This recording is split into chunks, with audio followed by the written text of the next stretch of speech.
At least when it comes to games, I haven't really been doing too many segments like I guess I should have. I should probably go back and check out some of those. But anyways, figure I would go ahead and do a bit of a different one here.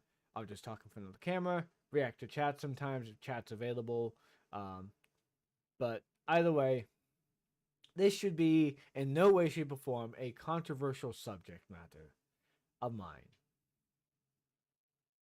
I can already see the guns being pointed at me. Anyways, let's get down to it, shall we? So, why I'm not a feminist. Now, I want to make it very clear here.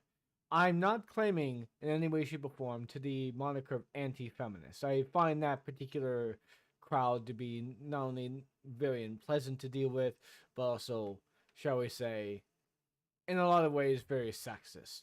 I mean, let's be perfectly honest here. A lot of feminist bashing is just to be sexist. Um,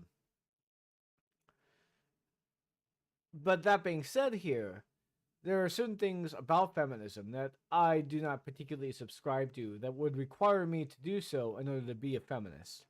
In fact, that's actually kind of... No, I guess I can't do that, really. Oh well. Sorry about that. I was going to go ahead and adjust the output here, but I guess I'll do that some other time. Anyways, point being is that there are certain not only myths but also dispositions that would require me to subscribe to in order to become a feminist. I can't for a number of reasons. One of which is the accuracy of the thing. Two is the obvious sort of problem that I tend to find with people who tend to advocate feminism in a lot of ways as well, the association bit. Then there's also the simple fact that feminists tend to focus on feminine issues, and the only way in which to focus on male issues from a feminist perspective seems to be to go in this sort of groveling sort of state of, oh, women have it significantly worse, women are always being oppressed, and and all this bunch of stuff, which is true to a large degree. um and then it's like, oh, but there are also these ways in which men are also oppressed by the patriarchy, and all that bunch of stuff, which is true. But the moment you start talking about that and try to focus the conversation to a large degree on that, you know, someone will come in here and say, "Well, we need to talk more about female issues or whatever. Let's put these men issues aside right now because we need to talk about female issues." It's like we talk about female issues all the fucking time in feminist spaces. Everyone talks about it all the time in feminist spaces. Almost very little time is dedicated towards male issues in feminist spaces, which is, I think, part of the issue here in a lot of ways. And there's also the simple fact that, well, let's see here. You kind of have you kind of end up having areas where in which like men issues are being dealt with physically in the real space, and then they get attacked by raving fucking lunatics who think that having this will enable MRAs or like men's rights activists or menace or will enable the manosphere or some shit like that simply by dealing with male issues. There was I can't remember what it was exactly. It was a while back ago, but there was a basically a male's uh, shelter for men who had been abused by their spouses, either for men who are gay or men who are like straight, so or even trans men even. I would imagine we didn't really get that much of a run of it, of course, at all over in Canada, because guess what? A number of feminists decided to go and show up, call everyone sexist, and try to get the whole thing shut down. Literally, woke scoldy feminists showed up and said that this should be a women's shelter. That women's shelters are far more important than men's shelters. It's kind of a problem there. That shit does happen, and that's kind of an issue. But I don't blame feminists for that. However, due to shit like that, I can't in good conscience really be a feminist. But I do consider myself an egalitarian, though. And one of the things that I tend to subscribe to in that regard is to, like, actually showcase how it is that both men and women have also been fucked over by class issues. Because let's be honest here, most of the differences between men and women and how they were treated were far and away more, uh, were far and away less disastrous than, shall we say, the class issues that came about. I mean, okay, yeah, sure.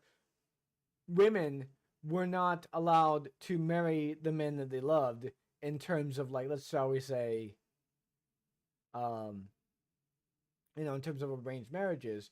But if she had all loved, or if she had all went through any kind of a meeting, or shall we say, some kind of a effort to love someone who was like below their status, below the caste, let's say, shall we say, a peasant person that they had become infatuated with, whether you're male or female, you would get ousted, and the peasant would probably get killed as well. So there were far more severe consequences in that regard. And almost nobody ever really talks about that. Most people got fucked over in regards to class rather than anything else here. But I think I'd go ahead and number some of these issues here that I also have with feminism. So I think I'd go ahead and start off with some of the mythologies, which is what I was going into here.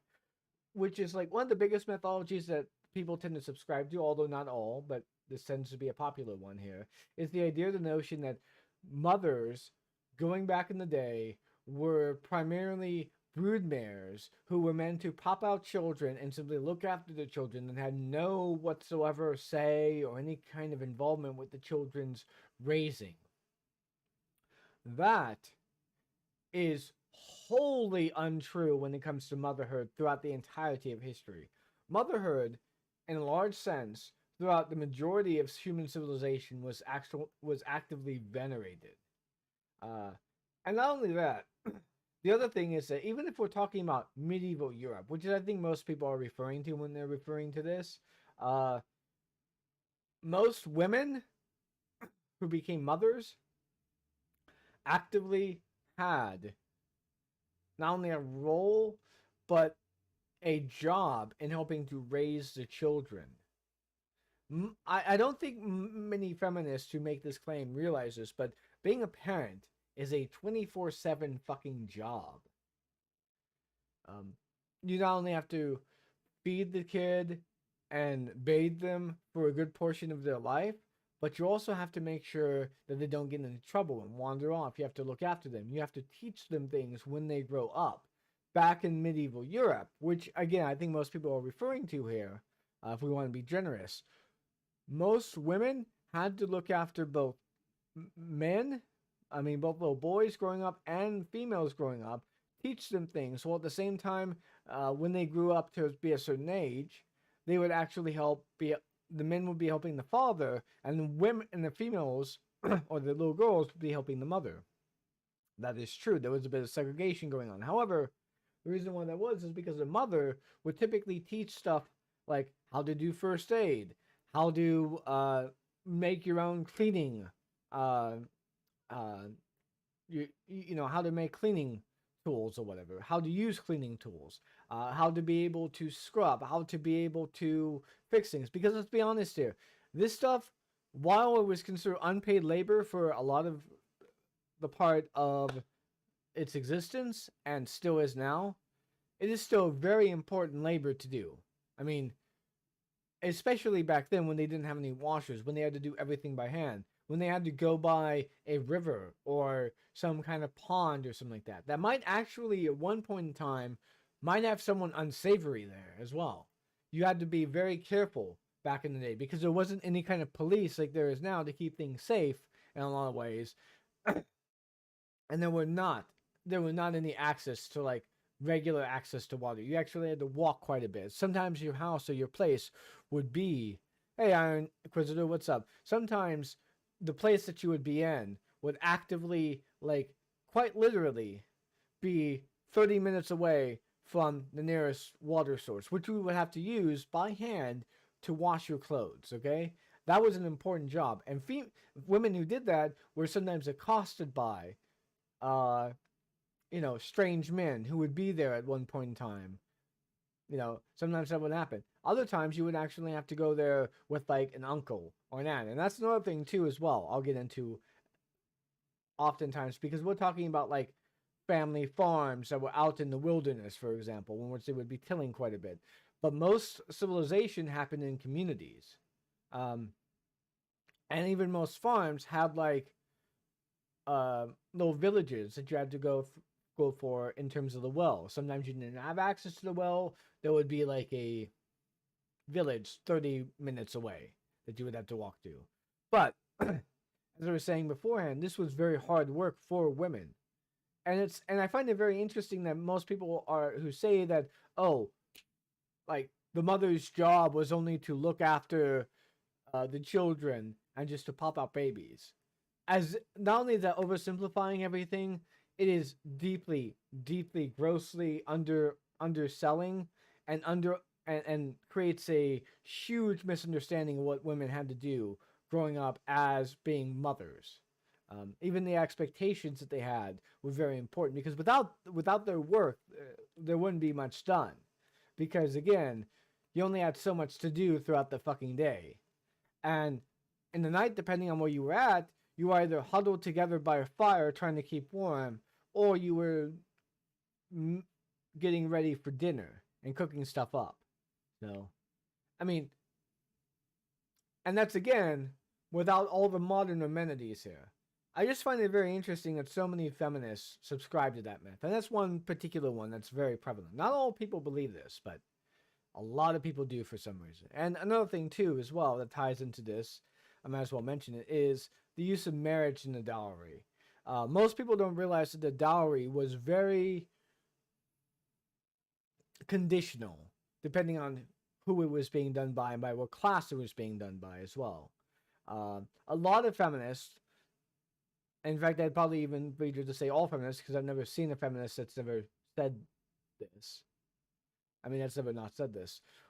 Dowries were not typically something used to buy the bride or to invest into the bride. That was typically something that was done among upperclassmen who were like nobility, royalty, part of the aristocracy, or part of the upper merchant class.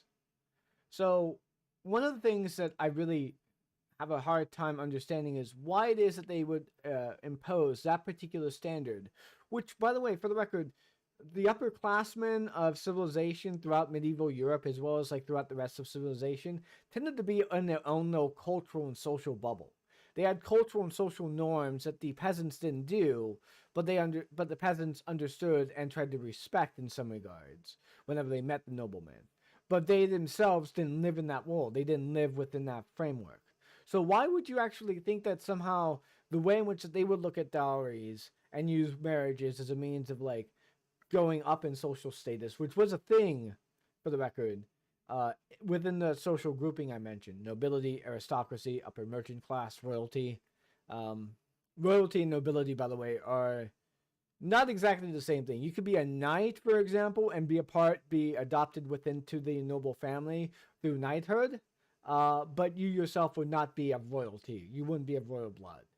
So you would have to actually like marry someone within the nobility to be royal blood. But that being a side tangent there, I think it's important to note that most people, when they got married, were in communities. Most people who got married were not sent off to live in a place where they knew no one and they had no social capital as a result. Most communities encouraged peasants and each other to marry people not only they knew, but also to marry people that they loved. Like, for example, there was a social circle who wanted you to marry this particular person, but you also had a set of friends and a set of people who knew you didn't like that person, they would encourage you to marry the person you loved. Sometimes there were exceptions, like, for example, the mayor of a town, or someone who's very important, someone whose family has founded the town, for example, and has a lot of land and a lot of wealth. They would normally engage in some kind of peasantry who also has like a lot of land and a lot of wealth, marrying each other. There were exceptions, obviously, in some regards, but that was a part of what you would call the sort of lower nobility of society. And in all honesty, I don't get why it is people seem to think that the dowry was also just this one thing. It wasn't always just jewels or land or even a cow. A lot of the times it was just simply just paying for the wedding process and hosting it at the church. In fact, the church was primarily something that weddings were sort of arranged around. And there was a lot of patriarchy going on in there. But for the most part, marriage was an optional thing for a lot of people. Unless you're talking about societies like India or various other societal areas, marriage was not an arranged thing. It wasn't something that was done in calculating fashion. It was actually done for the majority of human history through the idea that, oh, I want to spend my entire life with this person. That's what the social ritual of marriage is often about. So, in all honesty, these two things, these two myths, and they are proper myths for the record. They are mythologies in the sense that they are meant to be viewed as truthful things, even though they're not, and that they service a narrative in the grander scheme of things that are meant to explain quite a bit of human behavior and human society. One of the behaviors of this, of course, is that women were so oppressed that they didn't have any choice in who to marry or who to love, or even like how to raise their children, which was not fucking true. I mean, yes, there were societies that were like that, but the majority of society allowed women to raise the children with certain social expectations, of course, which we all do have. Like whether we're talking about the social expectation of the society that we're in, which might be patriarchy or whatever, um, or the social expectations of your immediate community, which sometimes the communities would be run by women because most of the important land and most of the important areas would be owned by mostly female family. That was a thing that happened throughout a lot of civilizations. You had pockets of villages which were primarily ran by women because each culture, by the way, for the record, not only ran between uh, fiefdom to fiefdom, from kingdom to kingdom, but it was also the same thing from village to village. Women were treated differently from village to village. You would have villages that would have women who would be beaten and abused, and you would have villages where women would themselves carry out the abusement of men who beat women, and the entire town would join in. So it is a very complicated topic to talk about the relationships between men and women. And I gotta point out here that's not always been unified throughout the entirety of civilization. It's only been like a 20th century and 21st century idea that the uh, behaviors of men and women should be uniform throughout civilization. Um, so yeah, and that's the that's something that I don't see any feminist or anyone really recognizing to any particular degree. It's frustrating to see. And that is one of the reasons why it is that I'm not a feminist. But there's another reason. There's another one in that regard. And that is, to be quite honestly, as I mentioned in the beginning of this, the lack of men's issues. This would be number 3, I guess you could call it. The lack of men's issues being delved into is really something that has deeply frustrated a lot of people because they say that, oh yeah, feminists deal with feminist issues, but there are also men's issues too. Okay, and then you see them in their content spending about 75%, 80% of their time talking about female issues, with only 20% talking about men's issues, and a lot of it is just talking shit about incels. So I don't think that I can, like, I know that there are feminists that exist that aren't like that, but I can't in good consciousness associate myself with a group who is mostly that. Like the majority of the content that feminists put out is mostly that. Um, it's a problem. It's a problem. Focus, and it seems like only the male feminists are willing to talk about this in a very sort of yes please, yes woman sort of fashion. Always talking shit about men before they talk about the legitimate issues that men face. And again, I don't know if I can associate myself with this. This is called freedom of association. This is why it is I prefer to call myself an egalitarian, because egalitarians don't have this issue. The egalitarian community, which does exist for the record, doesn't have issues in which they talk shit about men before talking about the legitimate issues. And they aren't like yes woman, yes please, sort of apologetic in so many ways before doing it as well. Um, it's it's not good. It's not a good look. So, yeah. The last thing, which is far more fundamental and is not exactly like an issue of optics, is patriarchy theory. Like the overarching uh, system or the overarching frame of reference through which most people interact with between the sexes is patriarchy theory.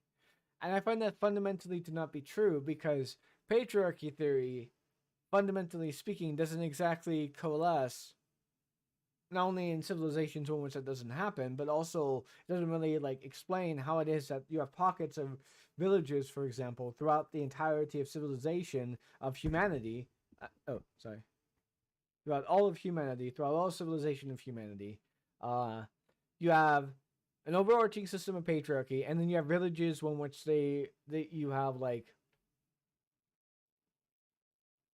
females and women running the show, and it's mostly a matriarchy for the most part. Like, I don't what?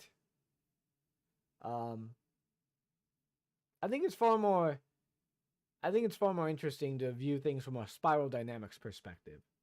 If you don't know what that is, look it up. Very interesting stuff here. In fact, I will go ahead and bring up a thing right here, right now. Hold on.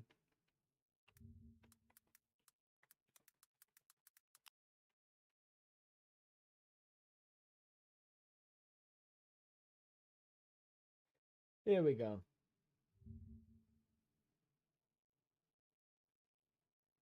Let me get the correct image here.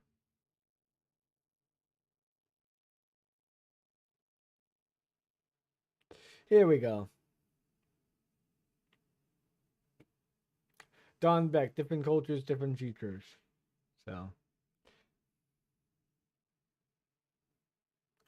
yeah, just take a look at this. It's actually pretty good stuff. I would recommend going through it if you guys want to. Um, but yeah, I think this is far more of a valuable overarching view in which to view not only sex but also everything involving civilization.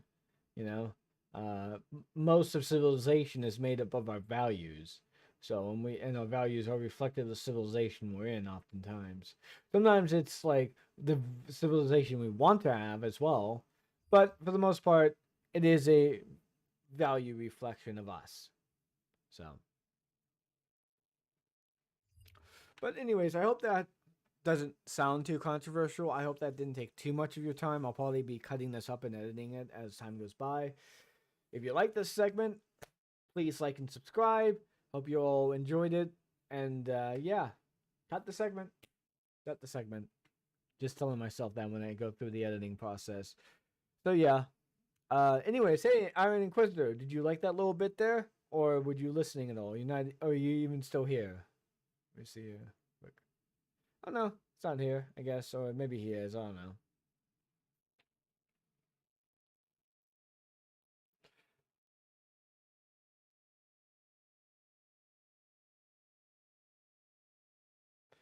It takes like about 10 seconds for people to be able to hear me in chat there, but yeah.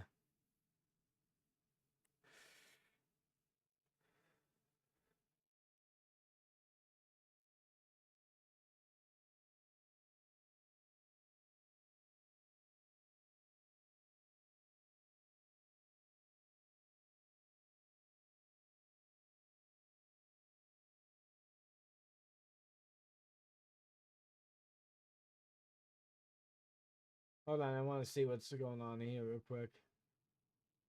Nah, I'm not gonna go into daycare a bit there. See what political debates going on here. I'm on the Discord at the moment, so let's see here real quick. White supremacists, I did not do it. right? Why not? Because I don't want to get involved with that shit. You know what I'm saying? Like, Just because you don't want to get involved with it, don't mean you are in it. technically, yeah, I guess that's true. But I mean, I've never, I don't know, I've never had a problem like playing basketball. Like, I don't have a problem playing with non-white people. Like, I'm perfectly fine with it. It's like I'm not racist. You So, but there's a inherently, difference you between inherently being think that racist white and people white are better supremacy. than other people. That is called a white supremacist. Intellectually, and I'm not saying everybody. Like, I've got a black friend that's significantly smarter than me, right? Definitely. The man's got a master's degree. He's my age. He's got a master's degree and he travels the world. He's super cool, right? Super cool. Cool. Yeah, Like but if you you, believe that you're white being weird people, now, bro. You if you, literally be, inherently believe white people are better than black people, bro. That's a white supremacist.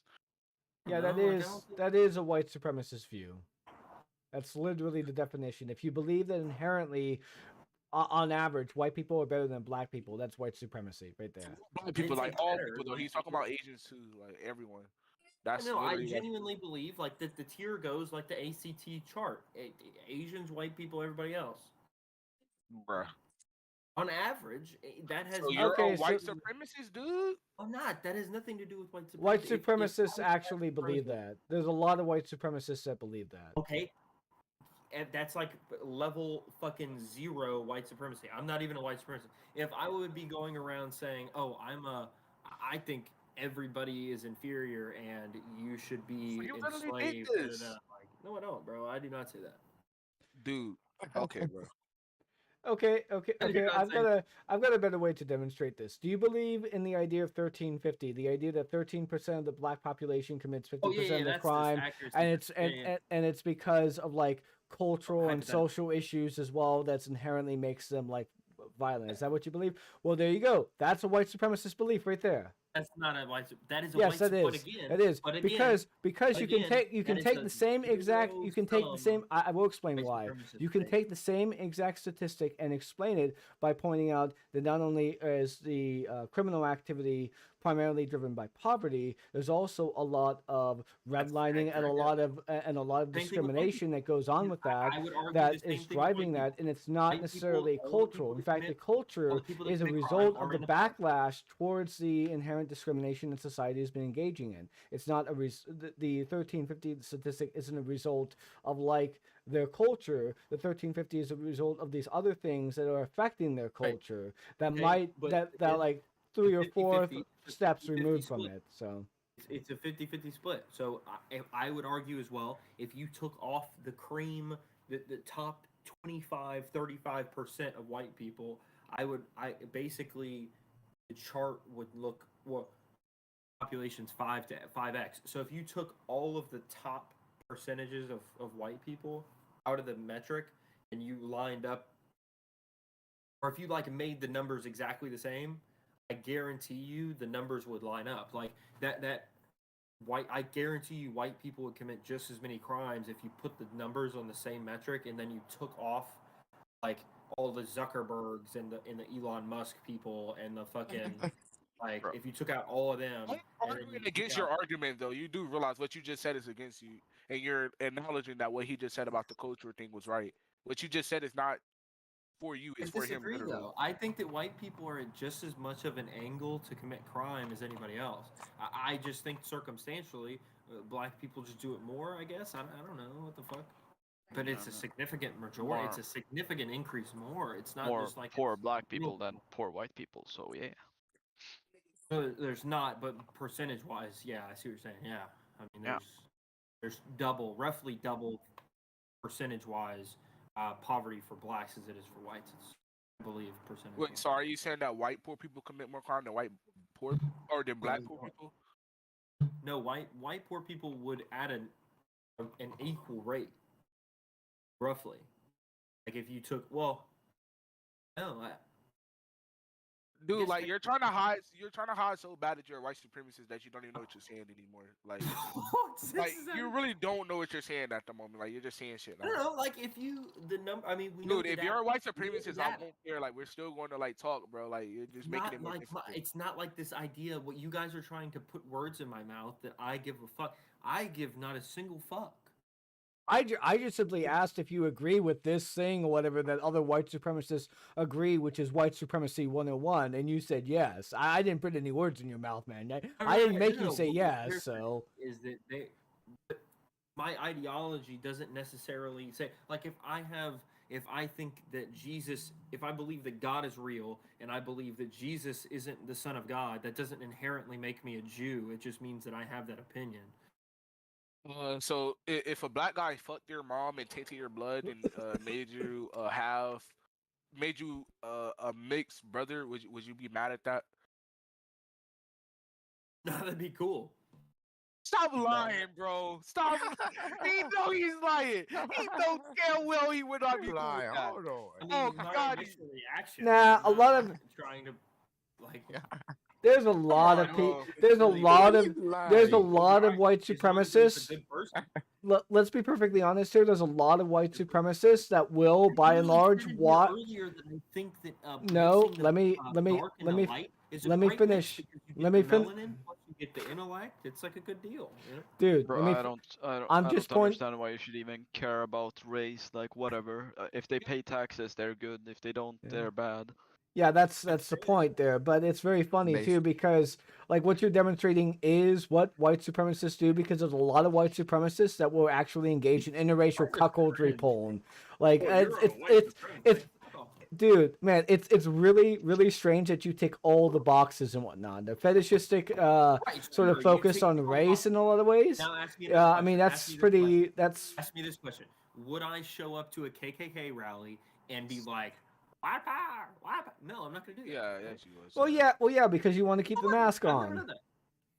Well, yeah, because you want to Sure, keep the mask hypothetically, on. if I So wanted to do that, but I'm not going to do that. I don't necessarily affiliate with that ideology.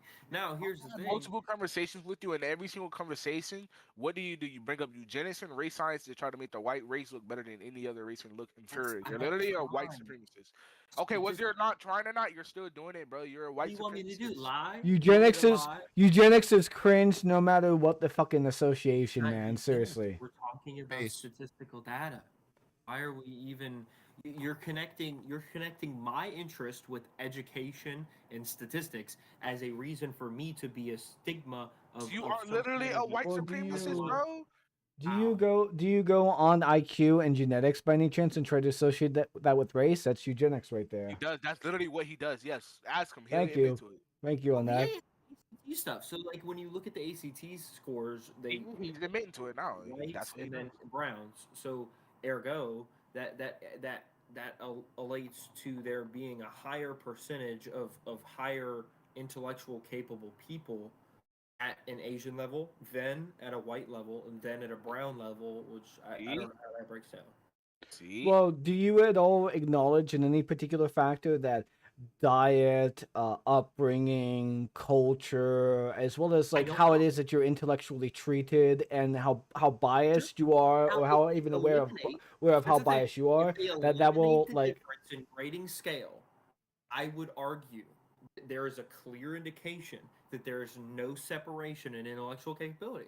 I'm easy, like I said, I have an interest in statistical data and why we do things based on numbers. Like I don't give a fuck about it, some bullshit ideology. I'm a Catholic, but when I read the Bible and you tell me that God flooded the earth, I'm questioning that, right? So like, The guy that you follow is literally brown skinned, so I don't really get how you can be a white supremacist. According to the Bible, at least he's brown skinned, but whatever. wonderful. That's I know he was a fucking Arab, right? He was from No, like. no. And he was an Arab. I'm just saying he was brown skinned. he was. Black. He's black. But that He has wasn't nothing to black, do. Like I wasn't said, he? earlier, I think Well, that brown people can be extremely smart. I mean, you look at the fucking successful people. Like you look at your. Dude, it's not a Oprah. matter of whether he's smart or not. He's the literal son of God, my friend. But also, no, Yeah. he was not. He was no, he was like a brownish, blondish, reddish haired man. You know. His hair doesn't matter. His skin color was brown according to the Bible. Well, I'm brown as well. I'm Sicilian, but I'm still white. So. Well, it doesn't really matter what the skin was. He was Jewish, so that's the thing. He was So racially Semitic. He was not racially African. So yeah. Yeah, Oh, I don't know. well, this is Semitic. Yeah. Well, Why the do Semitic why is do in they the make African God area, so so white that's then? kind of like. Why is his skin so white? Why is his Because skin it's so black. white? relatable. They want to be relatable. It's like, oh, this is a. I'm white. Okay. Black people most making people God here are black. white. No, Oh, that's this not is what how it God is. looks. You don't It's see just a Asian cult. people making God Asian. They do. Yeah, Yes, they do, no, bro. no, Yeah, Black. they This is do. the fuck they do, bro. I'll pull it up right now. Christian I've ones, seen not many of Christian them. They ones, look not Black. Christian, not the You never Christian seen ones. yeah, fucking, why like the fuck? Chinese Christ? like halfway Asian, halfway white, but they Not look the white. Christian ones. What you call Yeah, it? but Not you the realize the fucking Christian primordial church was man. started Well, in fucking Rome, Do you right? realize that the Semitic race is a West Asian origin race in general? Like, it's literally, it's a I Arabic might be West lying, bro. Asian race. I swear to Also, the God, I've Christian seen church it. started in You're Rome, lying. so Yeah. of course. West No. Of course it's gonna look origin. Rome. We I understand that can you're lying, and you're just. I Um, can I'm see saying that- more of a I'm I can see saying- more of a mix between the West what and I'm the seeing- Eastern areas, but that's just me. So Okay, who gives a fuck about the race? Let's start with the theology instead. But anyway, we're not. You don't even know what we're talking about. How you gonna join the damn conversation and try to change the fucking topic? Okay, well, let's just We're say talking Jesus- about I would white say- supremacy, okay? So Let's say let's Jesus move. Christ was an Indo-Iranian. We're not aka talking about Aryan. God. We don't care about You God. guys talking about white supremacy? I'm We're really talking good at about it. white supremacy. Jesus Okay? Christ was an I'm Indo-Iranian. really good at aka it. Aryan. All right, I'm Tell glad me. you're good at it. So I want you to have a conversation with Hoops and tell me if he's a white supremacist or not. Okay? With Now, who? if he is, it's not a problem. Like I don't. It's not a problem. We just want to know if he is or not. No, His name Who? is Hoops. His name is Hoops. Have a conversation with him. Ask him a question to see if he's a Oh. white supremacist. you can ask him at National Socials anything right now. If to be you honest. bring Ask him me a in this question. chat, I will. But He I'm literally not is really here. looking for by the it. way, He's in somebody here. was He's in saying here. Hoops. somebody was saying Yeah. I believe can't that see him on Jesus here. wasn't. For the record, somebody was saying that Jesus was never really depicted as Asian. Somebody go over the casual in the casual chat For right the there. record, shut the fuck up, So nigga. And there I you go. just posted in VC a picture Wait, of an Asian looking Hoops. Jesus. Wait, Hoops. Are you here? Are you here, Hoops? Oh, no, I'm not here. All right, can you have a conversation with the other guy? Yo, what's up, Why? dude? So Alright, are you Natstock or roll- fascist or what? Do you roll NS? Yeah, or what? where's the hoops Huh? guys? Not. He's We're literally in it. talking. Do We're- you not hear him? Yes. What the Yeah, fuck, dude? yeah. But his Okay, name ain't guys, shut the Hoops. fuck It's up for a Jowl. second. No, his No, name is Hoops. I asked him a question. Holy shit. And I your asked you. question, went right over my head. I don't know what the fuck you're talking about. Are you National Socialist? Doesn't Yeah. matter. What are you? Fucking conservative. Well, that doesn't really pan out because the conservatives Oh, are a this guy. liberal fucking enlightenment ideal that is kind of fading away in favor of fascism. Bingo. Yep. Yeah. Like fascism is the fucking way. Fascist Maoist communism. Fascism's cringe. Monarchist communism. Fascism is Fascist like a cringe. better form of communism. Yes. Well, fascism. okay. It's like Well, I'm not too instead sure- of backing your friends I'm not too that sure. are like in the communist regime, back the people that are very successful and competent in the capitalist sort of No. society. Well- not in the And capitalism. use the in government the art to world. back those people. No, you fucking kill all the merchants, nigga. What do you Well, want? you can't. Oh, the people who Oh succeed yeah, in I capitalism. don't Yeah, agree you with can't it. I more agree really- with it You than You not. can't really have fascism as a. socialism, commie shit. nigga. Because like I'm over here trying to start a business and trying to grow a business. Yeah. Like You're do gonna my get own trouble. thing. Like I don't But want you to need fucking to- you rely need on to- the government and shit. You need That's to it. you need to not employ people. You need to do all that shit yourself. Honestly, plant your own shit. Like produce your own Bro, shit. I don't work, bro. Literally, I showed up to the job site today and took I had my employee hold the fucking camera and fucking, bro, like the fuck, like I'm out here fat as fuck, like record a video. My employee did the entire fucking job. I show up and Oh my fucking God, collect a check and smile and shake a hand. Fuck you, Jesus like Christ, I'm not nigga. gonna work. Okay, well that's kind of evil. It's not. I do everything else. I sit here and fucking coordinate the business. I sell the job. I fucking shake the hand. Like somebody's got to do it. You sound like fucking. That's all we need. Nobody has to do any of that shit. Yeah. Yes, it is. Literally, when I'm on the job site, I'm sweaty and gross as fuck, and like I'm unable to conduct Nigga myself. doesn't want to do business. How labor. do I? Well, how do I get my family managerial to work, managerial labor is still labor. I'll go ahead and stick I up for don't that, but pick the whatever. Carlton. So. What level do you have to be on? I to mean, get I the do camera on? work like Yes. every once in a while. I have to work. This month, I've worked like 2 months. Like What do at you least do? 2 or 3 months. Landscape. EEO, dude. Landscaping? Holy shit. Do you employ How are you? Mexicans? Wait, what have to type of do it, landscaping are you doing right now? Do you employ Mexicans, my friend? Yeah, of course he does. Yeah. He's white. Alright, What do you there's 2 expect? white people. Well, Shut up. everyone does that. Let's be fair. Well, The landscaping no, I mean, business is only pretty fucking CEOs rife do with that. it. Only CEOs, Yeah, produce, only CEOs get like, brown bro, people working on the fucking job all day while they do jack shit. Slave for I got a $4 an roofer hour. guy.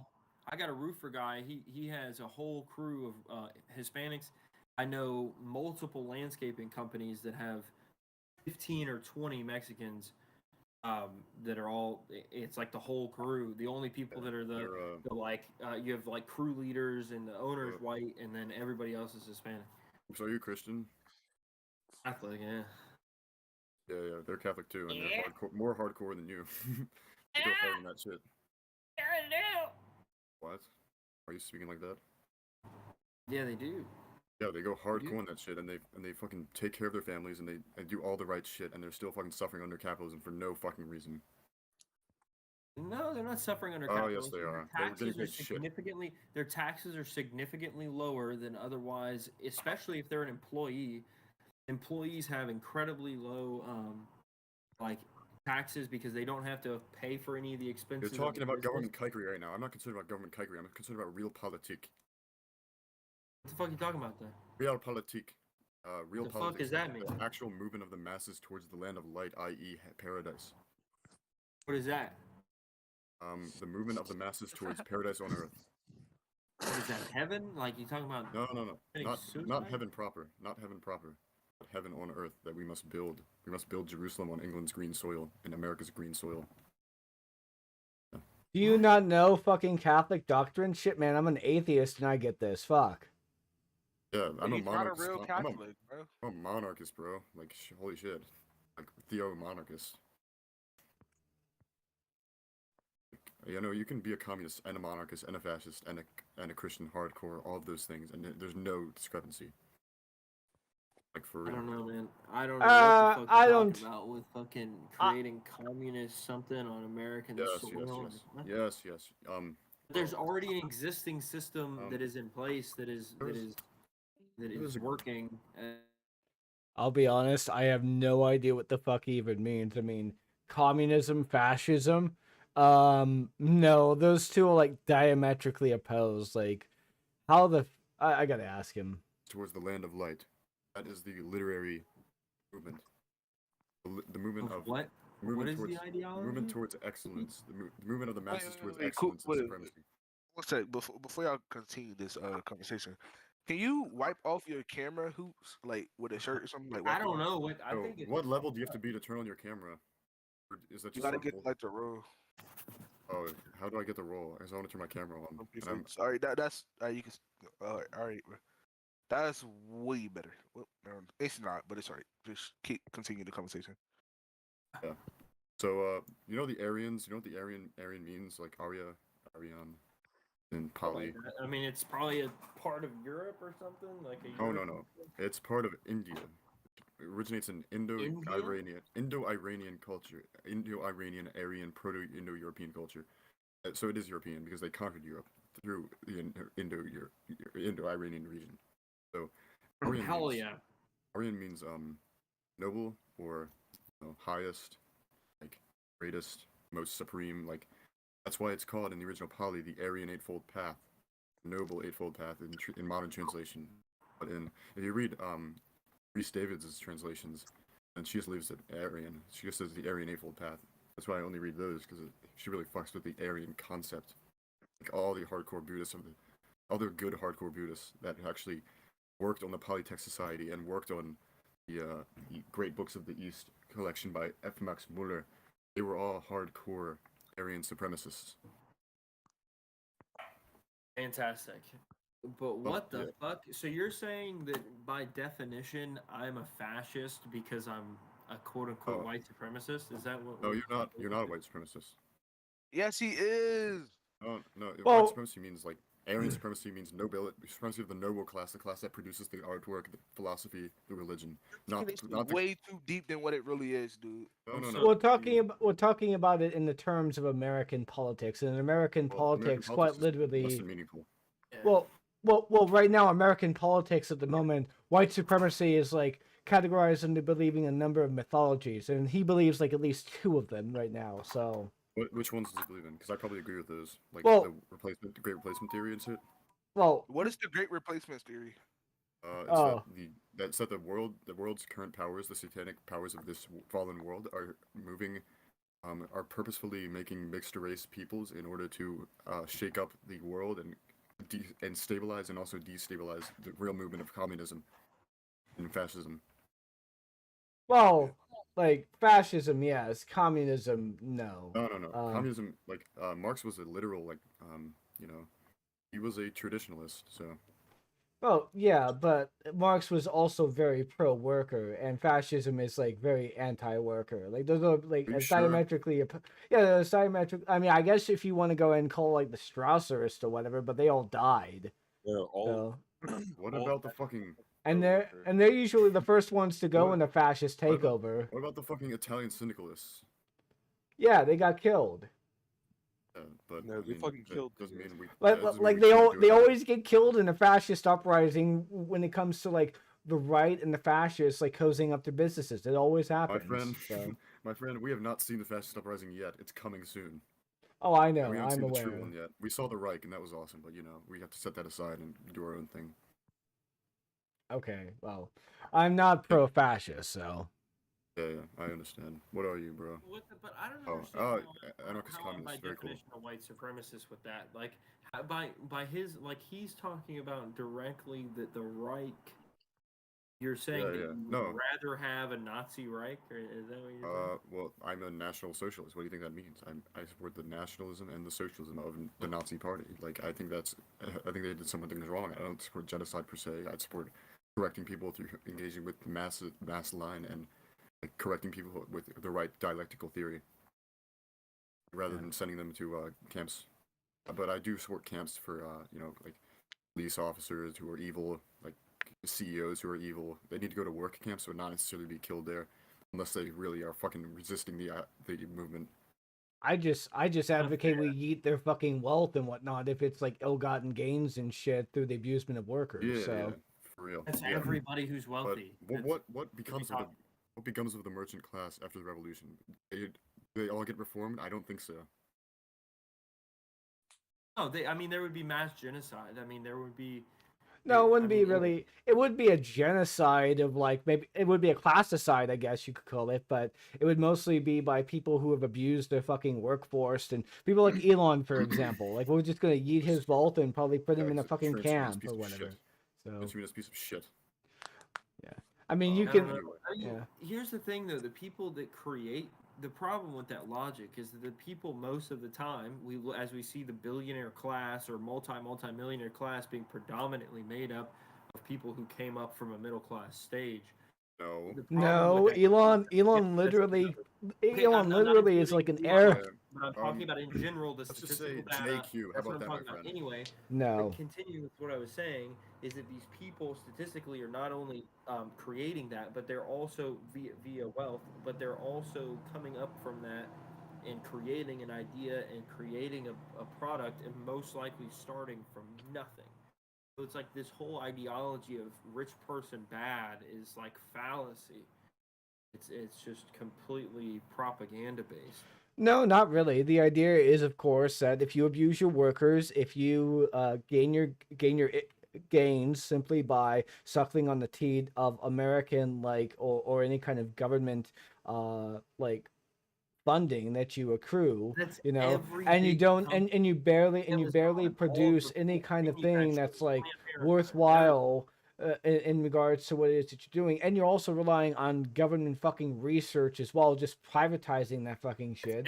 Then I think then I think that your ill-gotten gains should be yeeted from you. You know, literally your So. ideology has these quote unquote like specifications, and then the actual practicality of anything that goes on with that fucking ideology totally contradicts the ideology. Most small The business entire people world and runs on most small property owners do not fit this particular reference point. Okay, and I also like to.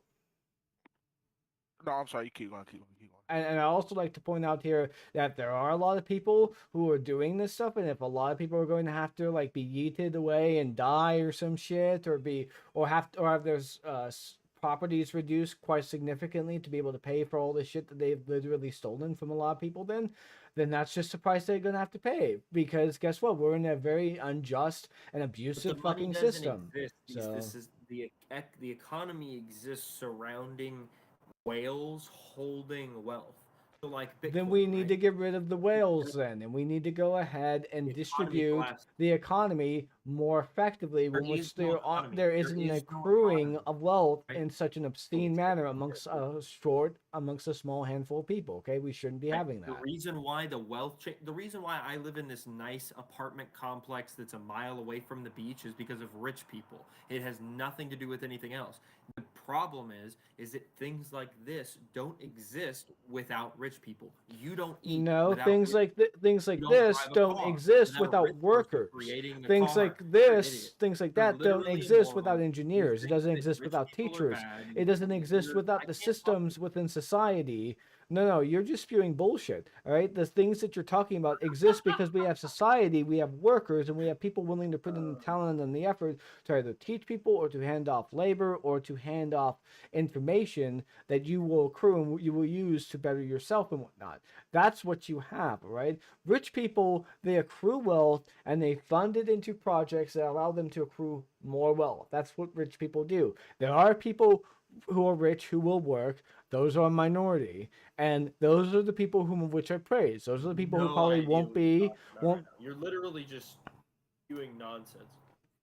Okay, fine. If you just want to go ahead Elon and Musk simply says he reduce. works 16 hours a day, and I guarantee he probably works a lot of hours. These people that are rich, they're rich for a reason. They're rich because they focus on what they need to focus on. They dedicate their life to Mr. Beast. Mr. Beast, literally, he's a billionaire or whatever. Like donates all of his money, like does cool shit, and he donates and makes a bunch of money. Right? Mr. Beast is a Just talking retard, about but okay. thank you, I appreciate that. I'm sure that he appreciates it as well.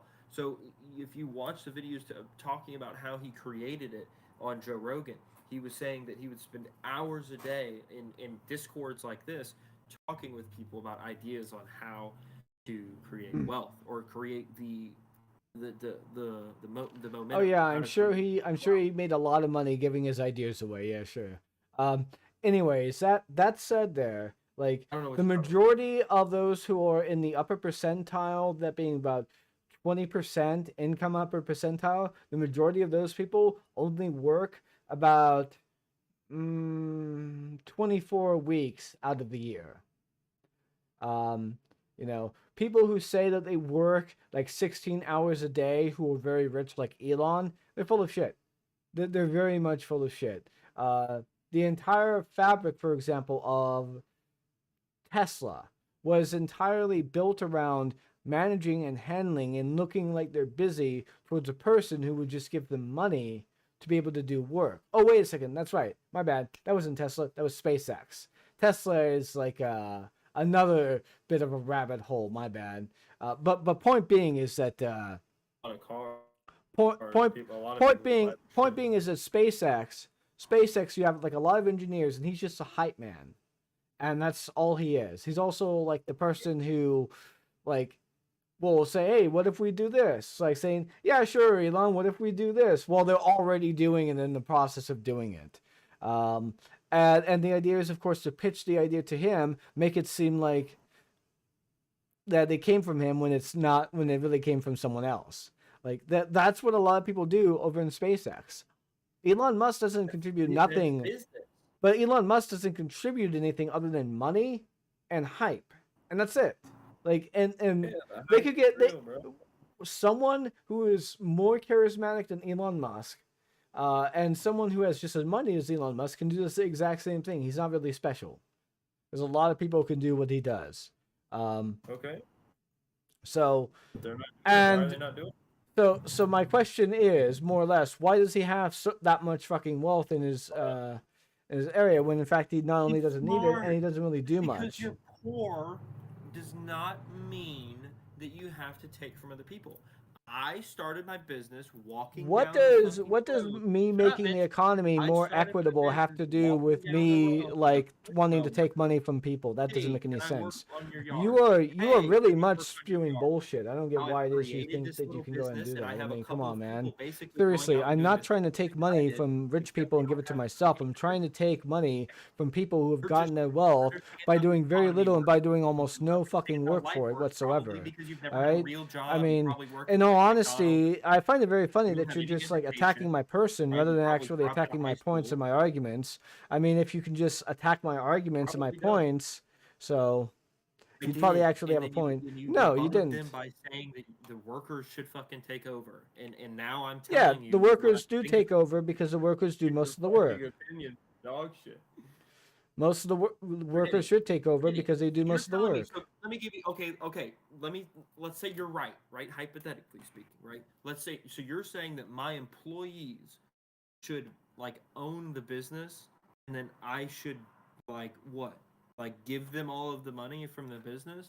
Well, no. What the fuck are you saying? If you're in a managerial stage and you actually work for the job that you're doing, you also own a share with the business along with the workers who own the business as well. It's just that if you're like, let's say, for example, someone who's founded the business or someone who does Listen, like a lot of the work, for example, to do make a lot of the business work, you own more of a share and you have more of a vote than most people do. However, collectively speaking, their vote counts similarly as weight as yours in a certain sense. And okay. I think that's a fair So way where in that which to doesn't run a work is business. in Most like let's co-op, say Amazon. Let's just use Amazon for example. Amazon has millions of fucking employees or whatever, like or hundreds of thousands of employees. Probably like 100. I don't know. A lot of fucking people, right? You're saying that they should own a share. Amazon rotates through people like nothing. People start the job and they quit, right? This right? whole That's because of the ideology working doesn't work. conditions, and if I've you actually employed have like it, 60 or 70. No, bro. I've literally had people show up to my job site. Literally, hey, I'm trying to work. They show up and they like. I've had people literally get out. I'm telling them what to do. Hey, can you pull? Or I need you to pull weeds. Can you do that? Yeah, okay.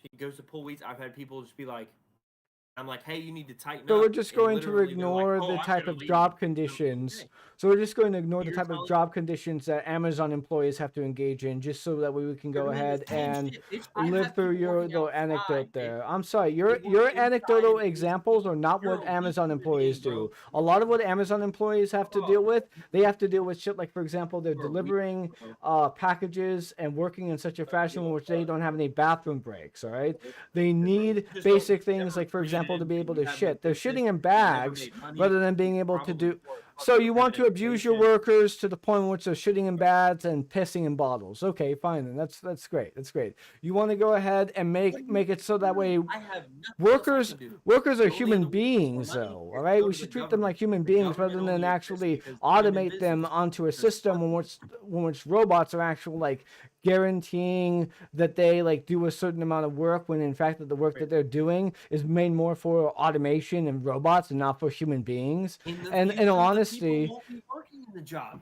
You're right. I agree with you. People will just be sitting at home collecting. I'm their not talking government about the check. future. I'm talking about what right now and the conditions that they're working right now and inhumane. Okay, that's my point. There's And you don't no seem other to way have, do it right now. There's no other way to do it. dude, man. There are Okay? so many ways to do it that's laughable. Like one of the ways in which you do it, for example, is that you make it so that way each factory has ownership in each individual workplace, and that they coordinate and create the working conditions that best work for them. Because guess what? You get actually the same amount of Dude, productivity fucking- out of workers who are not only happily paid, but also have working conditions that make them happy to want to go to work. Okay, like Sure. people back if in the the day, sun- for and if it was example, sunshiny that and started 70 out degrees when every day, that would Amazon be started awesome. when Amazon started out though, they actually had better working conditions that they did. And I actually had an uncle and a cousin who would work in Amazon factories who said that yeah, it's pretty good actually working here. You know, we have the allotted amount of breaks that we have and whatnot. We sometimes there's just no packages, so we just don't have to work at all and whatnot. We could just lounge around all day doing stuff and whatnot. We have like an entertainment center. Now that Amazon has grown so fucking big, they not only don't have that anymore, but they also like will fire people in such a fashion because like okay, so now he just walked away. He's just walked away. He doesn't even want to hear the point about that Amazon used to have better working conditions and better workers and still made quite a bit of money on there. It's just that the difference is that the scale has changed, as well as the level of ownership and the level of dictatorial rules that they're going to have. Oh, okay, he's back now.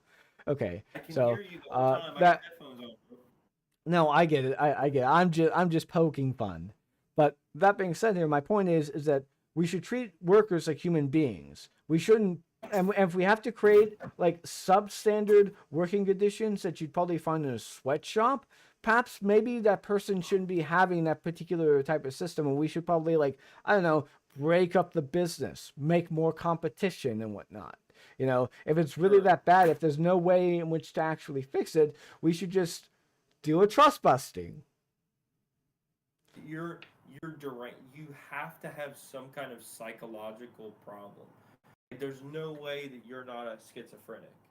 Oh yes, Like, I am deranged because I'm giving a cogent example of ways in which we can and don't have understand and the economy. should You don't do understand the things in order to make things better for the workers. economy. I don't care about what you think about the economy. I care about whether or not the economy is servicing workers and the majority of society, which it is not right now in America. There's nothing that I can do to change that. I'm an employer of people. I'm poor as fuck because I spend a lot of money, but like my money goes into the business. Like I'm profiting very very little. Like I'm floating my bills. Like I'm behind on bills right now. So like meaning that, and that's across the board. Most higher tier business of people though they have more money, right? Um, but they invest in assets that takes a lot of their money away. Granted, they own an asset, but and I'm sure that there's a lot of people with a lot of money once you create higher tier businesses. But I'm just talking about just scale in comparison to my small fucking teeny tiny business, right? Well, if you're not Um, abusing your workers or whatever, you don't have anything to worry about. But that Smack the shit out of said, you with this abusing your worker shit. It's like it is just common, like working conditions in general for anybody technically can be like like there's 7 billion people in the world, man. Like you're acting like it's even possible. There's 330 million people just in America alone, right? I'm And aware of there's the like what population 200 numbers. million people that are in the working class. They're actually out there working every day. You're telling me that there's any way, like I just don't see a way where the overall working conditions could dramatically change. Like what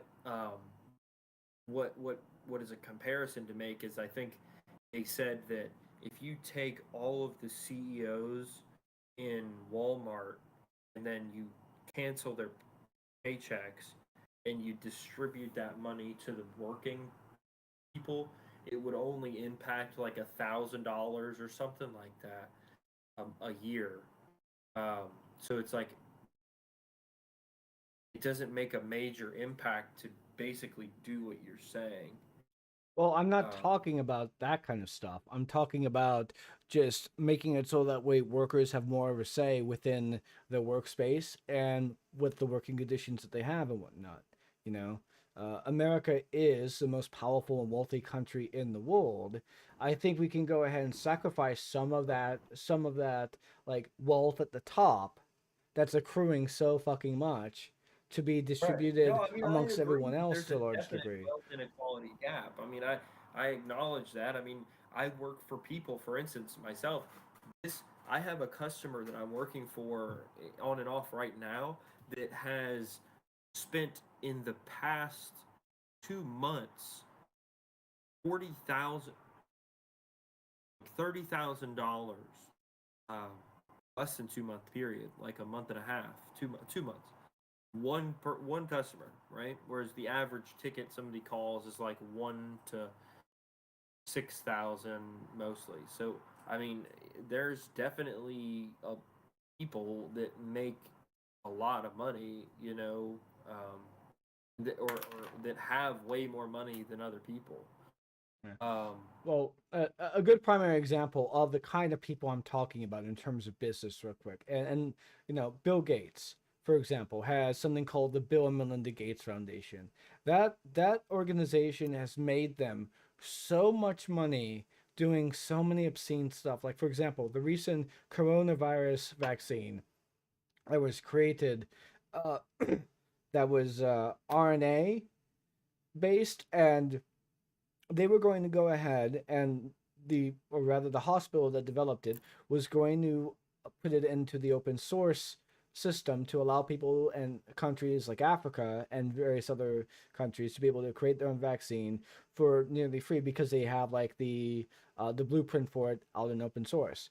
Bill and Melinda Gates ended up intercepting that deal, told them not to do it, and instead told them to sell it over to a number of pharmacy companies that would then hold the patents for it to keep it in the private market.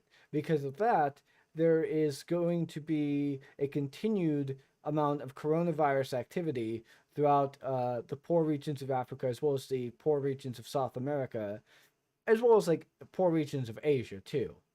So that is like horrendous. And they made how much money off of that? 1.8 billion. It's like No, it would be obscene. trillion, That's or maybe that's it is a billion. obscene. Well, okay, That's so on but there. here's the thing, though. I mean, you've got to also look at the people that were manufacturing masks, manufacturing fucking Purell, fucking hand sanitizer. I mean, you're arguing. Well, there were Somebody made a government comment in well, here- there were government Shut it. subsidies that were made to Somebody made a actually comment in distribute here that quite a earlier- bit. So Shut, bitch. Somebody made a comment in yeah, here sure, bitch, earlier whatever. about how. Oh fuck! You're fucking me up. Shut up. Shut up. Yeah. Somebody made a comment in here earlier. Yeah, about about how the conveniences and commodities of like what we have in modern society exist because of these global conglomerate groups that are creating these manufacturing systems that are pumping out goods at a alarmingly productive rate, like Amazon. Like I can order something on Amazon right now, and most likely it'll be here tomorrow, right? Which is uncanny, right? That's incredible, right? So right, and these when companies we take look at in that- millions of dollars in government funds too. Let's not forget that. Sure, no, for sure, but that comes at a cost, right? There, granted, I don't necessarily think that these companies should be like mass benefiting. I think that it's green as fuck that companies can get all this money, but they are basically the government is basically taking everybody's money collectively that they get from the taxes. They see something that either is productive, like the Amazon, the Tesla, the general car manufacturer. They're saying you're productive, we're going to give you money, or they create something like with the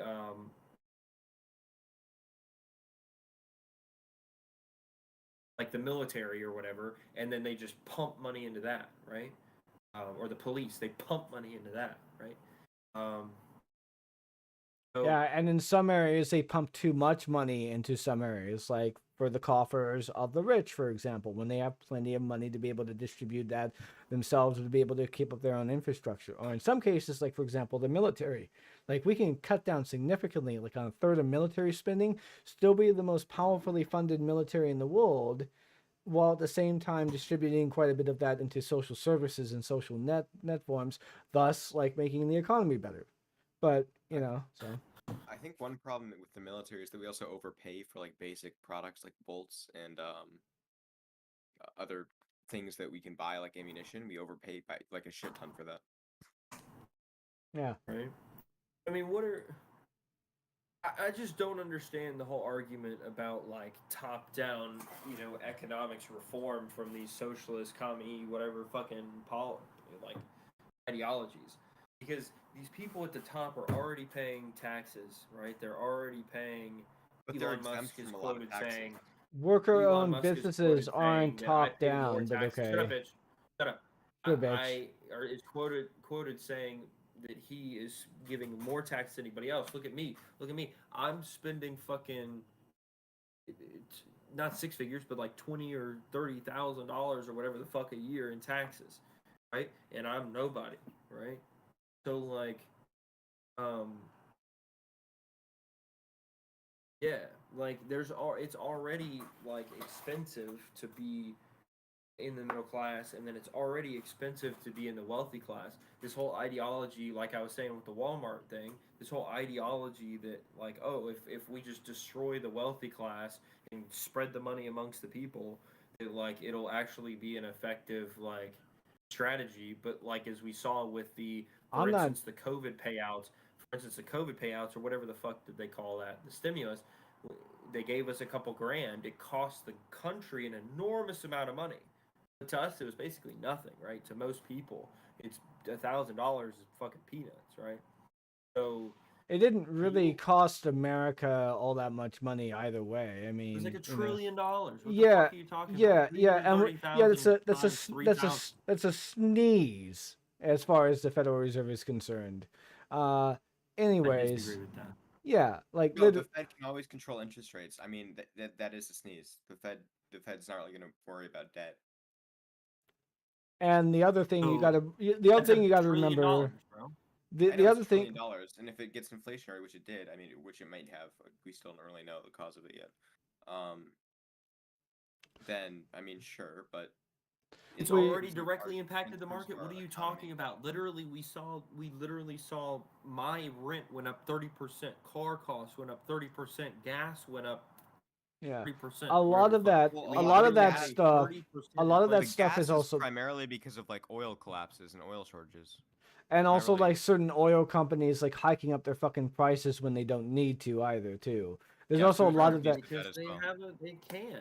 Nobody is regulating it. Well, Nobody is there's a difference incentivizing between domestic oil can and production. should. They're Can they incentivizing do it? Yeah, sure they importing can. It's their fucking fucking Middle oil. East That's fucking oil. fine or Like, whatever. No one's saying they that's can. bad But the policy. That's question not is, a should downfall they? of Which is like, capitalism. no, they should What the not. fuck? Especially not at this point in You guys are time both when they talking don't at have the a same reason time to for do such an so. extended period of Well, time that it's he's actually talking over me. impossible to join in. Well, I'm just trying to interrupt him to point out the simple fact that there are companies who are quite literally raising their prices when they shouldn't have. Whether or not they can is like irrelevant because the question is should Whether or they? not your Or point is So, important is irrelevant if you're doing it to interrupt somebody. well, I think the interruption should come with some dignity of, hey, this person has something to say that might be important, that might actually invalidate what I That's was not about to say, important. which I Because your did. ideas suck. Your ideas are dog shit. Oh yeah, says the person literally harping on things that we not only have done in the past and have tools to do, but we should do as a matter of fact of helping the economy and helping the working class or whatever. But you don't want to do it because my fucking rich, jerk off. So Hang on, we have gone like in like the 5 minutes that have been here. You guys have like you guys are not addressing anything. You guys are talking about one thing, then just going immediately to something else that has nothing to do with the current thing. You were talking about taxes. Do you know about like the tax distribution of percentage of income? Hoops. No, I mean specifically what you're saying. No, I have no idea what the fuck you're talking about. So the poor pay almost as much as the rich do in terms of income. The rich pay more federal income taxes, but a lot of times they can dodge that through capital gains taxes and capital gains exemptions. There's like a payroll tax exemption that the poor end up paying 12% more than the rich do in terms of payroll. And also sales taxes affect poor people much more than they do rich people. So when And you that's look at it in because total- the entire Robin Hood effect of tax the rich, feed the poor, or kill the rich, feed the poor, is never ever going to work, and it's the stupidest thing you could ever fucking do. Because the people that are the rich have the thing is that when you have that opportunity, when you have that wealth, you have the ability to have the most intelligent accountant, the most intelligent tax representative to look over your stuff and figure out all the loopholes. And if there are Why none, not guess sanction what? companies that do that? Wait. And if there are none, there's plenty of other fucking countries. If you're living somewhere as a rich dude with $13 million and that country wants to tax you up the ass, you just say, you know what? The Philippines is a little bit cooler.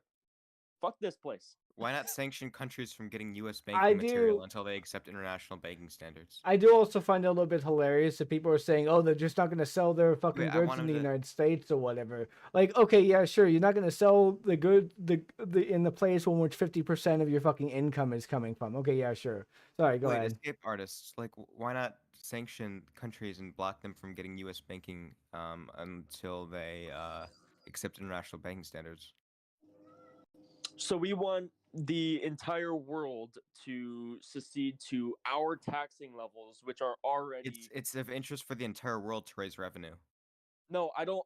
No, I don't think that we should have our level of taxing even in our country, let alone others. But We what need to be but cutting we the need our fucking level of tax taxing down. for natural monopolies, for inelastic products. I mean, So Andrew, who was it? Fucking way back, he was one of the signers of the Constitution. Andrew, what's his fucking name? Either way, he did a study on looking at other countries' taxation and happiness, and then the results of the society. And his conclusion was something along the lines of a total taxation above 24%, including income tax, including sales tax, including every form of tax that will be made on the efforts of your labor. As soon as it exceeds 24% in total, you're going to have a society that begins to decline. Under and why are the poor so unhappy? The poor are the happy. poor are unhappy because they're being taxed too. Yeah, no, but not 24%. They're being taxed more than 24%. Yes, yeah, they no, are. You're right there. Oh, really? After you add up the But then- income tax and the sales tax and the estate tax and the payroll tax? taxation of their tobacco product and the taxation of their fucking gas and the Okay, tax. yeah, I Dude, agree. We it goes agree up. here, man. We agree here.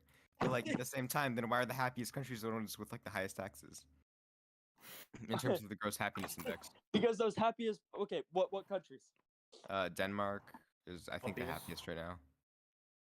The answer to that So you're is social talking about safety an nets. insanely small country that has. It doesn't matter about the No, size no, of no, the wait, fucking no, it does country. matter, I'm talking about per because this is why. capita No, no, no, happiness. this is why. Because Okay, the Sweden entire has 2 times the there- population, and they're like number 2.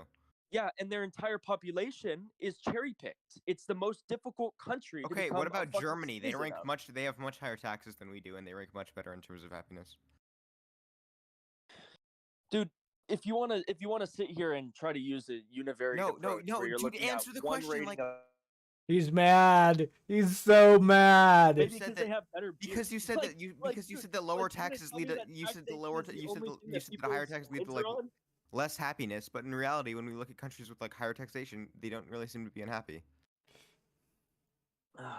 The issue with taxation He is not has only a point, to happiness. be The issue with honest. taxation is it becomes, as you increase the tax roll, you increase the need for tax representatives like IRS members to go out and pull the taxes. Yeah, And that's as how you get increase taxes. the number of them, as you increase the number of them, you increase the number of supervisors to manage those people. Then you increase the number of chairs you need to buy. You need to increase the number of buildings you need to pay for. You need to increase the number of phones and the number of IT support representatives to manage those phones. You need to increase the number of security officers to manage that system. You need to increase the number of What the fuck does this have to do with taxation and fucking what? any form of growth is going to perpetuate more growth. After the Okay, 24%, yeah, no, but like point, you're gets to the making it out point to where be it so will much bigger than it is. continually The IRS grow. budget is only $12 billion, and they bring in like 4 trillion. So like it's not it's not a huge deal. It is. No, but then why is the That's a IRS lot of budget fucking only money going 11 to billion? control our taxes. 11 billion out of the $24 trillion in our economy is like pocket change. And the IRS helps us bring all that money in. So 11 I don't billion think for we should 4 be- trillion I is don't a think we great should be investment. Bringing all that money in. That's the issue. No, it doesn't matter because you just lied. In I fact, didn't just lie. I'm saying, okay, what? You're So making you it out. You're hire- making it hire out to be the 30,000 IRS has new like some IRS huge agents, budget, not but supervisors? it's only like 10 billion. in fact, the IRS by and large has like a huge issue with like funding the amount of people and having the amount of funds to be able to collect the amount that they actually would need to do so. Like they're actually understaffed in a lot of ways and underfunded. So And the budget's only 10 billion. That's what, like 1/80th of the military? Yeah, which That's are you gonna like now? point. Are you that's now like going to assume that we shouldn't have a strong that's like military? no, that's like 0.05% of GDP. Because if you have any opinion of anything within the country, if you don't have a strong military to defend that opinion, your opinion is no one's gonna worthless. attack the U.S. because every economy in the world is dependent on the U.S. Dude, if we were to like 1/3 Yeah, our if they fucking attack the military US, then budget now and the whatnot, entire we'd still now the outfund entire and world out is fucking dependent on them. spend most countries. Like, The what the U.S. fuck? is the U.S. is like the world hegemon in terms of the economic output. What do you mean? So if another country took over our country, you're going to sit here and try to assume that that is not beneficial to that Their country. economy would be in a What? bad place if they did that. If China tried to go over that, then all the production that we ship over there, they would immediately fall, and it would be horrible for them. I think you're saying North No, it Korea would is going become to invade internal. our country Your or something. production chain would become internal, which would, if anything, be beneficial to Yeah, them. but it costly war, which they'd probably lose. If our military budget went down by a third, we'd still be able to defend ourselves fine. Maybe. You're now It's not a maybe, that's you just completely completely true. changed the entire goalpost though. You went from we are never gonna get fought because no one No, would I ever want to don't take think over our we'd resources. ever be. Yeah, because a lot of economies are we have dependent a on us. Like the strong enough strongest military countries, to start they're decreasing dependent it, on our but consumption. If we stop consuming to those economies, which would happen under wartime, Just imagine some country trying to invade the US when we have more bullets than the fucking planet than the people on the planet. Literally, America has more bullets than the people on the planet. Holy fucking Christ. consumption is not if our consumption is like funding their almost their entire economy. And then if they did that, they'd get sanctioned by the international community too. but as soon as they completed the war with us, the consumption would just become internal. It would take so a it's very irrelevant. long time to win a war. Especially Mainly, with you know, you wanna know America. the main reason why another country couldn't win a war with us, and it's not our fucking military, it's our fucking Second Amendment. It's the Well, fact that we yeah. have We an have- extremely vast land of people that say I you can never rip it came out of out my against the cold hard Second Amendment, did hands. I? No, I'm not saying you did.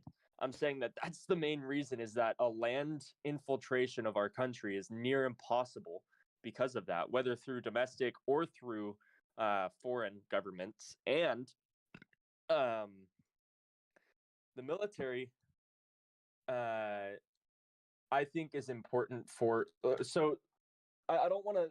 The truth is we're kind of changing the entire discussion when we're going over to military. We're trying to talk about I was just taxes. giving a point that the IRS budget's like an 80th of the military budget. Okay. And I think that the military budget is substantial for a reason. We not only hold the number one world's largest air force, we hold the number two world's largest air force, being the Navy. We have a very, very strong power. Greenies, what's up? Can I ask you something? No. If you're gonna ask them, Why? can you guys move somewhere else? I No, actually had a it's question a for small Greenies question, when I it's a small first came question. in too. One small question. Oh god, there's Greenies, like you know what I'm 1,000 gonna people ask. joining right now. Jesus No. Christ. Come on, you know what I got. All right, I'm going to serious discussion. I'm sorry, I'm sorry, I'm sorry. He's Stay, so stay, serious. stay. I'm sorry, Andy. Just stay, just stay.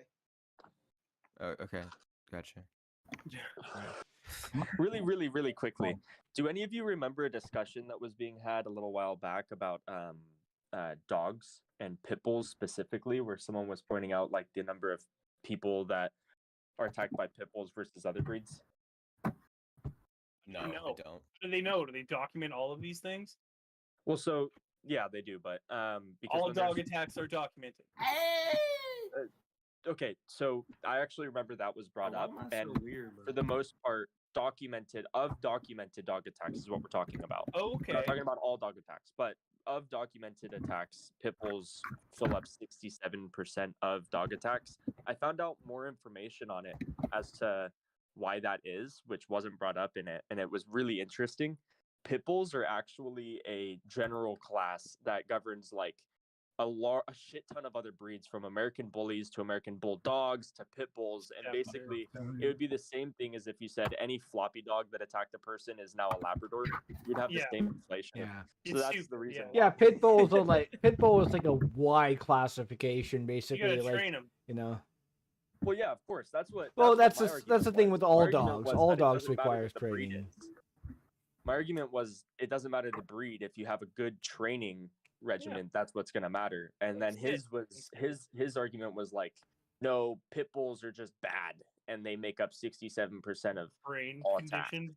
Literal, I just found out that and I was like, oh shit.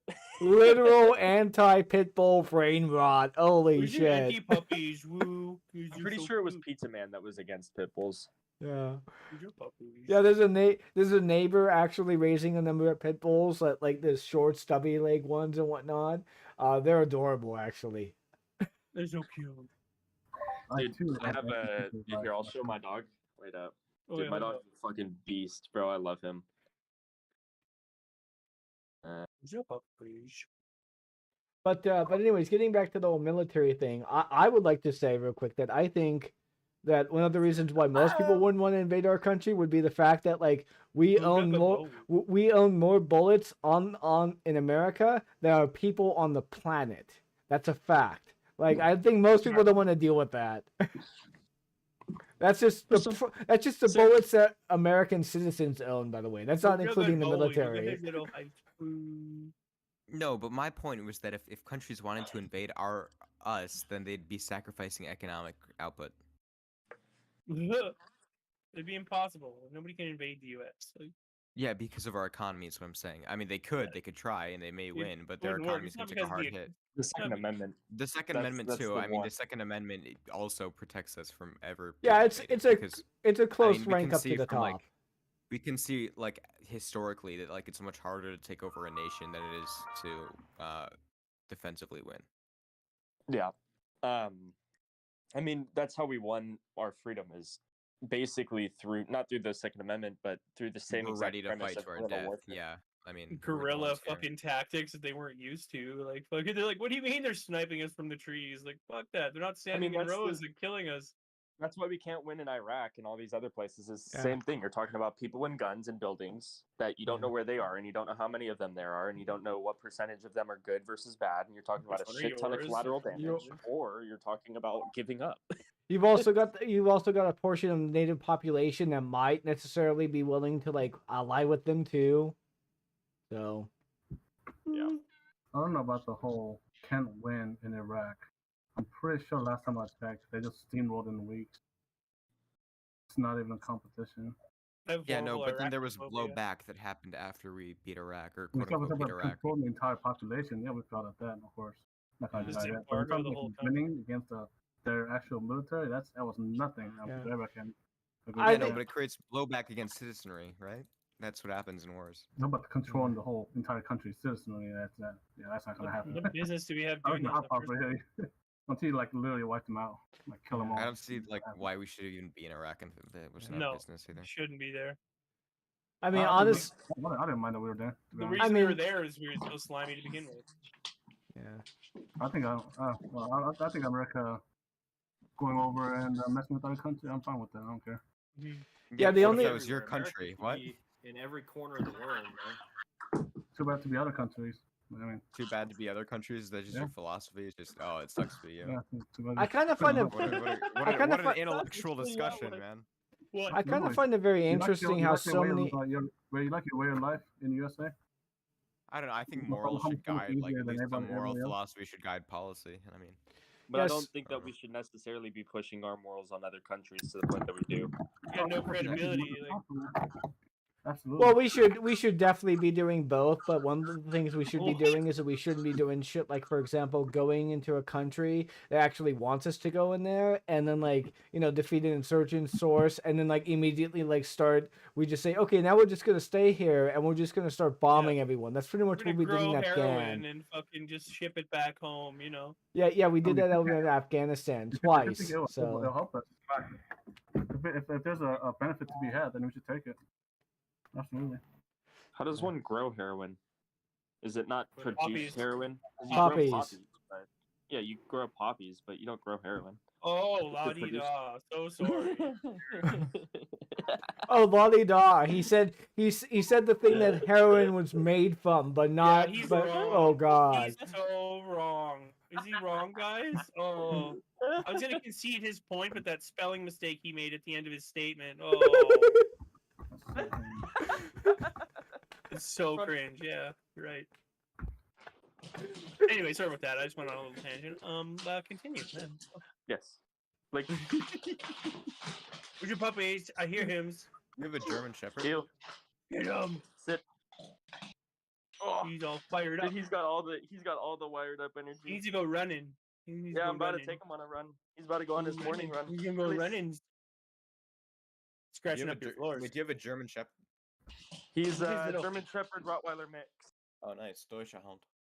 Oh yeah, I Totally remember you good, now. totally good. Okay, brothers, you're the Tesla guy. I remember now. I am. I forgot about you. Yeah, I do have a Tesla. Sucks really. I would show remember I would that show off my conversation. little pit bull here that my brother has. So watching, but unfortunately I can't because I don't have access to the camera. Yeah, I don't know when I got the privileges, but I got the privileges way back when. Yeah, it pisses me off. I can't stream. It's like bothering me. Oh, you can't stream. Oh no. Well, I I'm try to streaming on my avoid YouTube. overusing it 'cause I'm I don't streaming want on. someone to take them away. He's a good boy. Yeah, I'm streaming on the YouTube. So, but there's that. What's your Place. YouTube? Voice of Reason 467, the same as my handle here.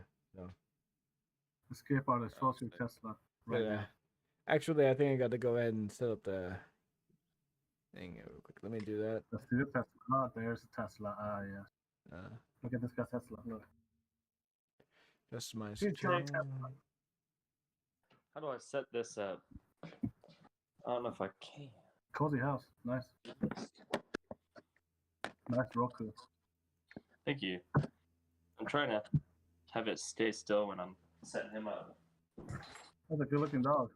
Good thing it's not this way.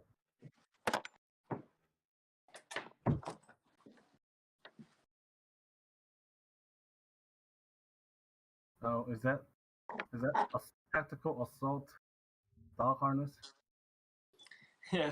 Very black configuration. He's all geared up, bro. He's got all the gear.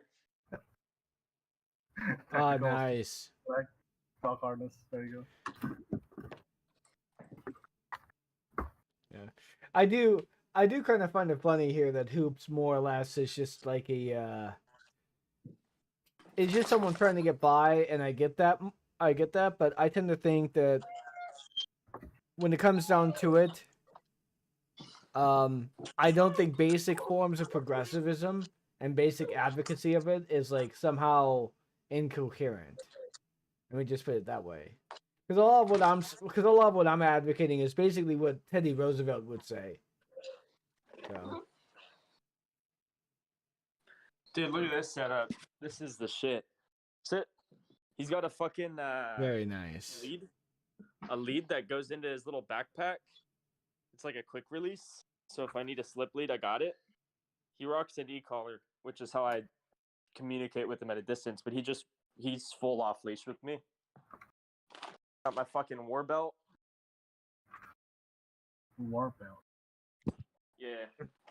This thing. It's got fucking pocket ball. I put his remote in there. I got Oh, so- food. I got treats. It's a All this tactical shit. fanny. What you got? A tactical fanny pack. I like it. Yeah, they're called war belts, okay? It's not a fanny pack. It is Yeah, a that's fanny right. pack, bro. Okay. You cannot I'm- call it a war belt. That's just Amazing. disrespect. No, I mean Uh, it is legitimately a war belt. That's what these are called. And then the Yeah.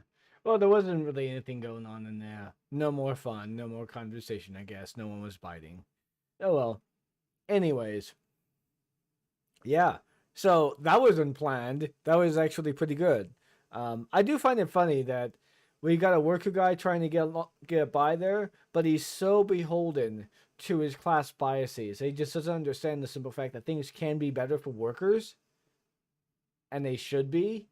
And there are people who have ownership of businesses that are abusing their workers that shouldn't have their businesses as a result of that. Oh yeah, there's this. Let's not bother with that, shall we? So let's talk a little bit about Elon here. I had a number of Elon articles that I wanted to showcase what it is I was talking about, because I guess that's like a good segue, if you will, because when it comes down to it, Elon is a particularly interesting individual, especially in today's day and age. What do I mean by that? Well, let's talk a little bit about, shall we say, what he's done in the past. So, I guess we could probably talk about it in the very beginning here, which was, of course, growing up that Elon Musk was an heir to a gem mine over in South Africa, apartheid. 51 years old, he's pretty fucking old. So, in all things considered, one of the things that more or less came about from him growing up, I guess, I don't know if this is true or not, but apparently he was bullied by his dad. Fucked up shit, honestly. Not a fan. Bullies are one thing, having to do with them is fucking horrendous to a large degree, and that's shitty. But being bullied by your own fucking parents is, ooh, can't imagine that. But one of the things I've always found very interesting, yes, I'm smoking. One of the things I've always found very interesting about Elon is even though he grew up in South Africa, apartheid, heir to a gem mine, that kind of stuff, silver spoon born into his mouth, it never really affected his politics. He doesn't really talk about any kind of pro-apartheid shit. He doesn't really predicate any kind of 1350 bullshit going on into that. He doesn't really focus on race politics at all. He just seems like a guy who desperately wants to be liked. Which I guess, like, if you've been abused by your dad, I guess that's probably going to be a thing. You're probably going to develop some sort of narcissism in that sense. So I can kind of understand that. Not to excuse his behavior, I can just understand it. But, you know, as time went by, he eventually founded PayPal, or helped to found PayPal, with a guy who did a lot of coding work. Who, by the way, for the record, and let's see if we can go ahead. Elon Musk lying about his coding credentials. This was a thing that came up recently. Hold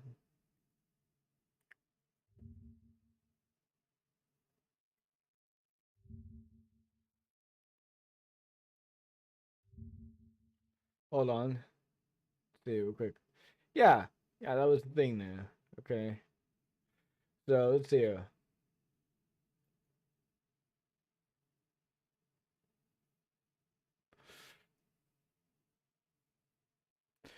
Yeah, here we go.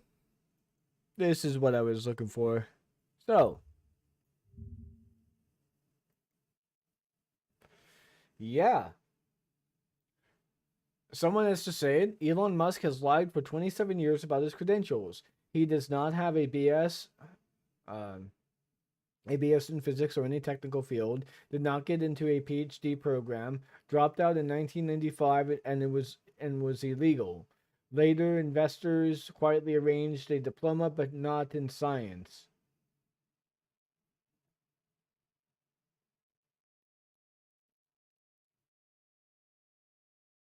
Latin. Bachelors of Arts. Oh my God. Holy fucking Christ. What is that? What is that old saying, huh? That every accusation by a fucking conservative is a goddamn confession? I believe that's the case. Oh, you just have a liberal arts degree. Oh, you're fucking worthless. Didn't Elon? Holy shit. Oh, hold on. Let me double check this real quick.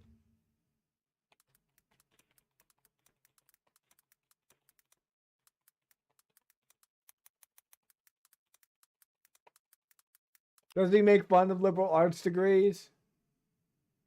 It's basically for fun and not for learning. Ooh, nice.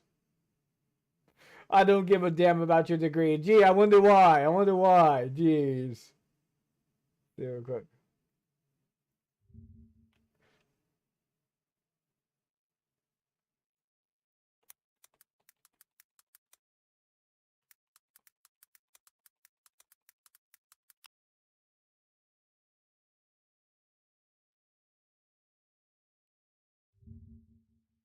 Let's see. What's this? Okay. Art Center College of Design gave me an honorary degree for my work in the original Tesla Roadster. Oh, okay. I see.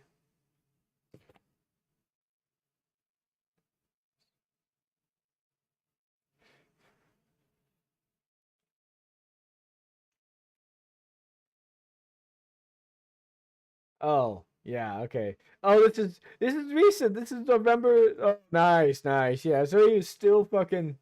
Okay, yeah. I was gonna bring this up anyways here, real quick, but just so you know, this is like pure bullshit, pure cope. I'm willing to bet that it's the exact opposite. That Tesla was a rising star in the area, and Elon bought them, and that was pretty much it. So yeah. Um.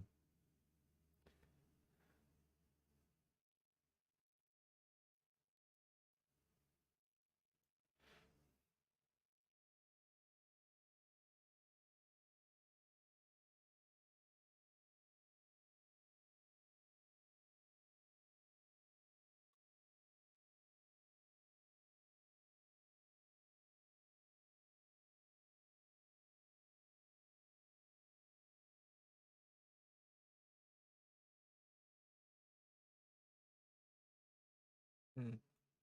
Yeah, sorry, I was reading that a little bit there. College is basically for fun and not for learning. Oh man, that's like so fucking wrong, man. You learn so fucking much in college, especially some of the shit you end up learning. What was it, from elementary to fucking high school? Unfortunately, it's also bullshit. So there's that. Um, yeah. Oh, that's the thing though. Okay, with PayPal, right? He did get involved with PayPal, but as it turns out, the fucking person he got involved in with PayPal, get this, he didn't do any coding.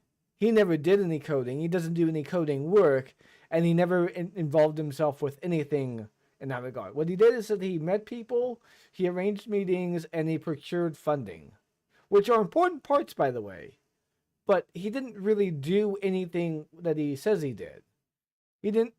Elon Musk doesn't code. He's never known coding ever. In fact, what was it? Let's see here. Space X. Oh, actually, hold on real quick. I have it myself. I know. No, that's not it. Where did that come?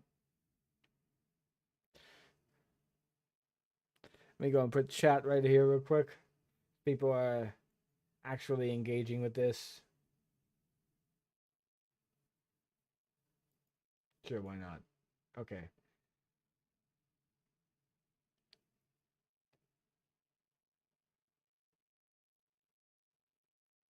Here we go. Yeah, okay. So this is by Rob Sheridan, parody account, obviously. Funny. But this is actually real.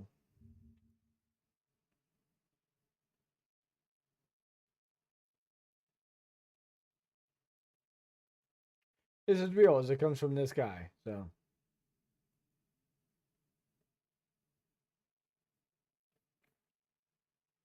let's see if we can find the actual thing here rather than, I guess he must have removed it or something like that. Yeah, it's not there, I guess, but whatever. He saved it for posterity's measure, and there's more too. So let's go through it. Oh, real quick before we do, actually, I'm gonna go ahead and get something to drink. I'll be right back.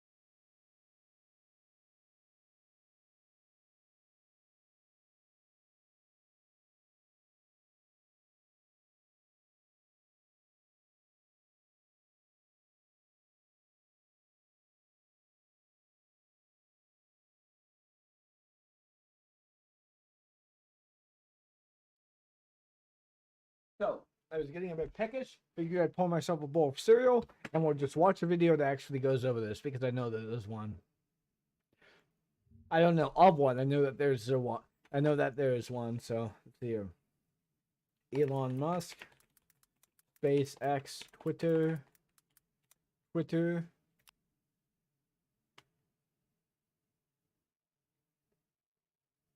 Where's that? Twitter. SpaceX Twitter.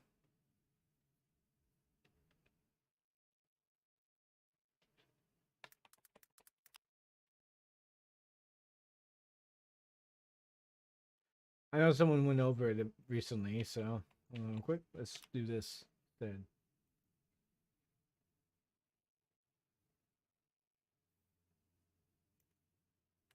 Twitter employee.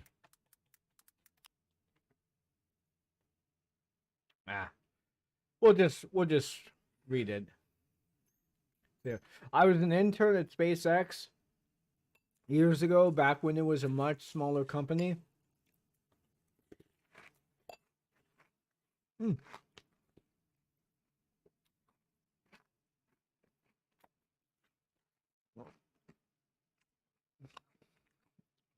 He's always up in my lap whenever I have like a bowl of cereal or something I'm eating here. So, alright, Kitty, come on. Come on, Kitty, come on. No, not for you. No, he's being stubborn. He's being stubborn right now. Come on, Kitty. No, not for you, not right now.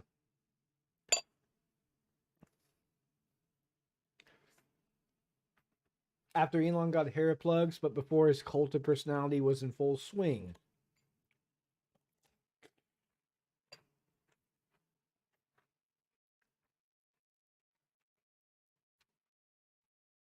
You know what? You guys can see the link here. So just go there. Check out yourself. Point is, Elon had a bunch of handlers who would make themselves look busy just to please Elon. You know, while at the same time doing good work. All he just did was coding. I mean, all he just did was pass people who looked like they were doing coding when they really weren't, while simultaneously just being pitched ideas and making it seem like it was his when they weren't. So yeah.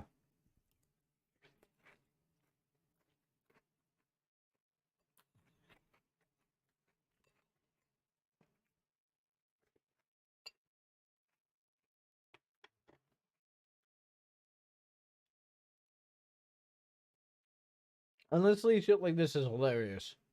So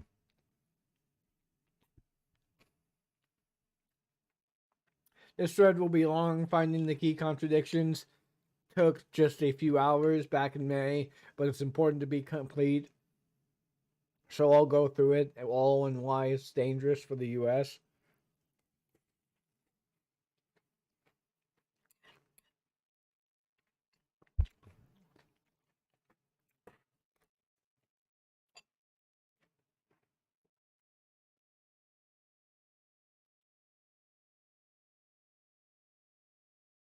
Okay, come on.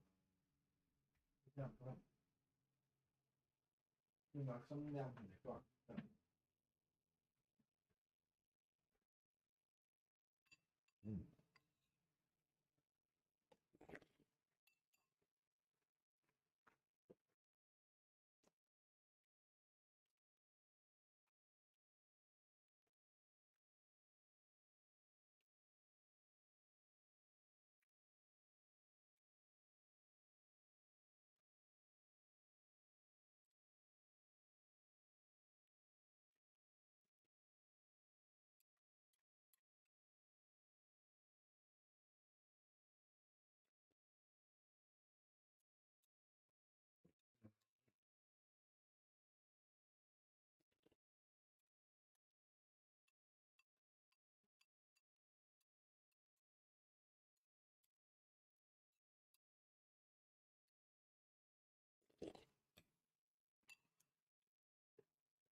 Yeah, so he was here illegally, which is funny.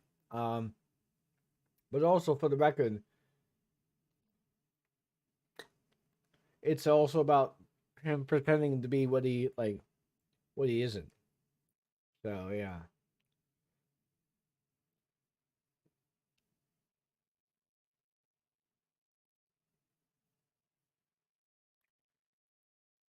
So yeah. Also, not to mention he works with the government, so it does make him a security risk. That's right. This is all fairly fair. I mean, come on, seriously. So yeah, you guys can kind of go over this. It's a very long fucking thread. But yeah, anyways.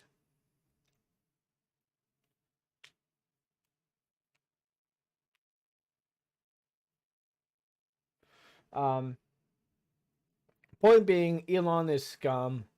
And what's happening at Twitter is not only hilarious, but it's also very much expected.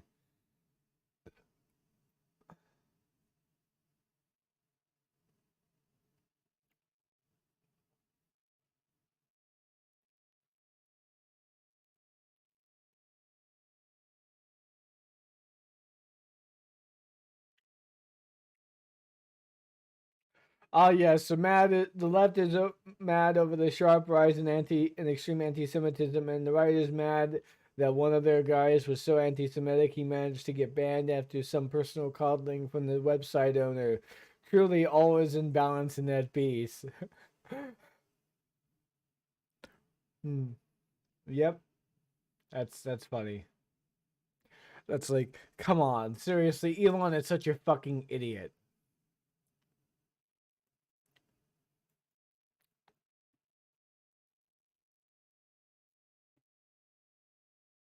Yeah. Oh man, Elon, what are you doing, man? Seriously, what the fuck are you doing? Yeah.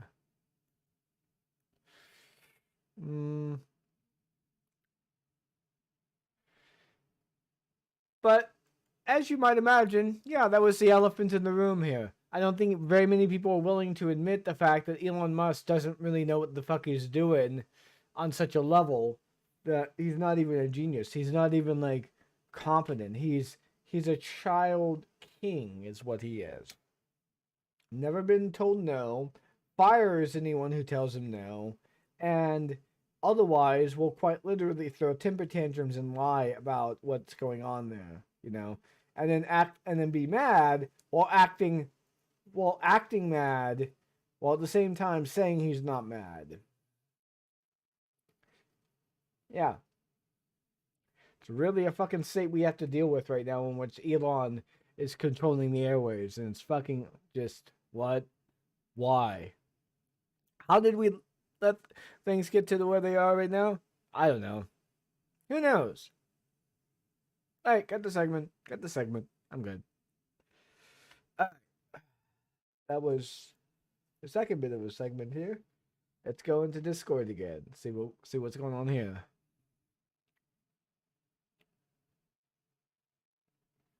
Let's relax in gaming here real quick because we're gonna be doing that soon. Like, let's say that you have your feeling, but you are able to like stop, not you don't do it. Then you're not a kuffar. Yeah. So you can still be in the religion, but also not do the things that Shaitan wants you to do. Yes. Oh, okay. But it's still bad to be gay, right? To be a homophile. Yeah, it is true. I learned today there was a Jewish person in my group, but he doesn't look Jewish. Why doesn't he look Jewish? His hair is red colored, That's weird. Red-headed Jews I've known to be a thing. I think his so. family's from Germany, actually. Oh, so they probably mixed with the Germans. Pee off. Nah, shaking's fine. I don't want to put my mouth around a piss tainted. Hello, new person who just. Why joined is chat the this first morning. thing I hear a girl? What the fuck? What the hell did I walk into? I stopped because I saw. Not fast enough, apparently. I'm sorry. Well, now you know Wow. her hard limits. That's their introduction. I just want to know why they're going straight from pissing to your mouth immediately afterwards. That's what I want to know. There's no break in between. Well, no, I mean that's the alternative to dabbing. You have to have it sucked off. No. Well, I'm gonna opt for that option every time. 100%.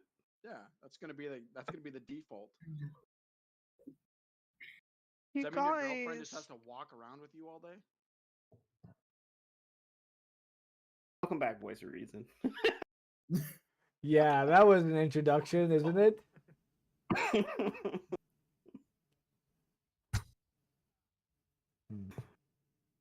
Wheels. Any good museums in Baltimore? Fuck, the aquarium's not terrible, but it's a little on the expensive side. And I don't know if you're into that little kid shit. Yeah, I am. Not Aquarium. little I'll look at kid fish shit. and shit swim. Hell yeah. Aquariums are fucking dope. Yeah. That's like kid shit. If a guy takes me on a date, I want it to be at an aquarium I or a mean, zoo. where else am I going to be able to see a giant shark and a giant octopus? Yeah. Wait, you don't want to go to the Edgar Allan Poe House and Museum? Take your girlfriend to the place where they abuse that's where I animals for a live. living. Great. Oh, gently behave. Wait, it's the National Aquarium? How far is that from the hotel? Is it walking A distance? lot of states have a national aquarium. I think every city has a national aquarium. We have an aquarium. It's not really national. There's a National Great Blacks in Wax Museum, and it's Blacks in exactly what it Wax? sounds like. Wait, No, wait, no, what? it's Great Blacks in Wax. Oh, wax so the museum. great black people of history, but Yeah. wax figures? Yeah. It's got to be Okay. by the water. By the water? Yeah, because I'm not renting a vehicle. I'm going to be walking from the hotel and just hanging out in that area for a few You days. can go to the Baltimore Tattoo Museum. Oh shit. I need another tattoo so fucking bad. Let's see how far it is from the water. Water? You Sorry. didn't get me Water? No. Now you have to say it. Water. Go ahead. Water. Water? What'd you say? I'm in T-Jump server at the moment. I figure I just pop in there. I don't pop in there very often, so you know.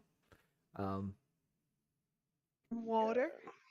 Sir, Water. it's water. It's water. Hey, get the water here. There's the water. Gotta be near the water. What's going on with your water here? Hey. All right. So, Baltimore Tattoo Museum. Let's check it out.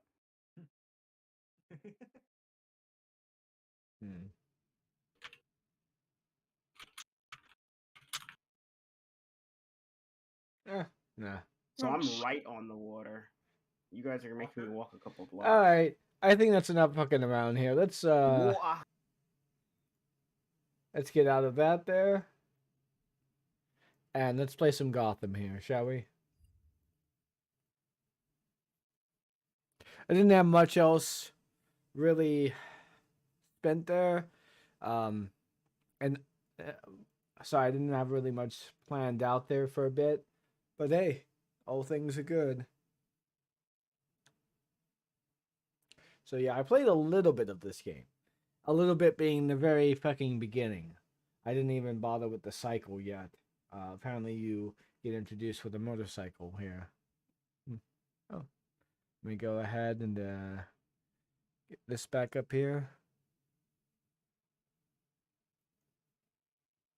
Put that there for YouTube chat. And just wait a bit, I guess. Oh, yeah, that's right. Hold on.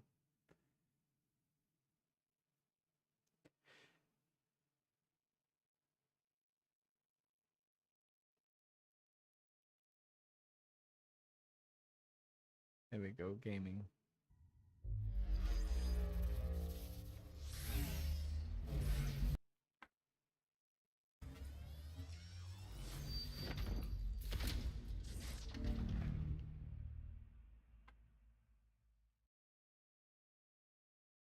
Weird. It's not showing up here. Hold on for a second, real quick.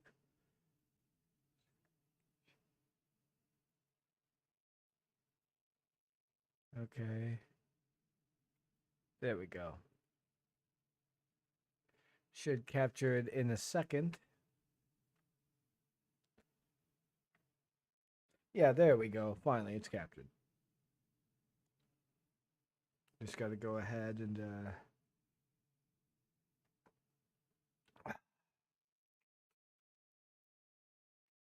Here. Get my controller. Trying to have the cat on me, but nope. Alrighty, let's see where we're going with this. Honestly, that first conversation with that obvious white supremacist there, that was funny.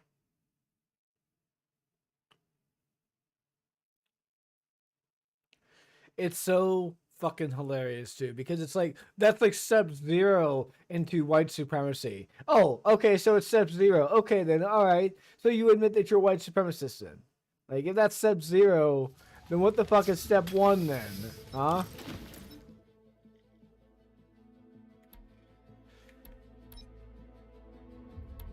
Making sure the graphics are where I want them at.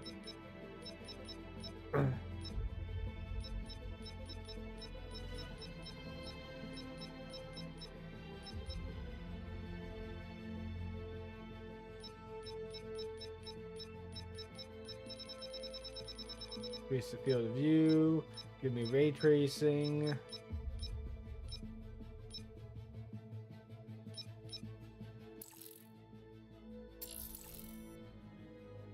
I'm just gonna adjust my graphics settings for a second. That's the cool thing with me. You get to experience this shit. You don't get to experience any of this graphic setting stuff with anyone else, huh? Huh? Aren't you excited, huh? I know it's boring.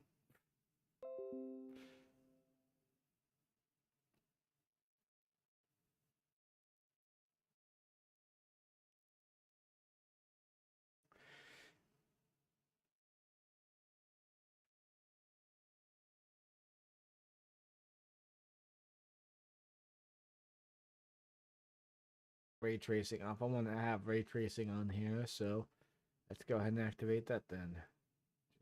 That there. There we go. Oh, sorry about that, kitty. You okay? Okay there, kitty? You okay? I hit kitty in the face with my elbow.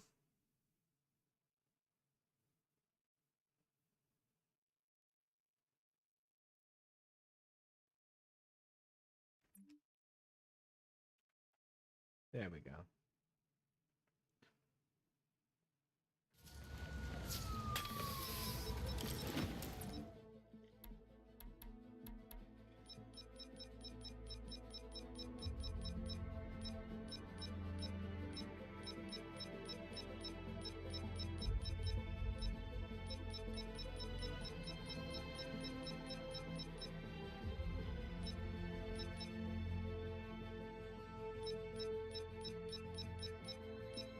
Okay then.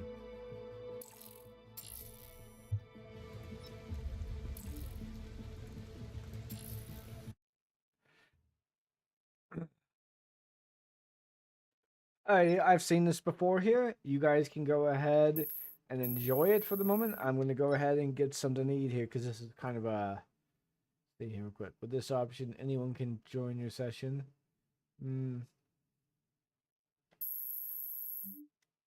Public. Actually, no. Let's not do public real quick. What? I can't go back? Okay. I guess I got to go ahead and do it sometime later anyway, so... I doubt I'm going to get anyone dropping in on me on the first few fucking missions.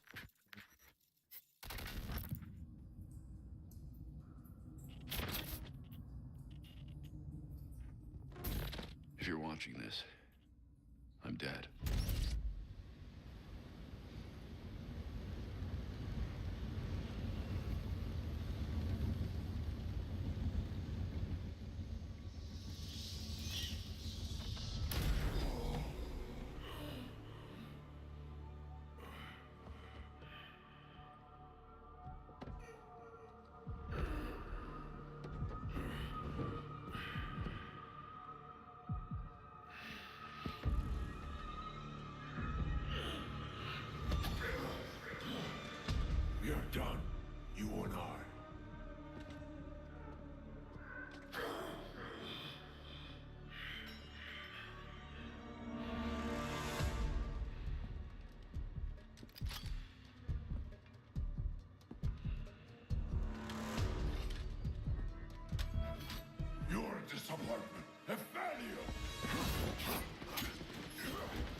Corruption still flourishes in Gotham, lurking in every shadow. You don't need that mask. I know it's you. Ra's al Ghul. You allowed this blasphemy, this sacrilege. Did you think you could keep it from me?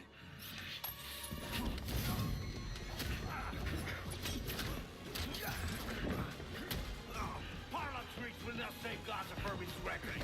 Not now!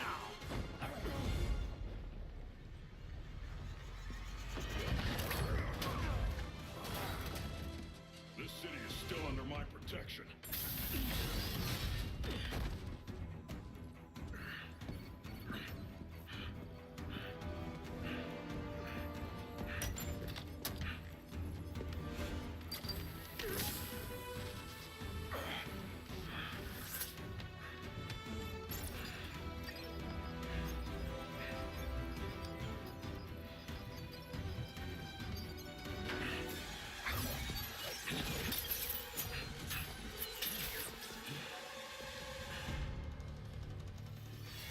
No one's coming to help you.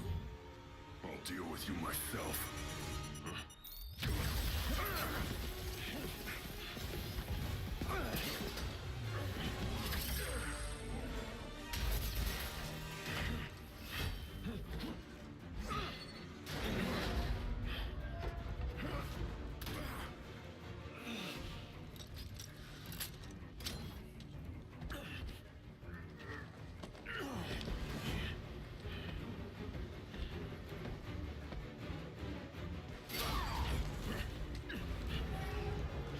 Why fight? It will be over soon.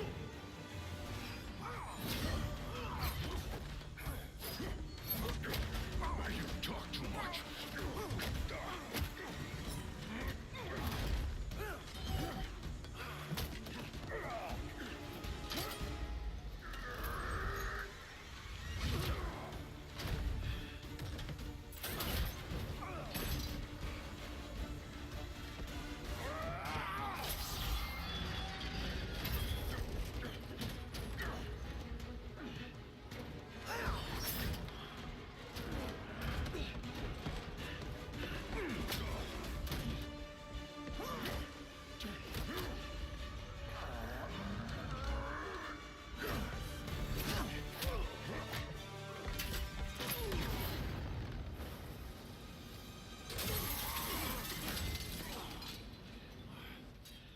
You should know by now that you cannot defeat me. I am eternal.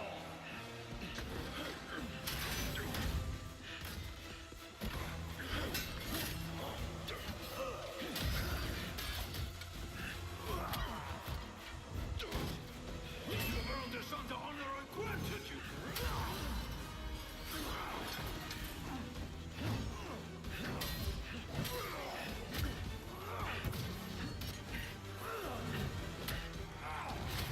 I made you my heir. With the lesser speed, you might have survived even this. Unlike you, I'm not afraid of dying. I'd rather keep my humanity.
You'll be dead before they get here. Your precious precious family. I will slaughter them one by one. And when they have drawn their last breaths, I will burn the city to the ground.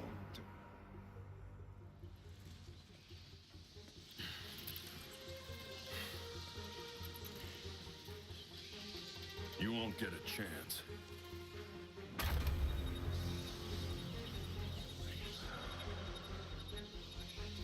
Gotham is their city now.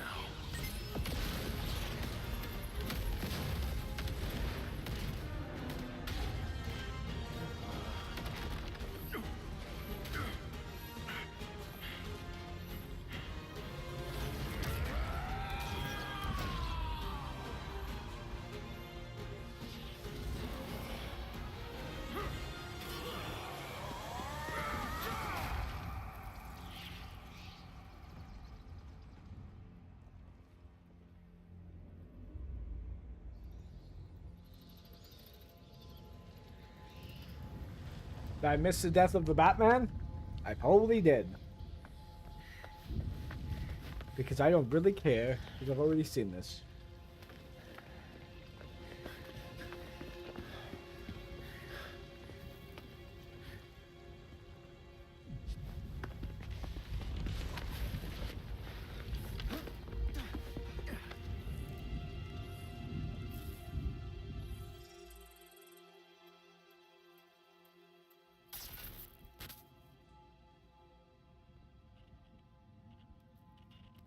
If you're watching this, I'm dead. This is a code black. This message was automatically triggered when I destroyed the cave and everything it contained.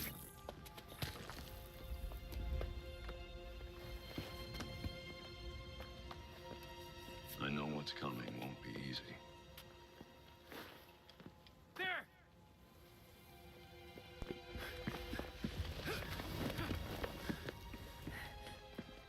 But then,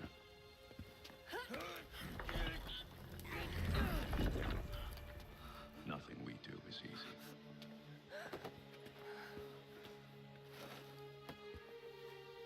I've prepared for it as best as I can.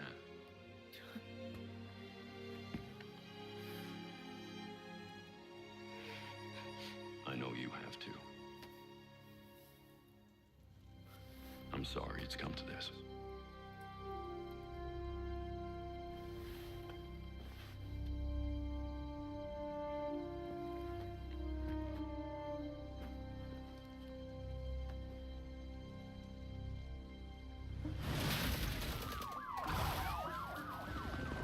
He's purring really hard right now. Gotham's criminals to realize the Batman is gone.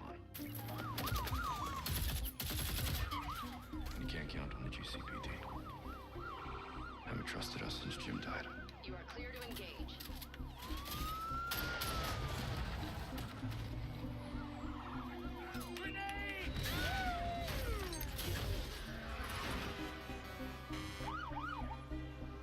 I'm leaving you the Belfry as base of operation. Hold on. Take chat off there since no one's saying anything. Some of the technology is outdated, but it has the gear you need and all of my files.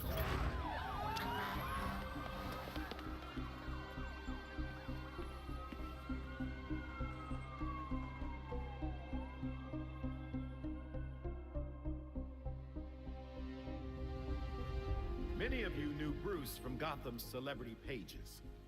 I'm so lucky to have gotten a Blue Russian, honestly. And he was that. But he was more than a headline. He was my nephew. He was a friend, a mentor, and a benefactor to those of us gathered here today. And to those of you who didn't know him as we did, I want to tell you this. Bruce was Gotham. He loved this city more than he loved anything. He was a protector to this city. He worked tirelessly behind behind the scenes to bring justice and equality. There's nothing he wouldn't do. No project he wouldn't champion if he thought Gotham would benefit. And I think in remembering that, we remember Bruce as he truly was.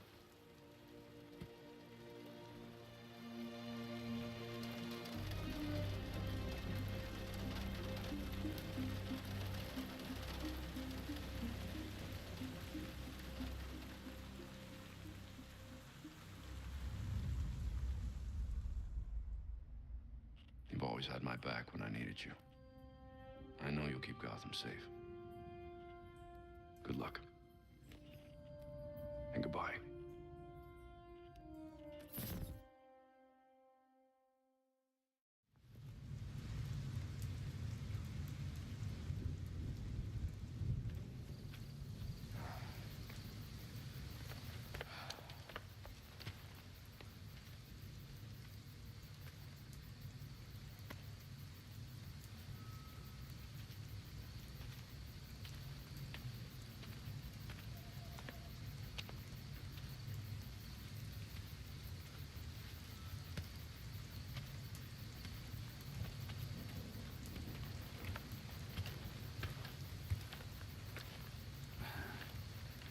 How's Alfred? What you'd expect. Took him 3 years to agree to a vacation, and Bruce turned up dead. He asked for some time. He knows none of us were there either, right? What about you? You let Jacob Kane give the eulogy. He offered. He thought it'd be easier on us if he was the one to do it. He's Bruce's uncle. Hell of a speech. All that talk about a protector who works behind the scenes. If he only knew. Catherine wouldn't be there if she suspected. I can't see the anti-vigilante police commissioner presiding at Batman's funeral. Here's something else she doesn't know. She has the body of Batman's killer in her morgue. Ra's al Ghul is listed as a John Doe, slated for cremation. And what if the League of Shadows finds him? If they drop their dear leader in a Lazarus pit, he won't be so dead anymore. You want to break into the GCPD headquarters for a what-if? Be my guest. I decrypted the case Batman sent with his message. We should focus on that. I looked it over, but did I get everything? It doesn't look complete. I think Ra's interrupted him while he was writing. He says this has implications that could shake Gotham to its core. Ominous, but not exactly helpful. I saw a few places we should poke around. Construction sites, a quarry. He also mentioned a Dr. Langstrom. Anyone know him? He's a zoologist at Gotham University. Not sure what his connection is, though. Let's divide up the work. We can meet at the Belfry when we're done. Get it up and running. Who gets to talk to Langstrom?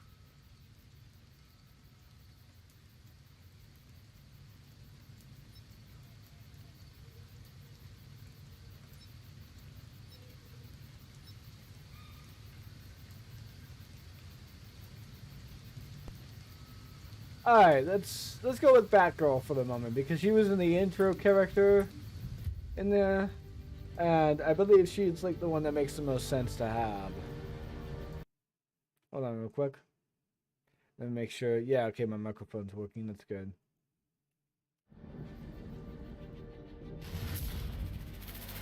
Gotham Knights. I'll see how Red Hood plays. I'll check out Robin. Apparently Robin has like teleportation and shit like that.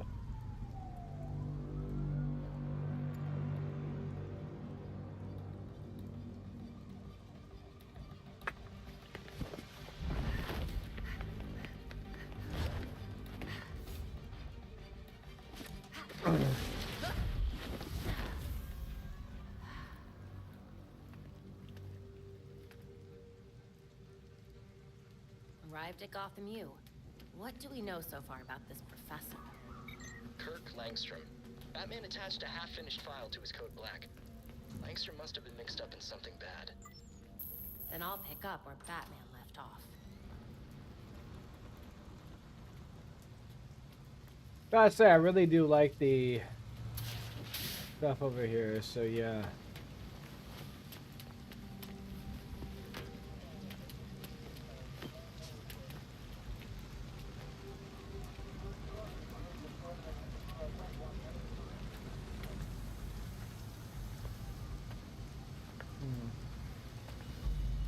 So we got a positive ID on this faculty dude, Kirk Langstrom.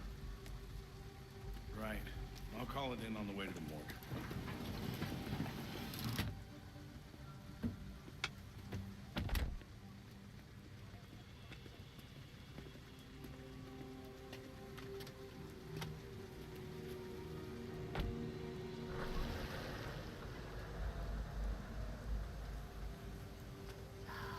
Damn it. Langstrom's dead. Do we know where his office is? Langstrom's dead?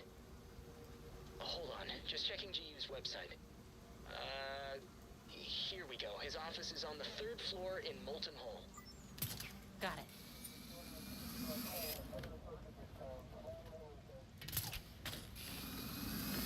Third floor balcony's open. Don't mind if I do.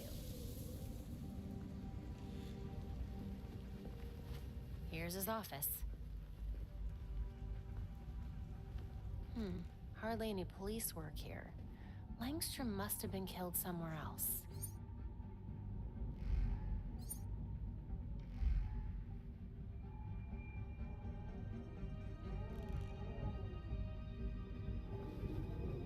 Ah, Those here we marks go. look fresh.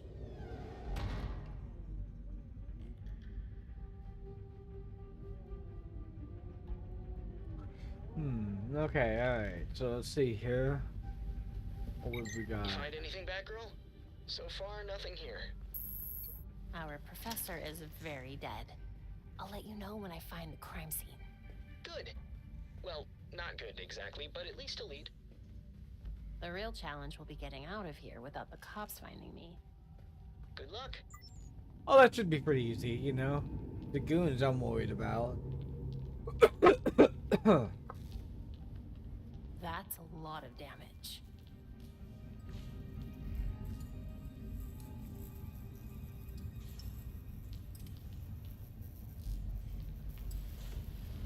This must be where Langstrom died.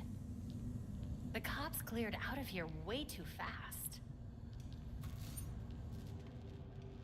Langstrom must have been working when he was attacked. Significant blood loss here. Evidence of a struggle, then the attacker pinned him to the wall. They were merciless. Langstrom was dying, but he tried to get to that cabinet instead of the door. What was so important?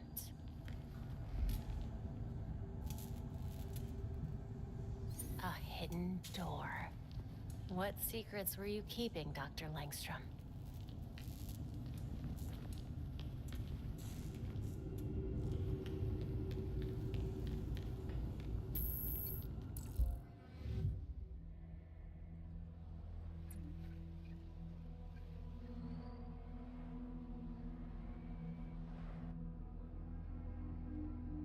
Okay. So let's see. Langstrom made sure to remember those dates. I should too. A thermostat would be a clever place to hide a keypad. A microwave. I hope Langstrom wasn't combining burritos with genetic specimens. Langstrom might have programmed his tablet to open the door.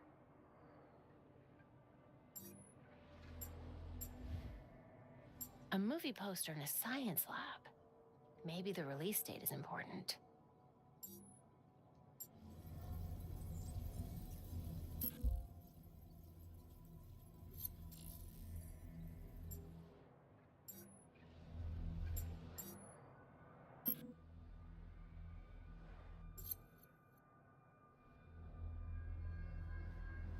A phone number, but that's not a Gotham area code.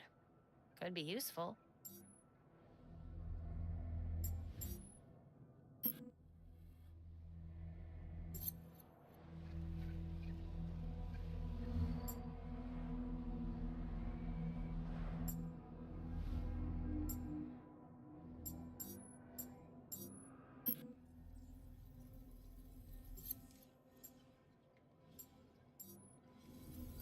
I remember the thing being this one, if I remember correctly. Yep. Perfect. Time There to we see go. what Langstrom was so desperate to hide.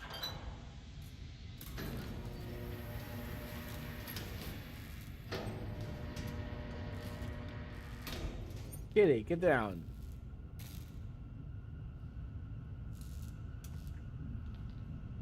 Sorry, Kitty got on my desk here. I was trying to eat out my bowl.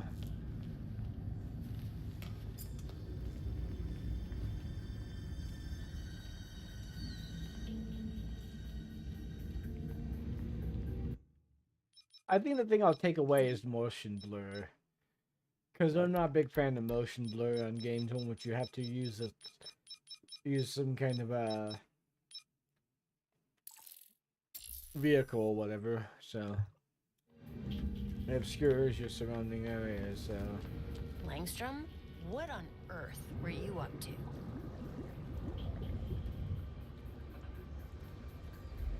Wonder what that fluid is in there. Maybe it's how he changed whatever that is.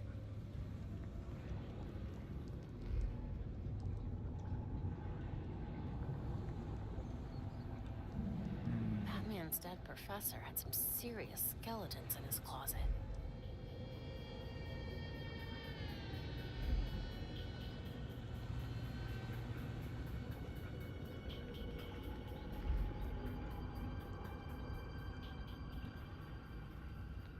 Langstrom's workstation. I should take a closer look.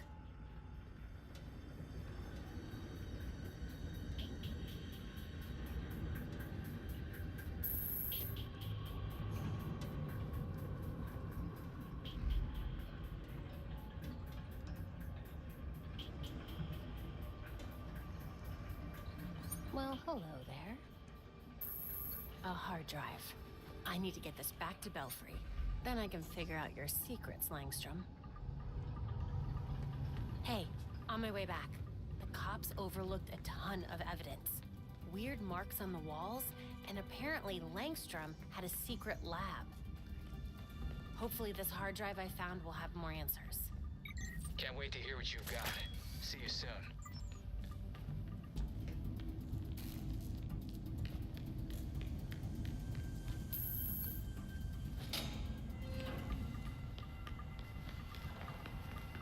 Great.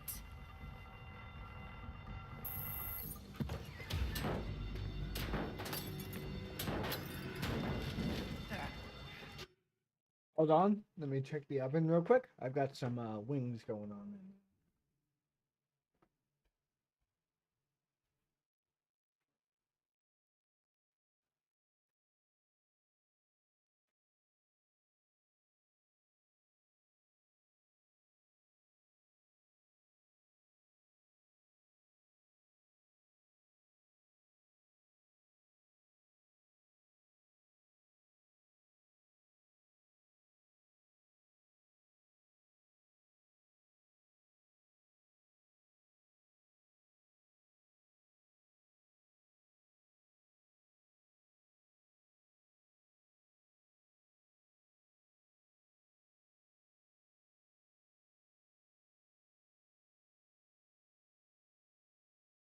Okay.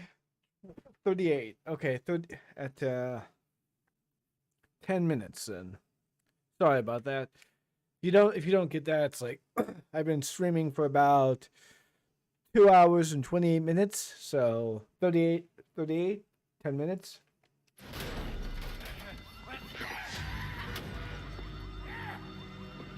I'm going to be turning the chicken wings here soon. I'll show you guys what it looks like once I'm and everything. And after that, and during that time, we'll watch the video.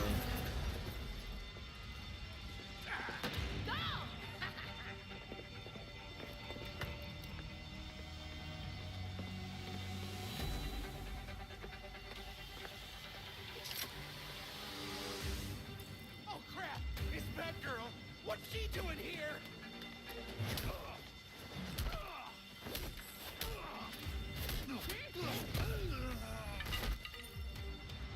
Freaks are here? Gangs have been tightening their grip on Gotham since Batman stopped showing up. The freaks want the neighborhood to know they're in control.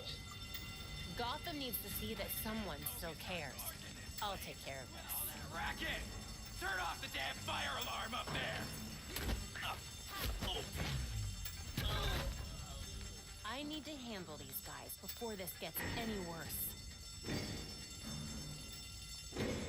Fire alarm! Die! Die! Die!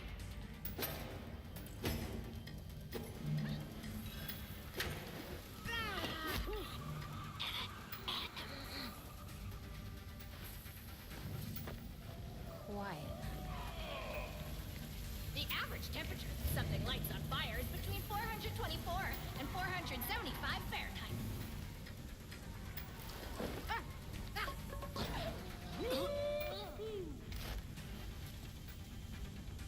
Hey, look up here! I'm a professor of setting stuff on fire!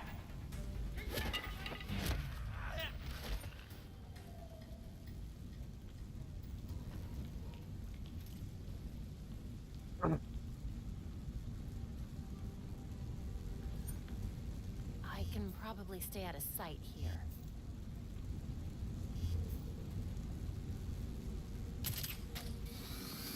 Are the fumes getting to you, buddy? Night, night.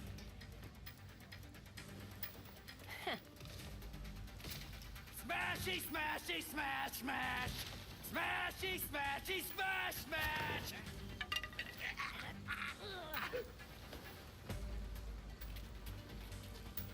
You burn now, grass. No one. No one's going to cut you, is what he was going to say.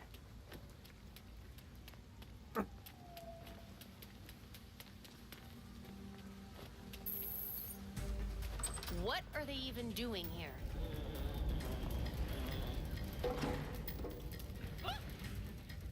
Enjoying the fireworks.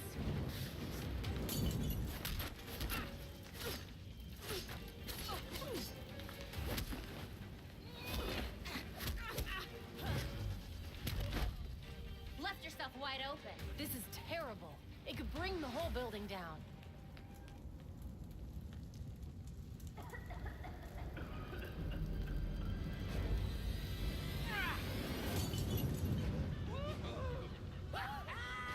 Hostages. I need to hurry. I have money. Can anyone hear me?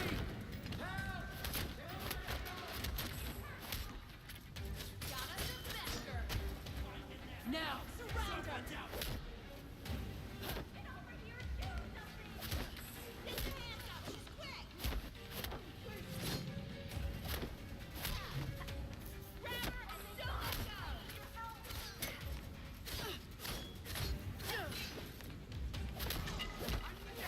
This ain't pretty.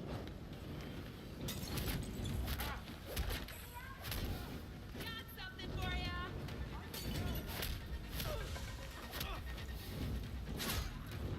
Easy as 1, 2, 3.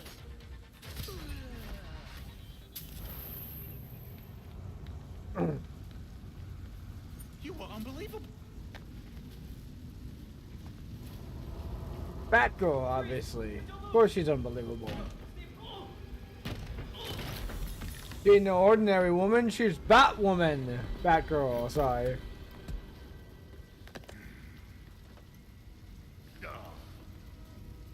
Broken.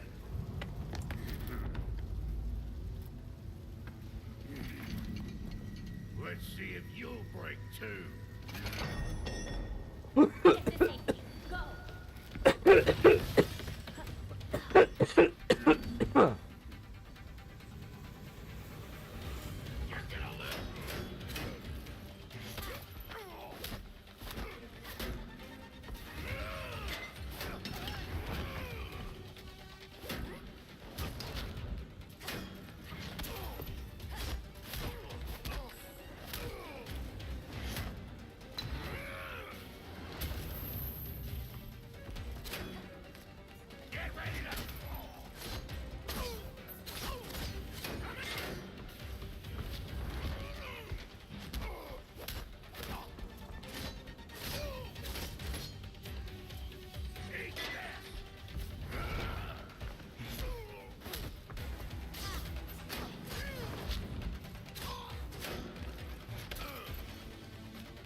Cops are on the way.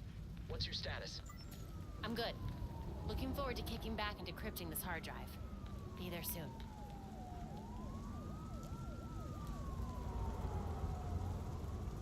Can't wait till I get some more abilities and some more stuff there. I know for a fact that you probably get like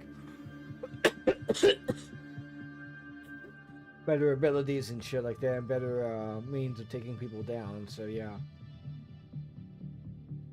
Oh, nice! You can interrogate criminals. That's cool. And then,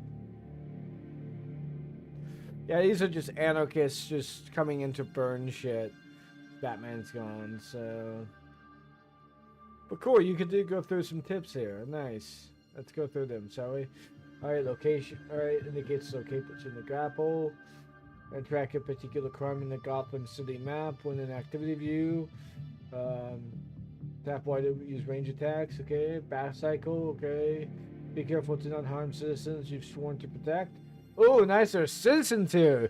You know, that was always something that was always missing in the last Arkham games, was the citizens. So, you know, but, yeah. Gotham Knight, which should be pretty good. Interrogate. Interrogated to reveal crime across Gotham City.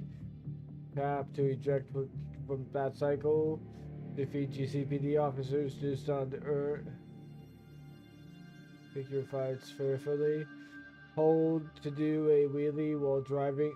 Oh, does this mean that the cops are going to be the bad guys and we'll have to introduce them to be the bad guy to fight them because of being the bad guys, and like we won't get XP or salvage, but we do it for reputation? Is that the issue?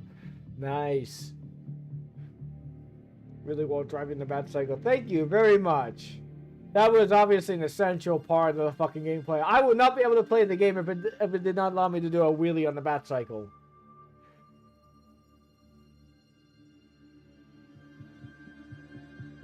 Defeat criminals during nighttime patrols, and you may discover new clues. Collect enough clues, and you'll unveil premeditated crimes planned for future nights.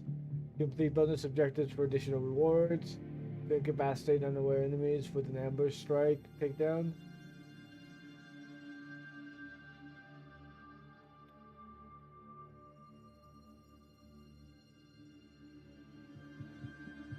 If you have a smoke bomb, hold during its combat to quickly escape. Sudden takedowns, incapacitate enemies slowly and quietly. Stay sharp. Then all enemies can be taken down in silence, okay? Target in an area, an individual they are, to collect additional information and mark targets. Okay, good. Hold to climb and perform. Let's see, I already know about that one then. Increase aim precision, okay.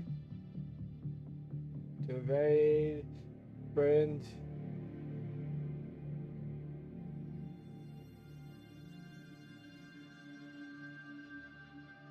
Okay, that's good to know. That's good to know. Red lasers cannot be interrupted. Okay, good. I mean, that to dodge those. Tapping while falling to perform an aerial attack. Okay, that's good. Okay then, got everything.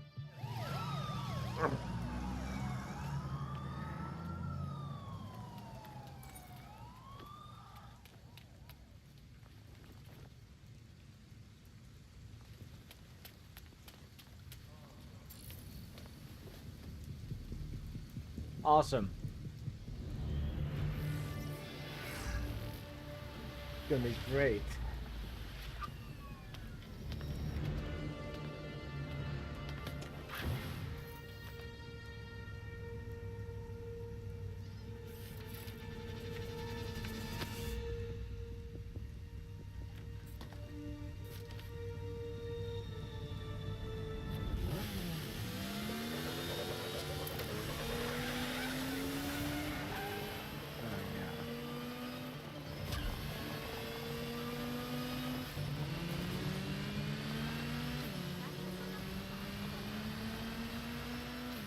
Hey guys, I got something. Heading back to Belfry now. We're here. See you soon. You're kidding.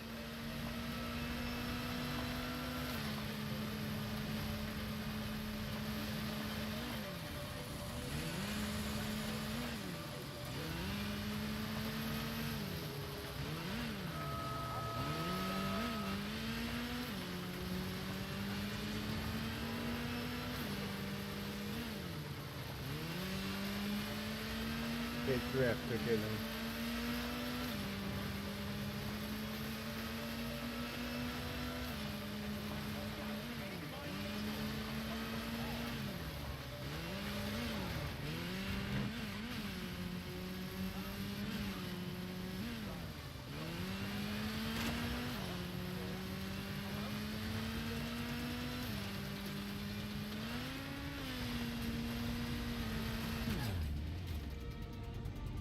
Oh, okay, I did not know that.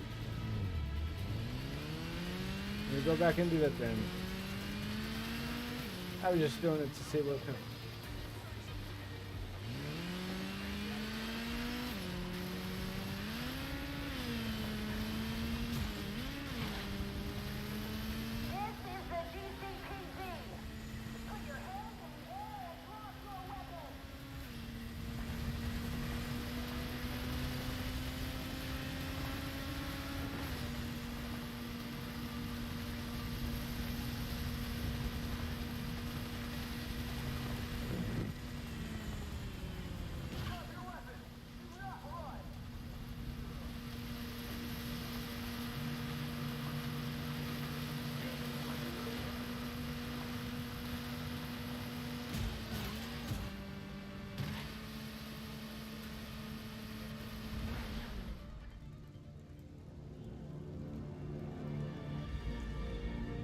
I didn't do any drifting, which I meant to do, but, you know. I guess they aren't exactly happy that the Batman is back. Or any of his, like, or rather any of his proteges, I should say. It's probably because I was going over an area and I shouldn't have. I guess, maybe, I don't know.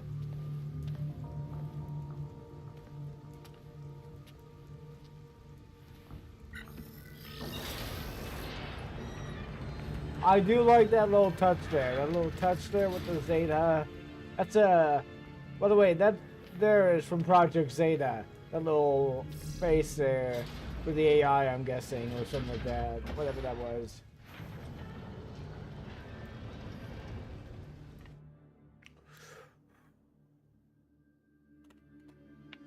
Alright, I'm gonna go ahead and pause the game real quick and check on the wings there. I'm actually, like, surprised I didn't really hit that hydrant. I'm actually, like, really proud of myself for not doing that. Let me check on those wings.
Hi, I'm back.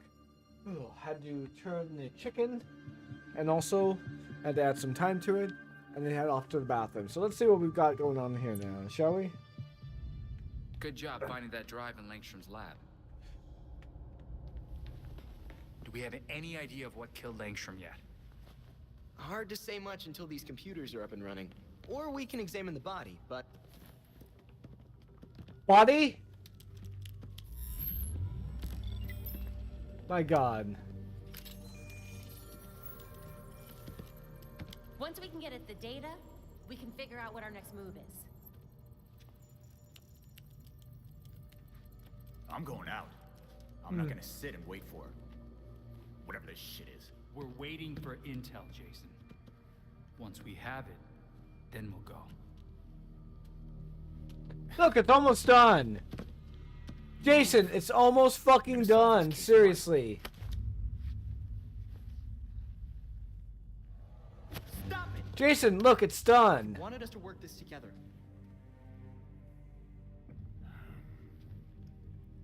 Look, you've got access to the data. Let's make Fucking hothead. I guess, since we're waiting anyway, we might as well take another look at what Bruce had on Langstrom. Crap. That must have been the secondary breaker.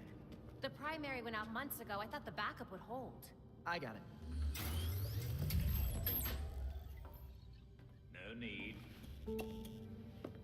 Nice. I put in a small fix that should hold for a while. Wasn't sure you were coming, Alfred. I'll always be here when you need me, Master Richard. When any of you need me.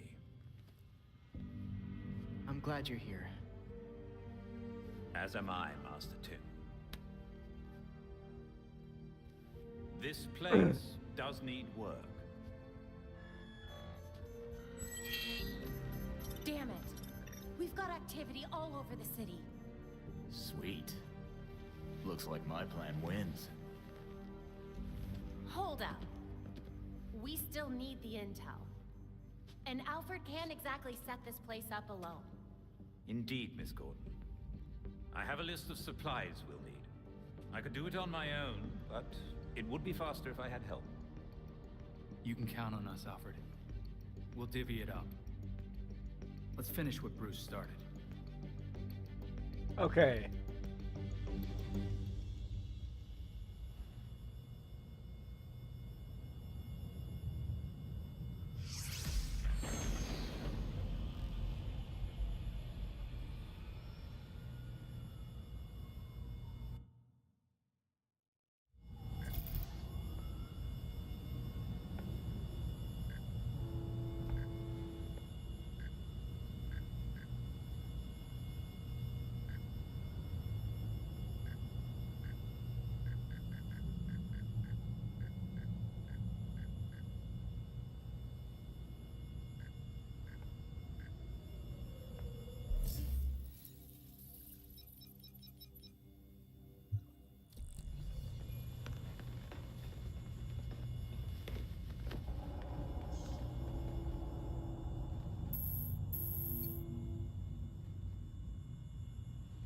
That drive will take a while to decrypt.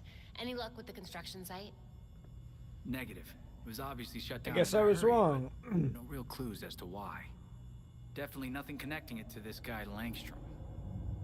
If only Bruce had had the chance to tell us what he was working on. This case, it's like reading a book with half the pages missing. If anyone can figure it out, it's you, Babs. This is a tough one, even for Oracle. Babs, Barbara, I it's wasn't funny. talking about Oracle or Batgirl.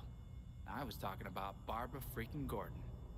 You've got this, and I've got your back every step of the way. Thanks, Dick. We'll figure this out. All of us. Girl power! Just... Sorry, that was so fucking girl power-esque at the moment. Sorry.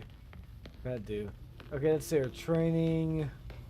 What's the training right now? No training dummy. I guess I gotta wait for that. For the moment.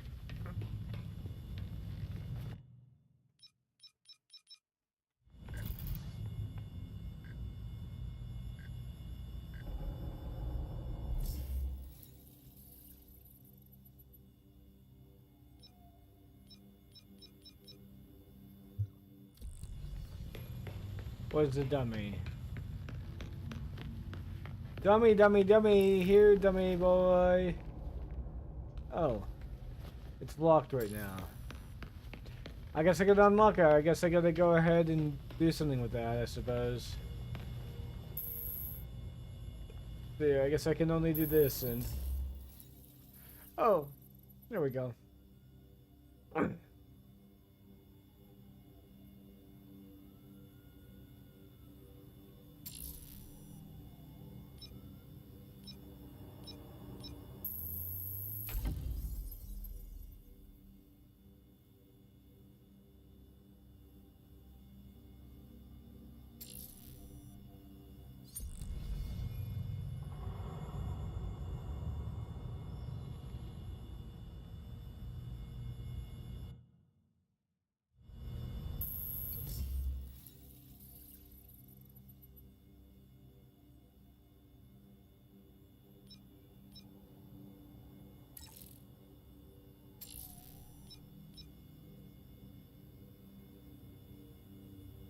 Oh, nice. I didn't know that that was a thing.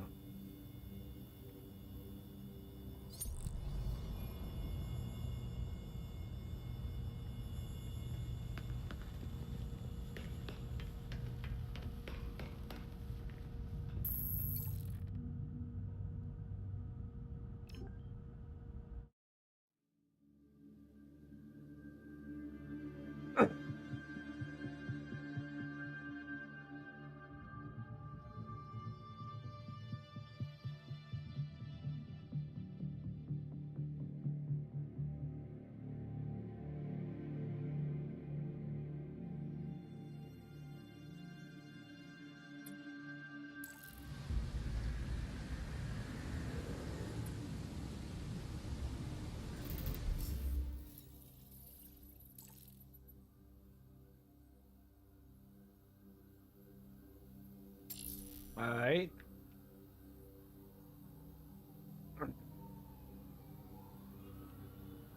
See here real quick.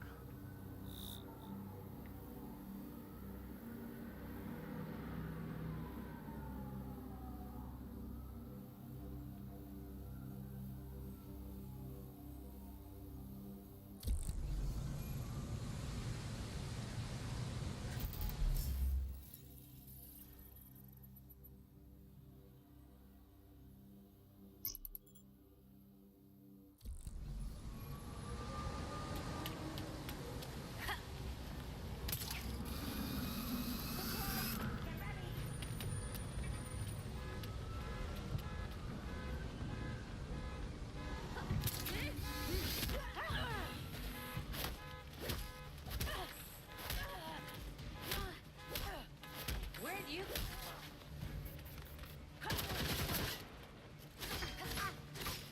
You're not walking this one off! You should have blocked.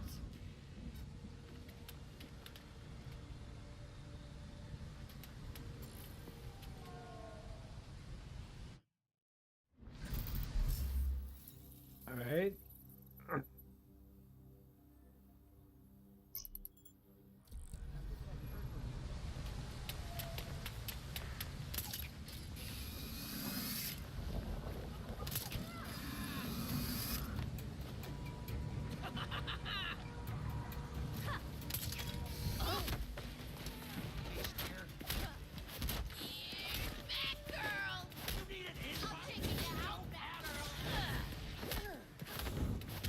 gonna cook myself a hero!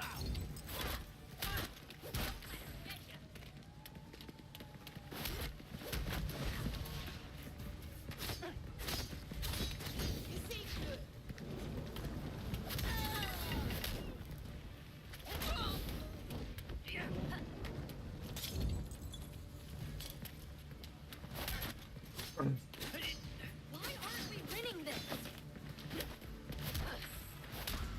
Not on!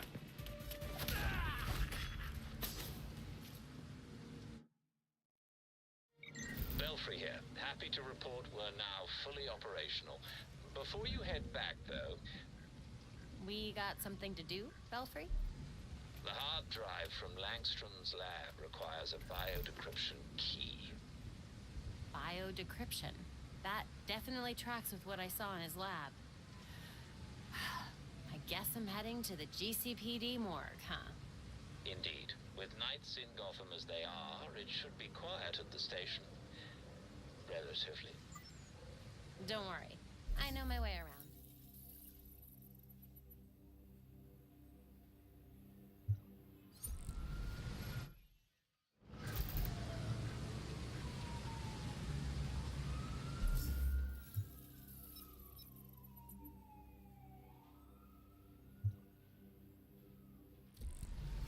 Alright, how do I do momentum again exactly? How do I add that? No.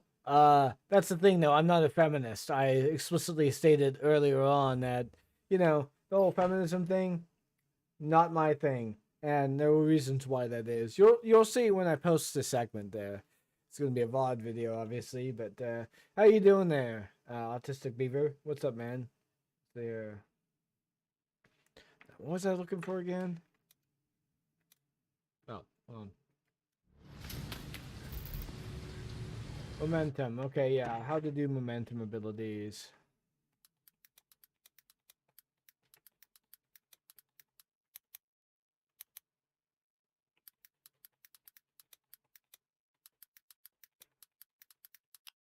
They don't exactly repeat that shit.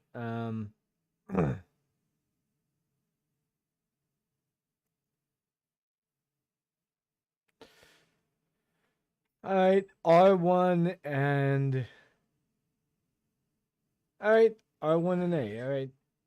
I mean R1 and X. Or R2, my bad.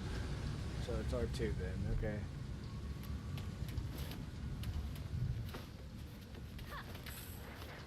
Yeah, there we go.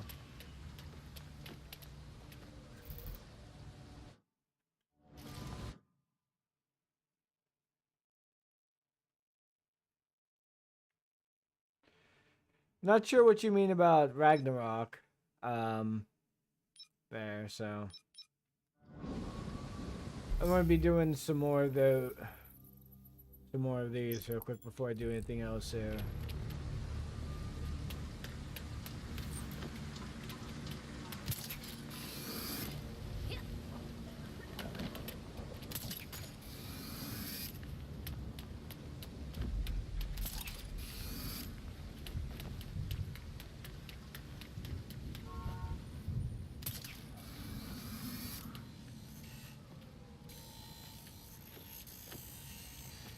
You're done now. Just about there. Shit! It's Batgirl! Ha! Show 'em who's boss!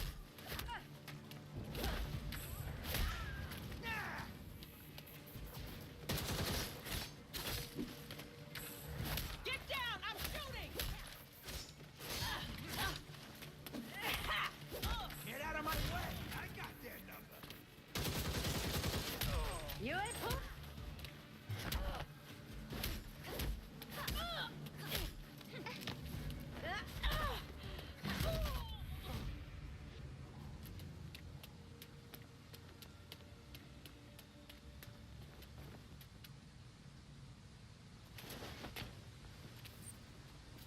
Okay, so it's alright, I see how to do it now.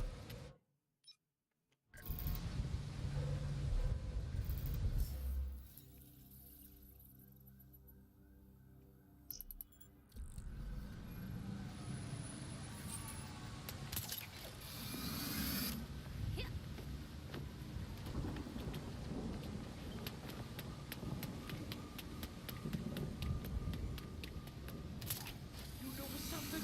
Hurry up! Almost got it.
I have no idea, honestly.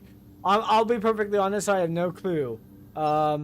It does seem like to be a thing. Like there doesn't seem to be that many voice actors used for like bad guys.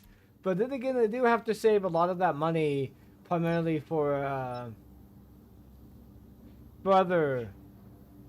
So every melee attack.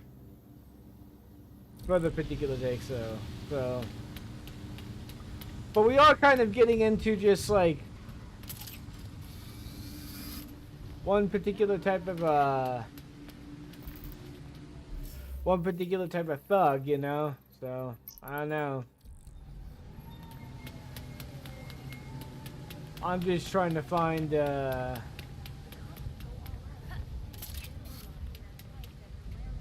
my bad. Wrong place for it.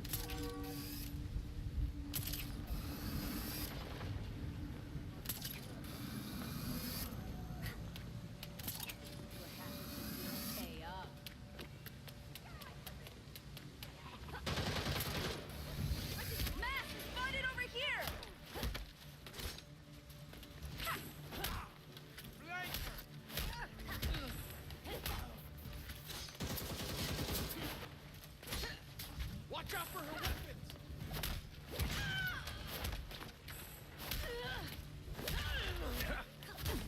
I'm ending this beast for good!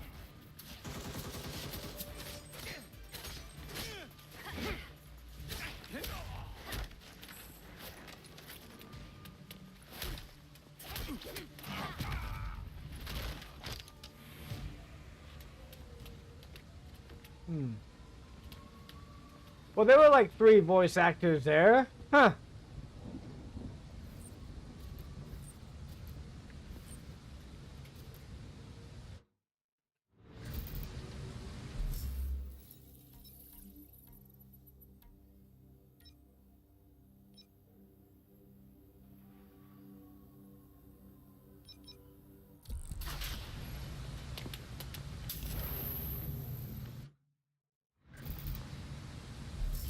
Alright, let's see what other kind of crimes we've got nearby real quick. I guess that's it for right now.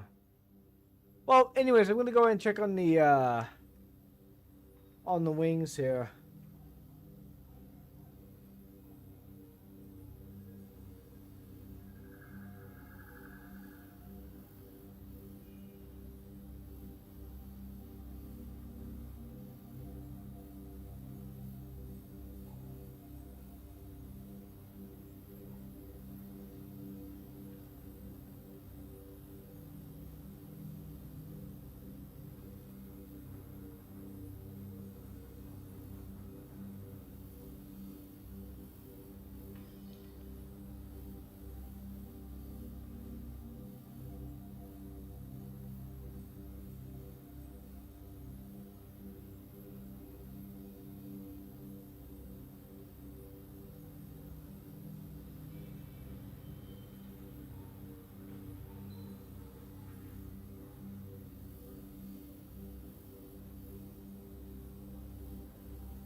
Oh, really, huh?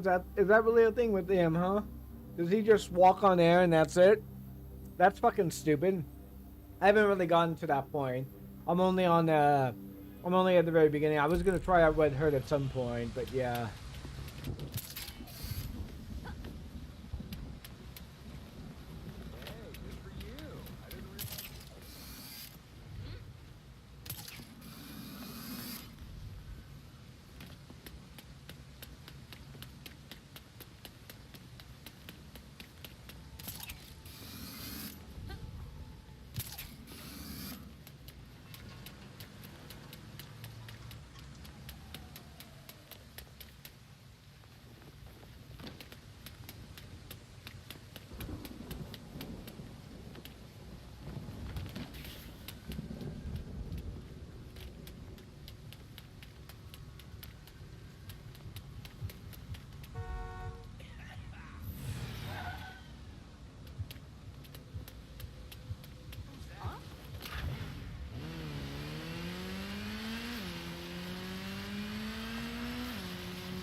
busy night. Hope that makes it easier to sneak inside the station.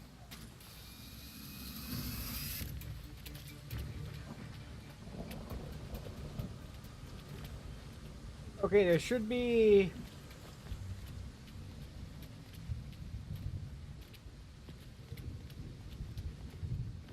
Okay, by the looks of it, there might be some kind of window up here, because every room looks in their lecture looks like it could be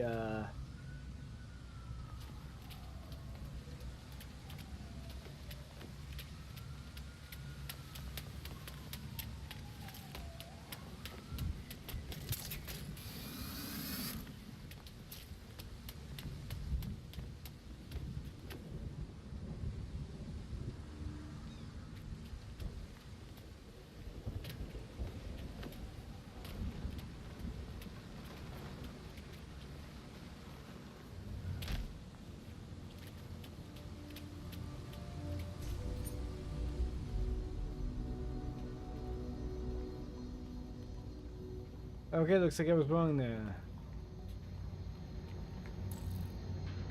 The damn door is stuck again. No, can't open or close it. No, I'm not gonna fit in my belt. Where's maintenance? Yeah, a hole.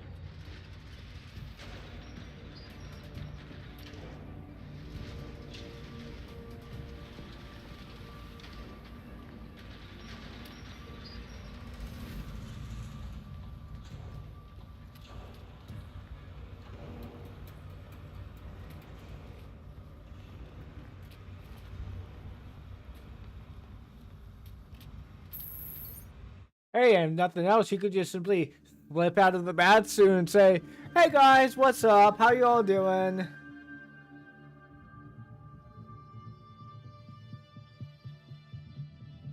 Oh. Well, if it's literally magic from the Lazarus pit, then I don't really care. I don't really care. I can't be bothered to care. Because it's fucking Red Hood. Why should I care about that? If it's just Lazarus stuff. The front door. You know. Now, where was the morgue again? The morgue's moved to the far side, past the bullpen. Do your best to keep quiet.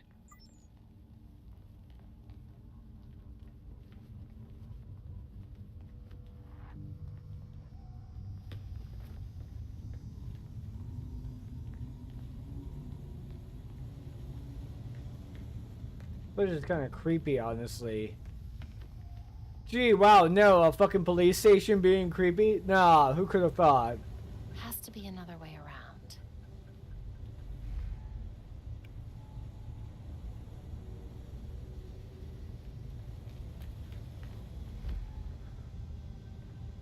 Ah, there we go. Goddamn freaks. That's my daughter's school. We got a few in lockup. One caller in interrogation. I'd pay $100 for 5 minutes alone in there.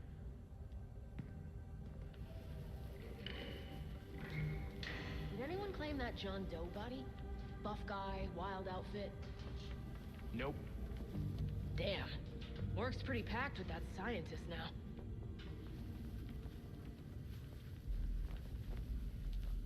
You turned your body cam off right in front of Montoya? Is that bad? She was loyal to Gordon. Police like that can't be trusted.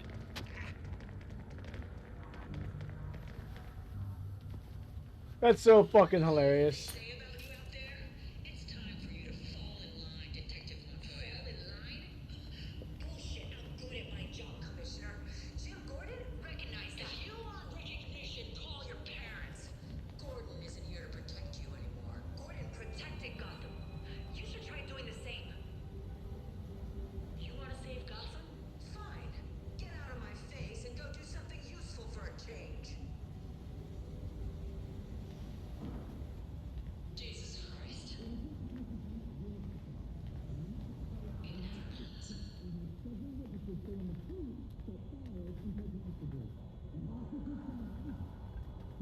Yeah, so you can't hear because the recording is disabled. I see. Yeah.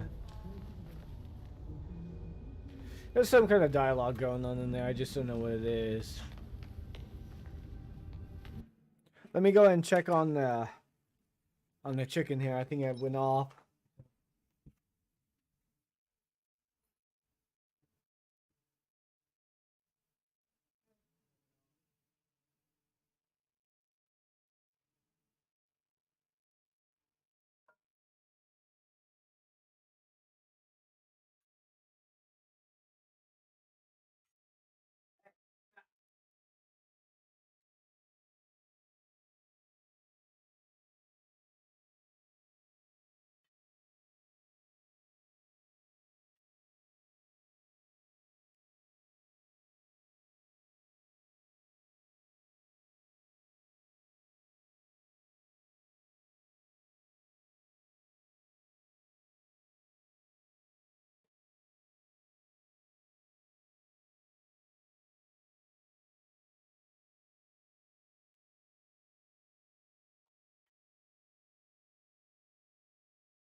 Get me out there. Come on, go.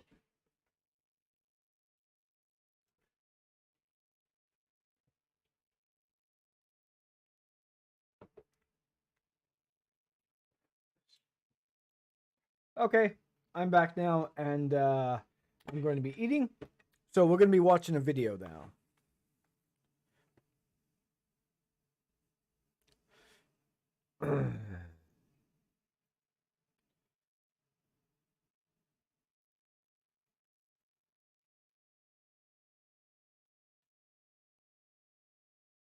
Hold on. Let's...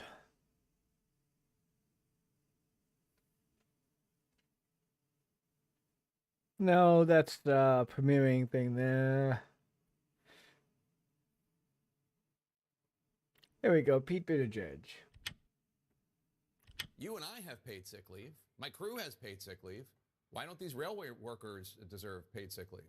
CNN's Jake Tapper shockingly committed an act of actual journalism, pushing back on Transportation Secretary Pete Buttigieg, who is defending the move from the White House to push through this legislation that essentially makes it illegal for rail workers to strike and works against their interests by including no paid sick days in the legislation. So wow. This recently passed. Incredible. I'm going to do a separate video going through some more of these details here.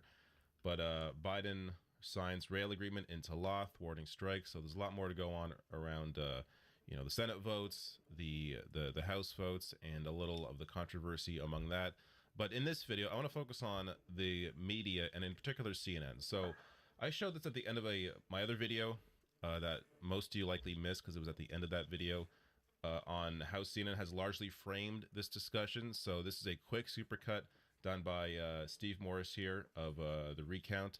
So I'm going to play this for you to showcase how they normally cover this and have covered this story. And then I'll contrast that with how Jake Tapper had a surprisingly solid discussion or debate with Pete Buttigieg. A rail strike is one of the most disruptive and expensive things that can happen to an economy. A rail shutdown or strike would disrupt I've seen this supply before. chains. A strike means food prices could skyrocket. Many experts are saying would be an economic catastrophe. That could mean a big shortage and massive price hikes. Even gas prices could increase. And it also could cost the economy $1 billion within the first week. That would cripple the economy. I'm not setting aside the concerns of your members, but are you and your members willing to stop the rails, in effect, and accept those costs to the U.S. economy? Do you Ghoulish. Every single one of these people are fucking ghoulish. These would be the people who would, during the civil rights era or during the era of abolitionism, would be talking about how, sir, have you realized the type of damage that abolishing slavery would do to the Southern economy? Do you have any idea how many white slave owners would be out of a job? believe a strike is worth it if it cripples the U.S. economy and costs up to $2 billion a day? More than $2 billion per day. Is it worth it? And on top... Yes! That's the point of a fucking strike, you goddamn ghouls. Of all of that, the holidays are right around the corner. It's a little less than a month right before Christmas here. Especially right before the holidays. President Biden warning if that happened, it would devastate the economy if we had a strike like that. So joining me now to talk about this and a lot more is Bank of America. It's Brian Moynihan, Chairman and CEO, one of the biggest banks in... Beyond parody. Hello, sir. We're talking about the railroad recession. Would you, an American CEO of a Bank of America, one of the world's largest and hated banks in the entirety of the world, would you like to go ahead and comment on this? The world. Yes, let's bring on the Bank of America's CEO to discuss how this affects the economy and how it's the workers' fault. You can't really parody that. It parodies itself. It is beyond parody. Holy fucking Christ. Like, from the guests, like CEO here, to the framing of the discussion about how it's the workers' fault if there is an impact on the economy, the entire framing, largely from CNN and from other corporate outlets, have been to blame the workers if there's going to be a strike or if they would allow them to strike, as opposed to maybe putting the onus on the business class and on the White House to put some actual sick days into the legislation. We're talking about people that work crazy hours, have a very tough job, not giving them a single sick day. They have to use their vacation days if they're out sick, is completely insane. But that is how this is normally covered because, of course, these are massive corporations. CNN, massive corporation. Same with NBC, same with Fox News. They all have this perspective by default. For them, that is the status quo. That is normal.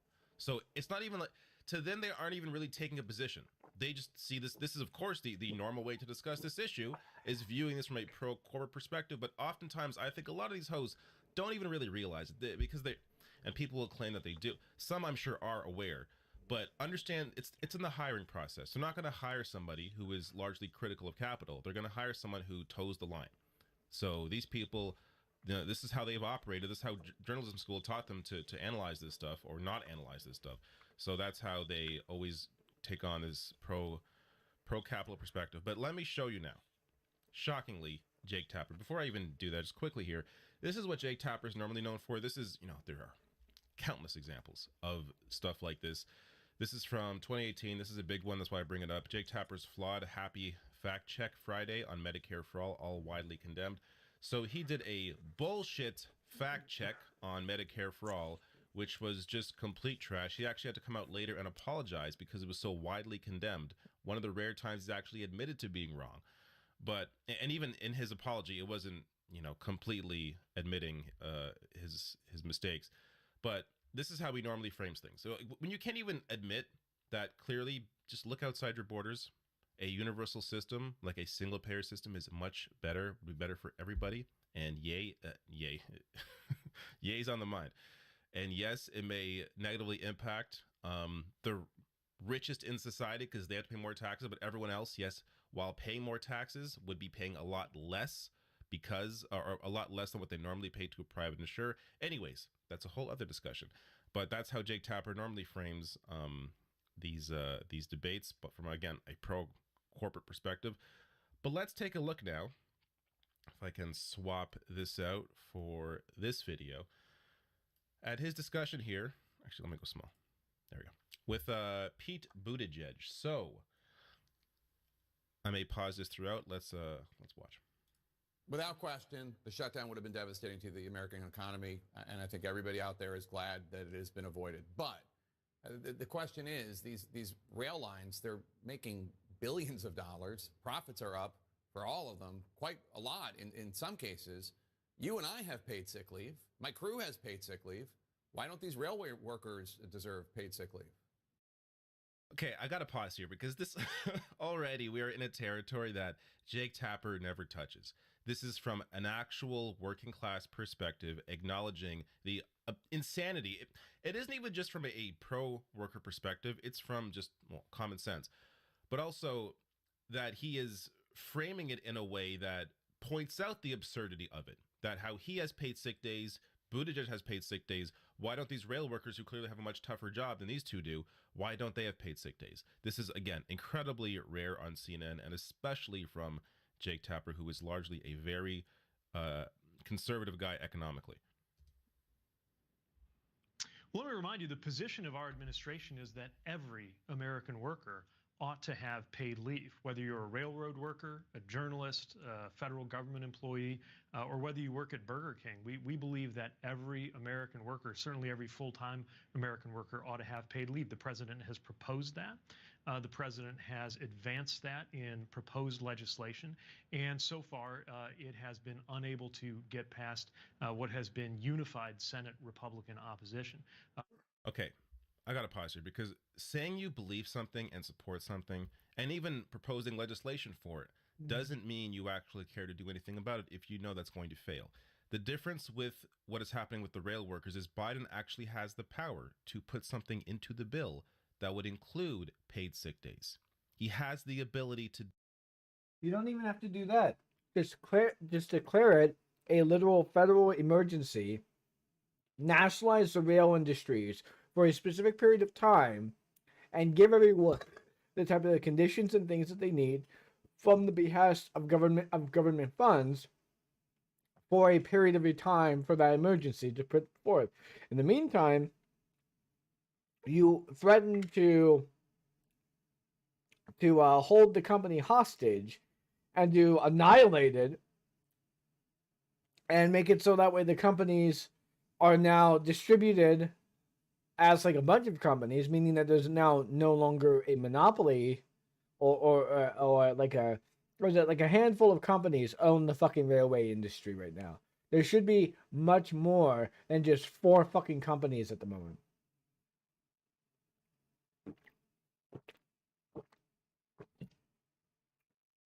So yeah, break those fuckers up. Threaten to break them up, or tell them that they do that, or they acquiesce to the union's demand for paid sick leave. So there you go. There's no need to even get the Senate involved. Biden has that power. He can just declare that shit. Do that, to force that on to the rail corporations.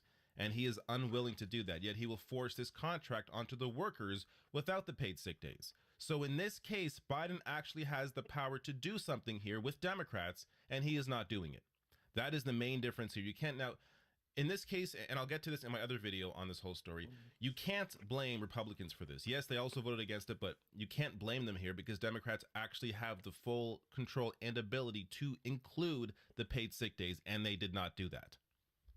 We are going to continue to press for that. Again, not just picking and choosing one sector over another, but based on the basic idea that every single American worker ought to have paid leave, just like you have in pretty much every country in the world. Right, but for now, right now, the tentative agreement that was reached at the bargaining table between union leaders and companies contains provisions like this pay raise and other improvements. Right. I get it, but saying that they ought to have paid sick leave and then getting in there and saying to the Warren Buffetts of the world, give these guys paid sick leave, or the White House is going to make you guys out to be the bad guys, and you're going to be the ones that are forced to blink after your reputations take a number of hits. That's a different matter. We've heard from multiple union workers who feel like the Biden administration has let them down.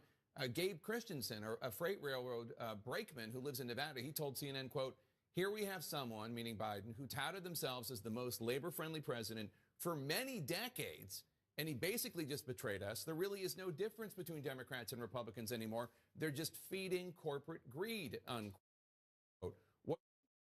This is incredible that he would bring up this quote from an actual rail worker. Now, I have to question the motive here, because again, this doesn't normally happen on CNN. The new owner at CNN, their goal, at least his goal, is his stated goal is to try and make CNN more straight news and less about commentary and opinion. So, and many took that, and some of the firings have indicated this, that it would mean that they would lean in a more Republican direction, and in some cases that is true. There's examples of that, but it's possible that's also motivating this kind of coverage as well, as opposed to just taking the typical Democratic line of siding with corporations here in their perspective. If they wanted to side with Republicans, what they would be doing is that they would be going all in into the culture war bullshit and like saying that maybe the fucking Republicans have a point about trans people. Maybe the Republicans have a point about drag queen story hour. Maybe the Republicans have a point about this kind of shit. You know, they would start slowly poisoning and introducing it to their audience and whatnot. They aren't doing that, though. Tapper here is actually pushing back on their narrative with some actual facts from an actual real position, as opposed to a made-up position that is normally brought up by the Republicans. Because that's how normally you have these hosts, that's how they normally combat Democrats, is they will do the both sides thing. This is what the GOP is saying, this is what the Democrats are saying, and both sides are usually saying a different version of a pro-corporate position. But here you have the real position, the real opposition to the bill being discussed, and this is fantastic to see. What do you say to Gabe Christensen? Well, if you don't think there's any difference, you should look at the difference between this president, who has advanced good-paying jobs, who has made sure the National Labor Relations Board is able to do its job, who has put in the first card-carrying union member to be labor secretary in a generation. It is worth noting that Buttigieg is correct on that. It's worth pointing that out. That is a good defense from his side, from his perspective here, to bring that up. But that also doesn't excuse what has happened in this situation.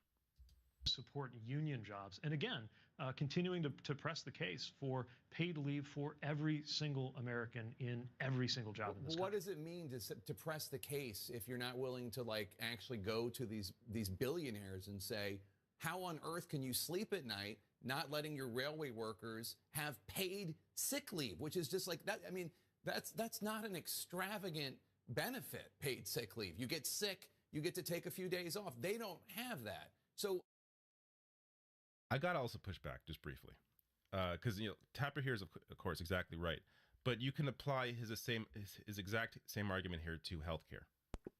It isn't extravagant to say that you should be able to get healthcare and not have to go bankrupt over that. Not wrong. Not wrong. Definitely agree. Totally based. Jake Tapper hammering it home to the bougie billionaire class that owns the railway industry. They definitely need to be given the guillotine. Champion of the proletariat, Jake Tapper is. I'm just fucking around, of course, but yeah. All right.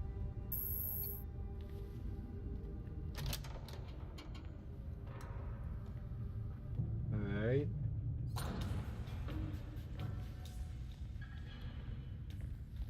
Eat the student body! Barbecue the rich! Make it spicy!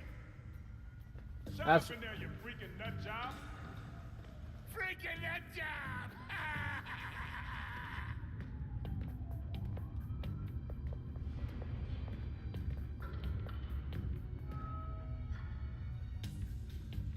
I swear, cross my ticker. I grew an ear on my shoulder. Shut up or I'm coming in! It fell off, and then I ate it. Keep that crap to yourself, weirdo. You still got Betsy? I need my bat. The piggies took everything! I ain't got no crust left! Okay. Oh, man. Shut it, you God weirdos! damn.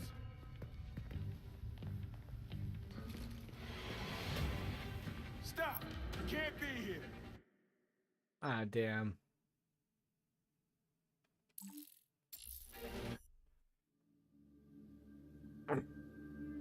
Okay, so I guess that's what we do if we wouldn't want to go ahead and do that then. Cancel the mission, come back to it.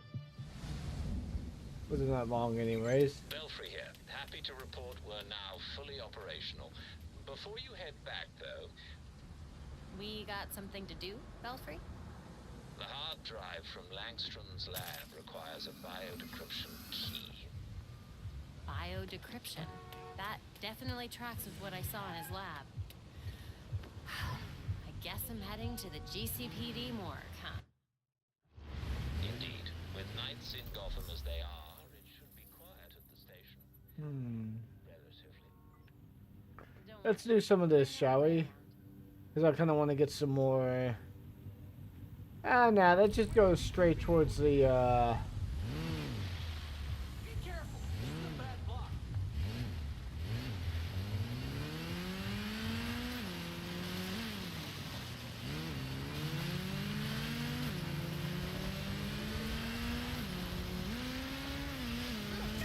Ah, damn. Ooh.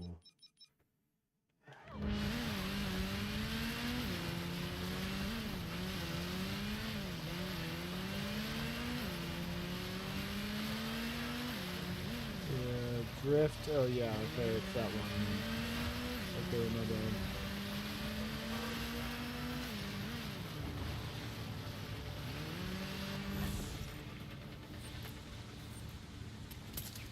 Good luck!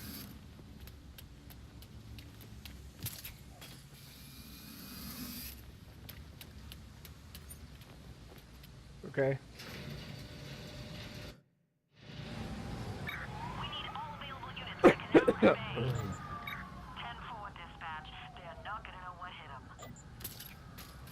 Another busy night. Hope that makes it easier to sneak inside the station.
God damn. Takes a little bit, I guess.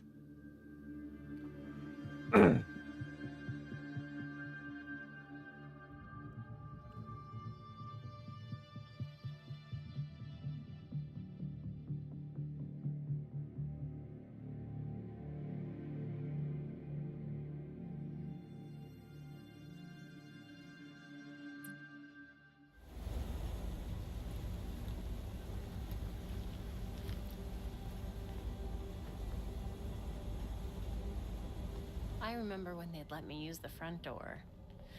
Now, where was the morgue again? The morgue's moved to the far side, past the bullpen. Do your best to keep quiet. Goddamn freaks. That's my daughter's tool.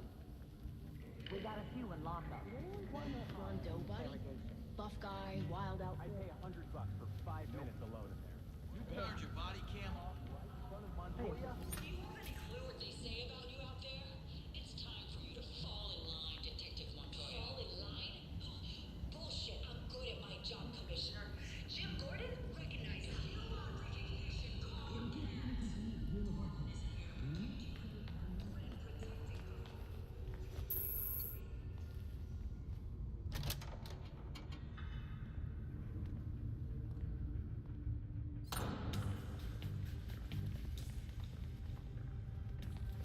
Eat the student body! Barbecue the rich!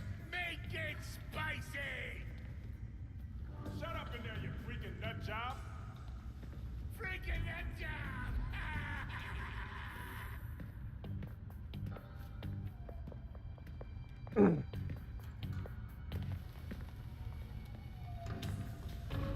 I swear, cross my ticker.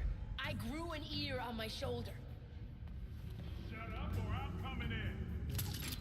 It fell off, and then I ate it. Keep that crap to yourself, weirdo. You still got Betsy?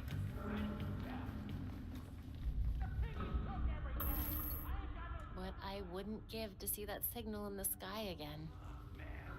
Shut it, you weirdos!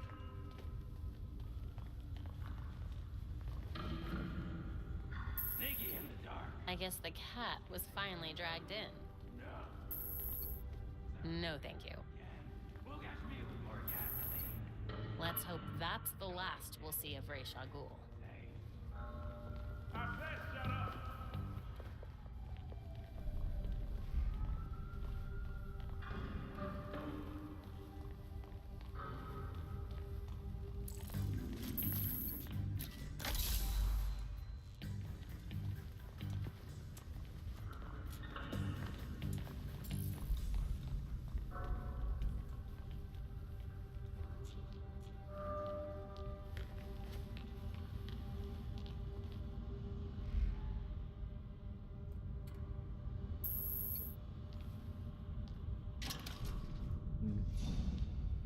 The morgue is just on the other side of the bullpen.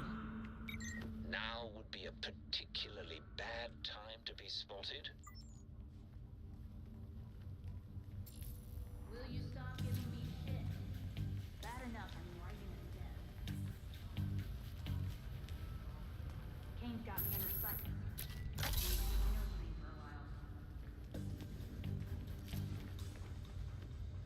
She's definitely overreacting. I barely hit that kid. Not my fault he tripped and hit the curb. Yeah, goddamn parents want to sue the city. Good thing he's got priors. The lawyers will use that. No, but I have a feeling you're going to tell me anyway, so get on with it.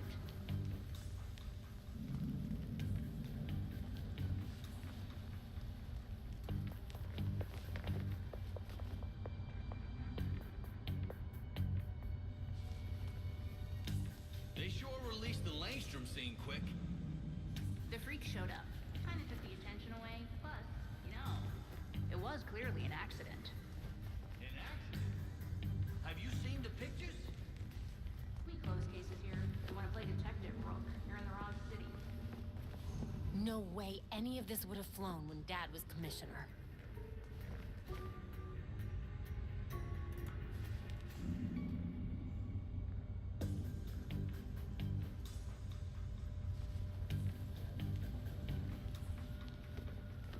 going on over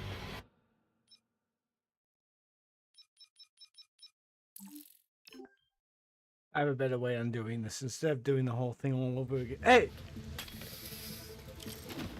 No! Let go.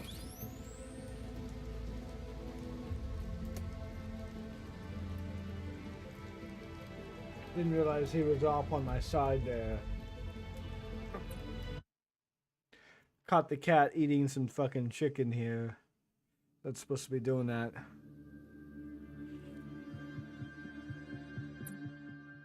The morgue is just on the other side of the bullpen. Now would be a particularly bad time to be spotted. Will you stop giving me shit? Bad enough I'm writing a death. Kane's got me under sight. I need to keep my nose clean for a while. She's definitely overreacting. I barely hit that kid. It's not my fault he tripped. They've been digging pretty deep into Red Hood. Yeah, goddamn parents want to sue the city. Good thing he's got priors. The lawyers will use that. No, but I have a feeling you're going to tell me anyway, so get on with it.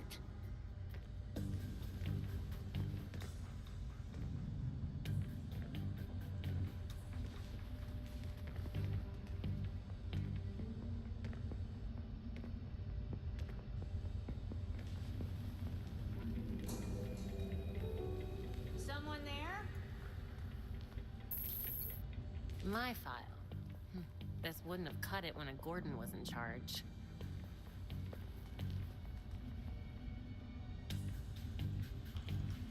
Right, nothing.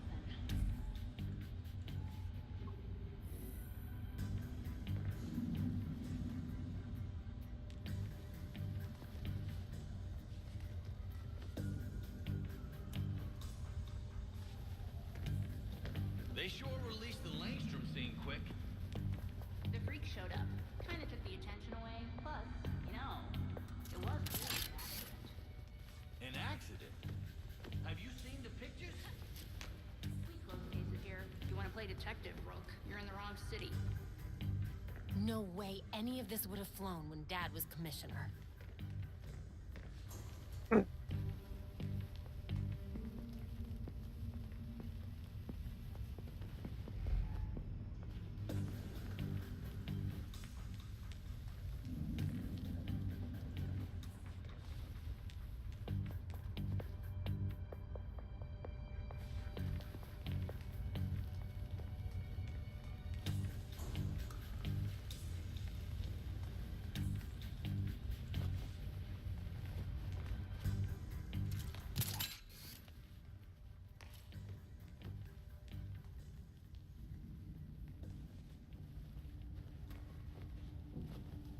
Locked, of course. Someone must have a key. The desk sergeant, perhaps.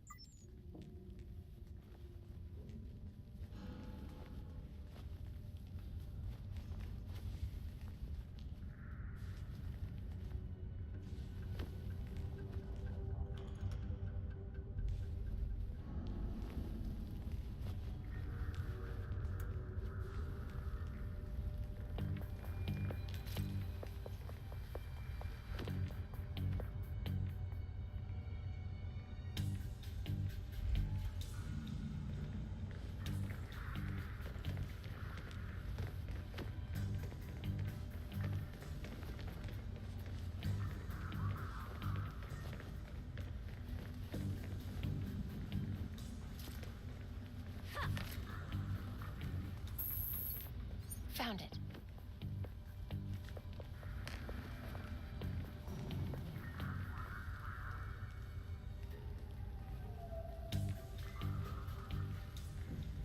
This isn't exactly half as hard, as long as I'm not fucking around or whatever.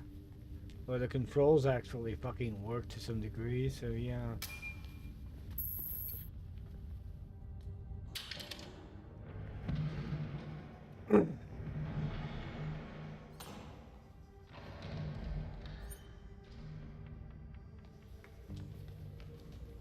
let's see. The forensics team.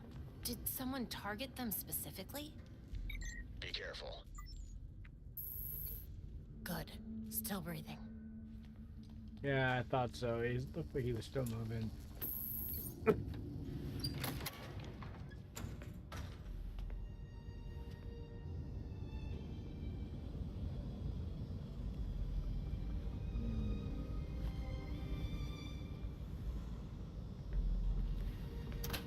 Who's this? Is this Talia al Ghul? Looks like it, yep. Belfry, Talia al Ghul is here. Copy that. Be careful. You know you can't beat me. My beloved has trained you well. I remember him telling you to stay out of Gotham. Dead men's wishes don't concern me. Besides, I'm here to clean up my father's mess. Which in this case is the demon himself. I knew it. She took a sample from his body. Attempted to use a Lazarus pit to bring your father back? Wouldn't be the first time. Wait! Why did he go after Bruce?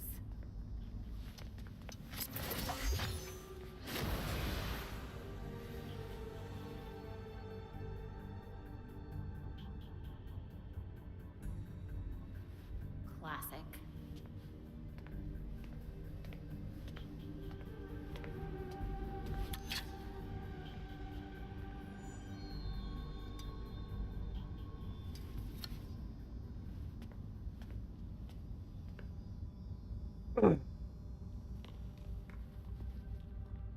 Alright.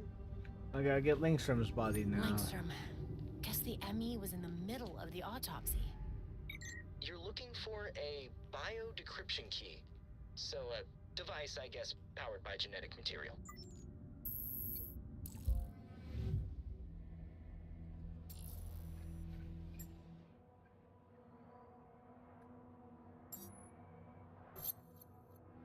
In another life, I was a medical examiner. I had to stop playing this one. Too addictive. Heart condition, allergies. Langstrom's file didn't say anything about diabetes. Why would he need a glucose meter? You carry this to monitor your oxygen levels on the go. I wonder if Langstrom's prints were a match to any crimes. You can learn a lot about how a person lived and died from blood.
Ah.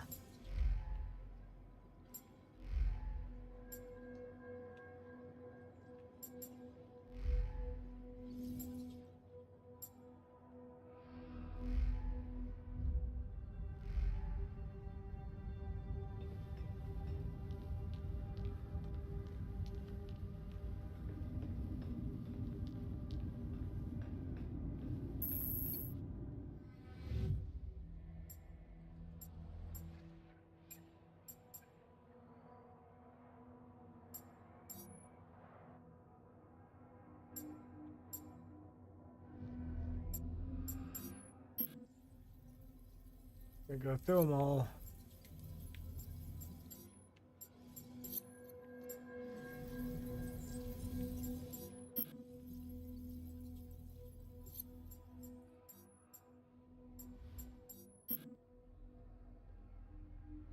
Okay, that's not it.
There we go, finally got one. He modded the glucometer to conceal data, using his blood for bioencryption.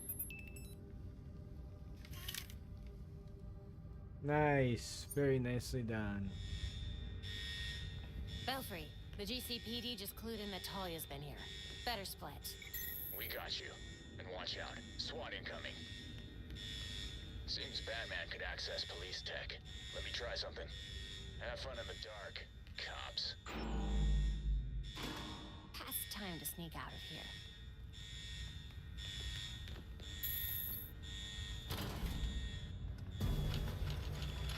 Entrance is secure. Spread out. We'll find the perp. Keep going.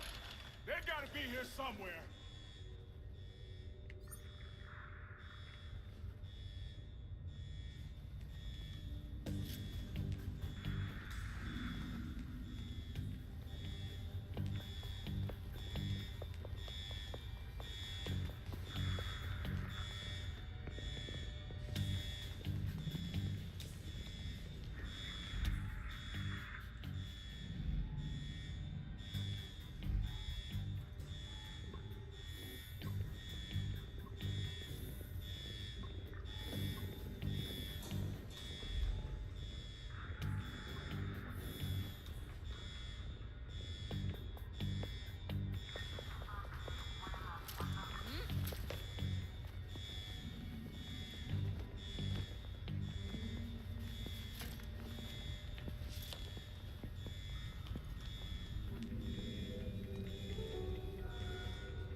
Belfry, the way to the exit is clear.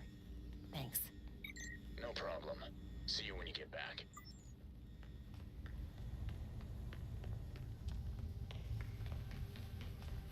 We don't stop until they're found.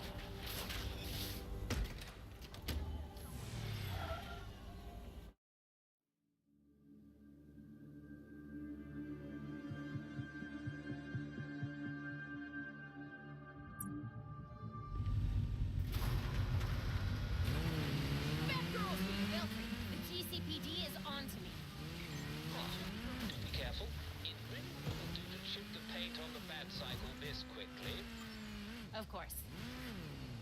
I was trying to do a really cool move there, but kind of failed. You know.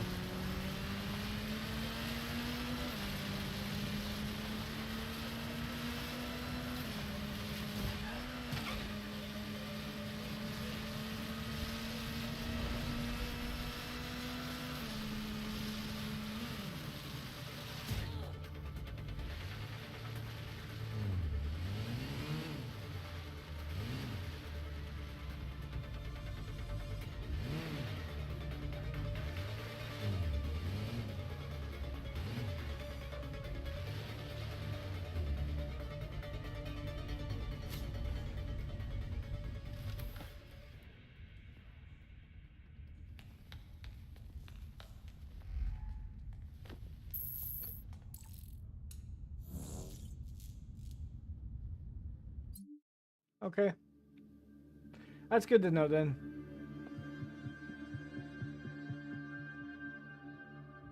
Oh, that's bullshit! I stopped a bunch of crimes beforehand!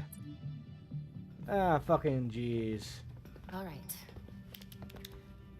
Okay, lab notes, formulas, financial records, research into hearing loss, human experimentation. I guess I gotta do it every single time, even if I, volunteers. I recognize some of these jerks. They're all known gang members. Man, what the fuck did they do to some of their faces? What the fuck? You're crowding me. Miss Gordon. The hollow imaging system is back online as of this morning. Perfect timing, Alfred.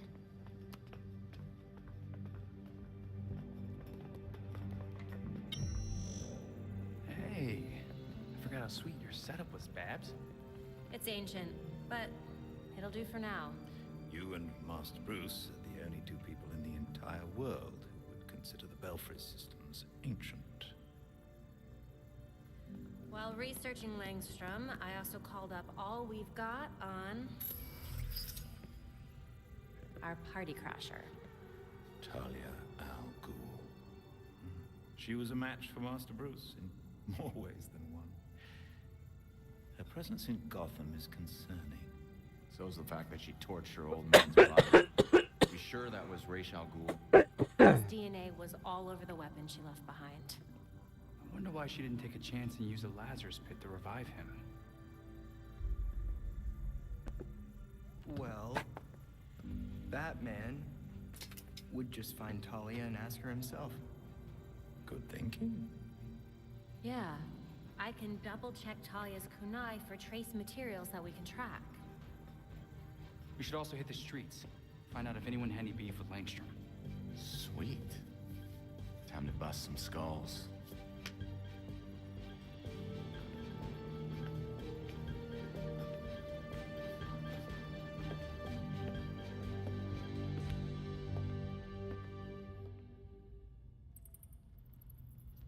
Got new intel for the evidence board.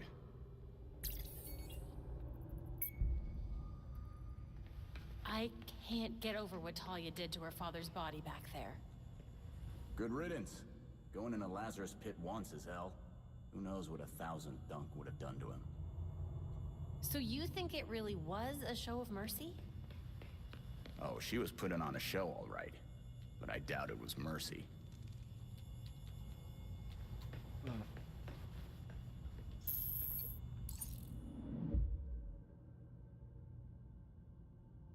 Okay.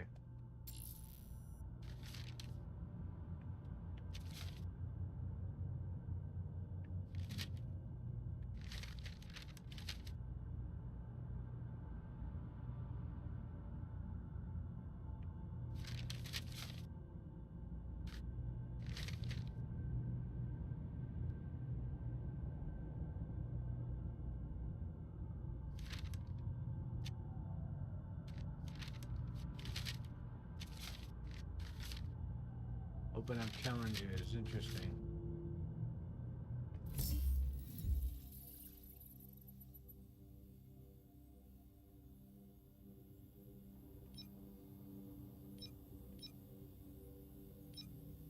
I'll go ahead and do either of those ones then, okay.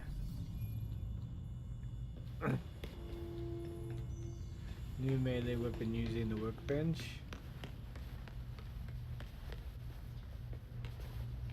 Alright. Go to training area, okay. Let's do that one. Let's do basic training real quick.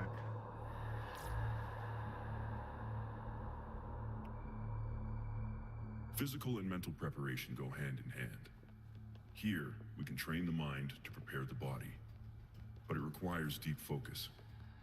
Let go of your pain and pay attention to my voice.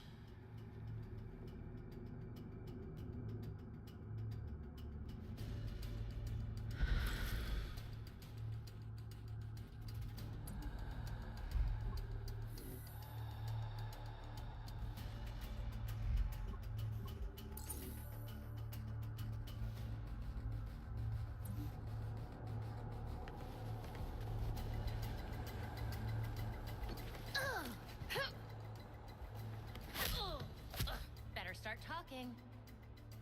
Oh, caught bear and squaresies! Here's what I got!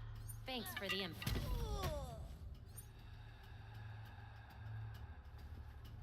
That was so fucking weird.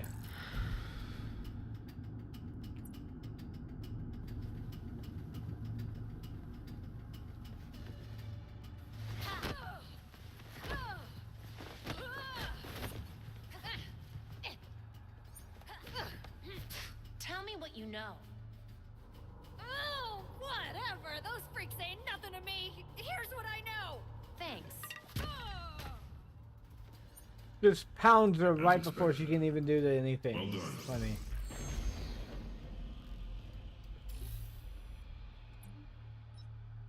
Grabbing enemies, okay.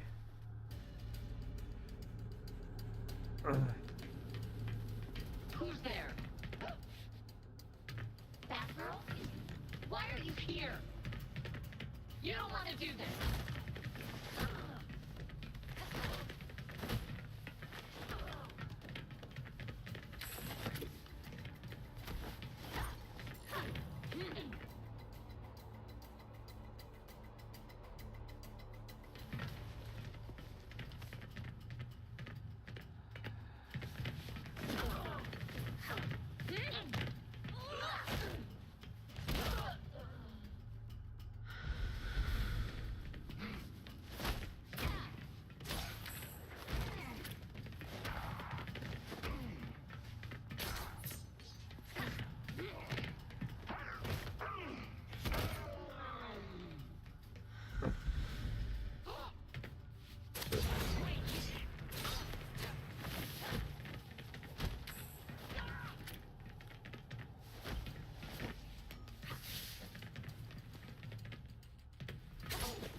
You surely...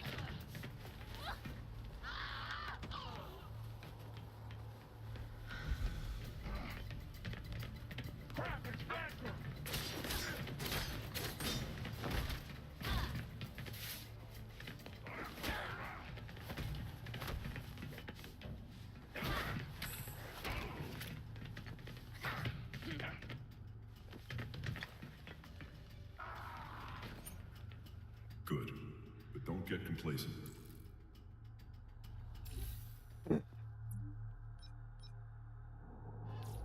Go through all the basic training shit. Because this gives me fucking, you know...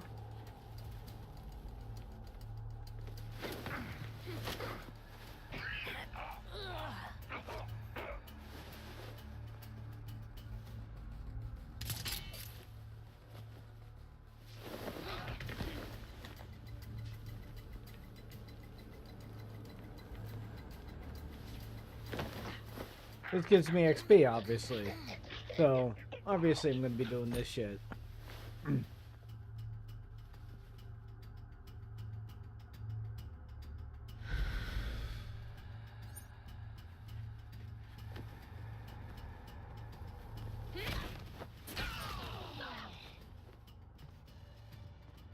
Okay, You're in so trouble now, Batgirl.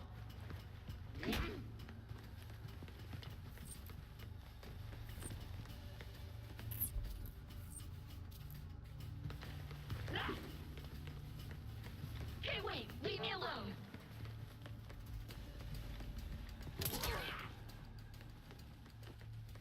Truth?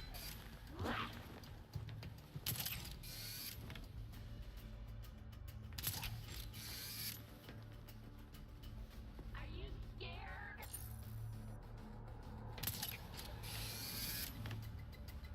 Where the hell is she?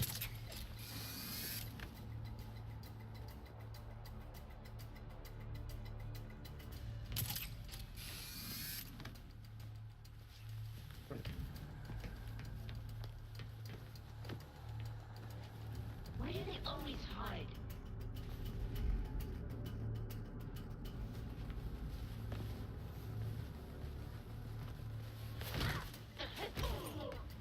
ah, gotcha.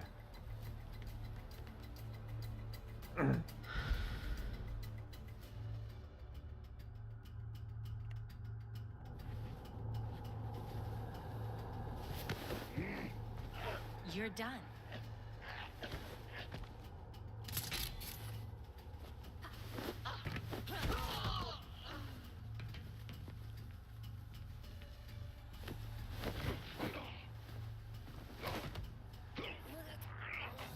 What looks so flashy? You're ready to Well, move on. fun takedown's good. Combos. Let's Sharpen do your that basic one. combat skills against this opponent. I'm taking you down.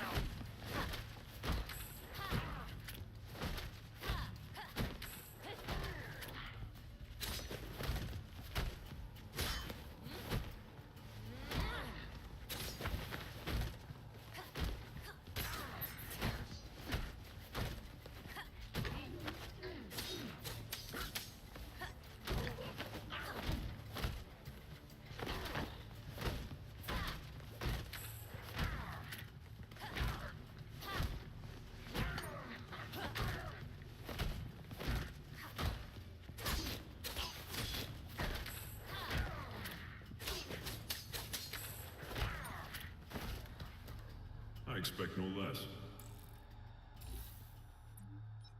Alright, combos. When an enemy blocks your attack, break through their defenses with a heavy strike.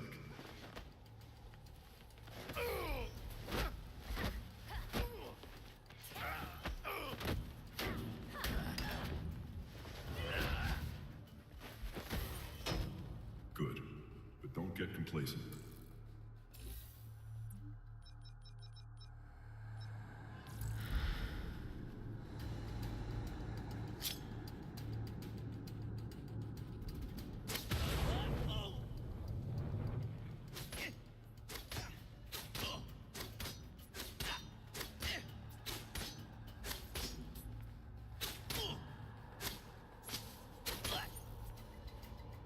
All I need is one good shot. You're ready to move on.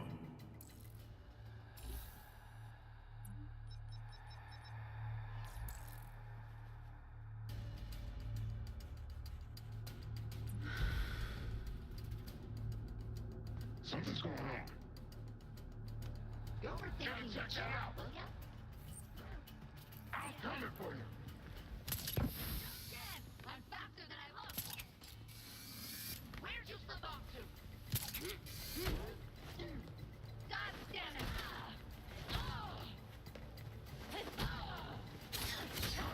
Big mistake. As expected. Well done. Jim would be proud of you.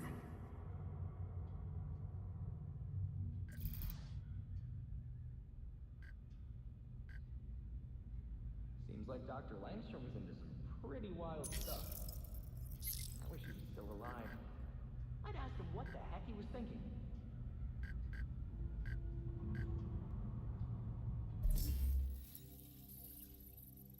Momentum training.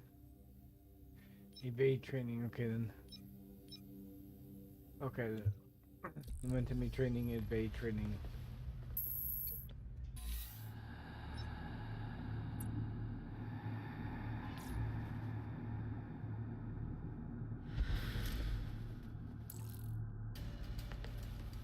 That's not right.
Good, but don't get complacent.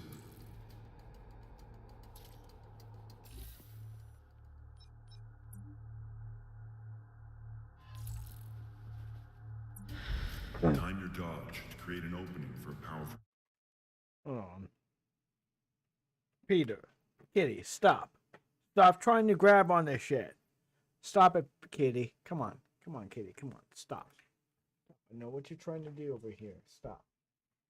Trying to get at my stuff. Peter's trying to act like a fucking badass.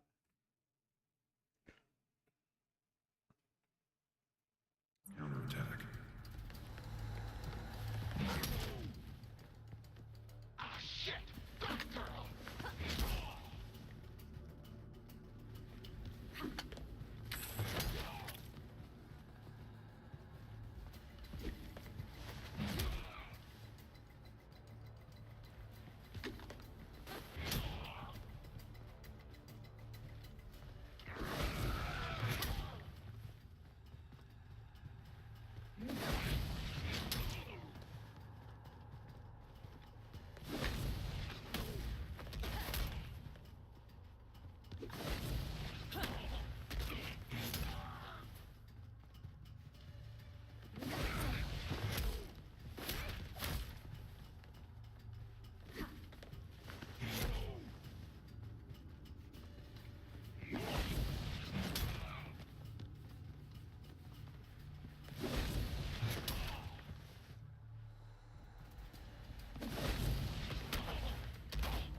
Okay, so I hit immediately after a counter. Okay, then.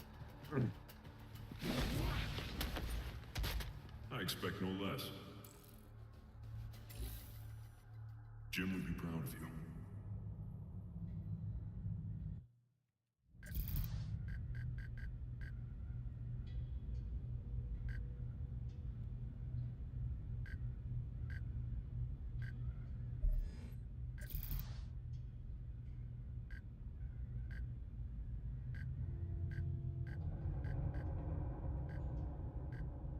Heard Montoya stuck it to Commissioner Kane back at the police station. Yeah, why do you think Dad liked her so much? Because she was fiercely loyal to him. No, because she wasn't afraid to call people on their shit, including him.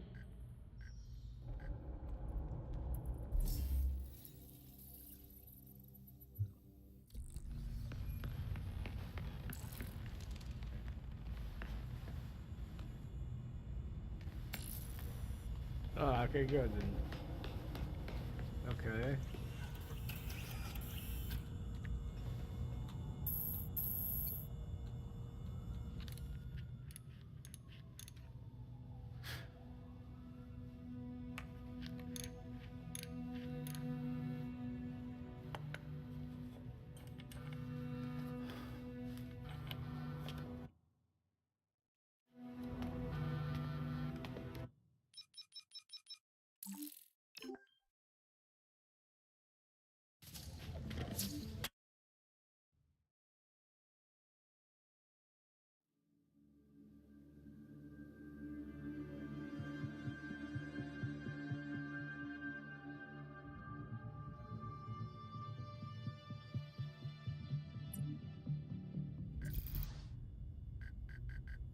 We got new intel for the evidence board.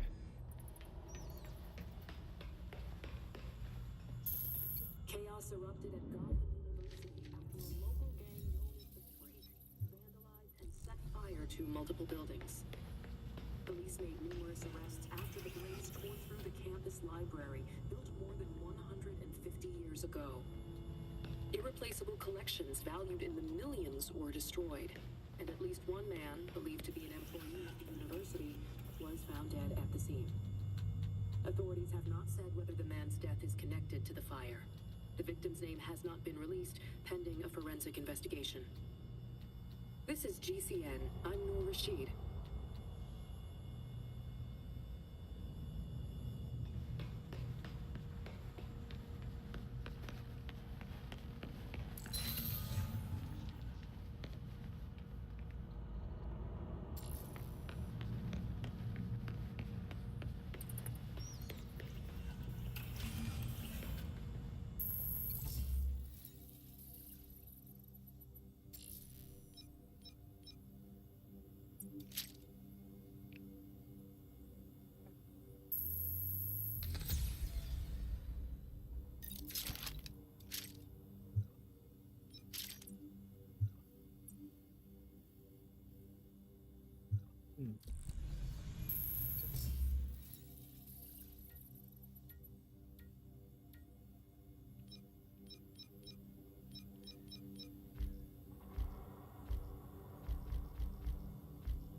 Take a look at these, shall we? I was looking at the names, but I wasn't even looking at the designs. But nice. Privateer, I think looks pretty good for her.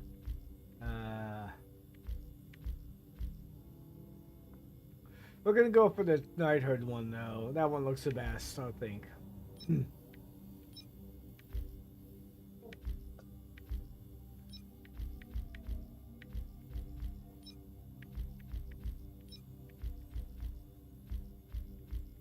I think these ones look better.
That's pretty good. I like that.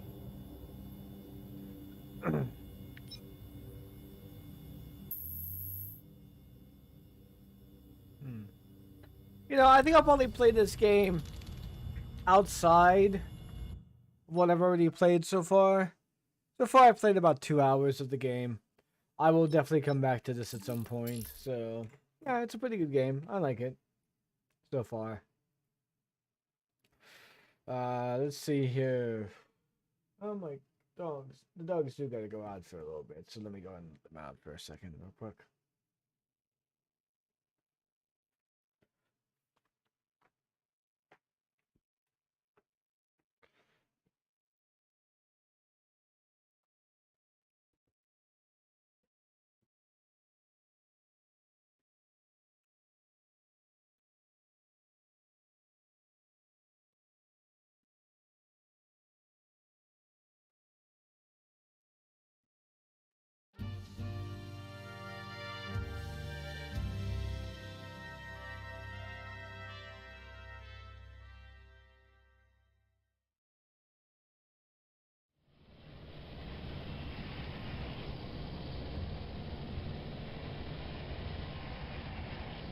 It's Sunday.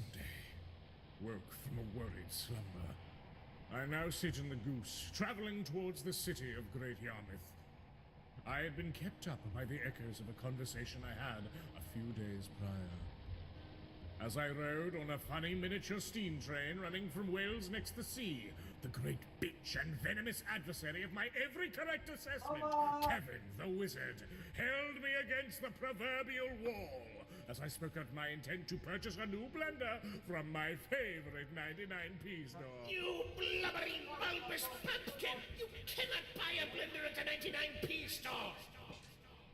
This had me, I want to say, despair.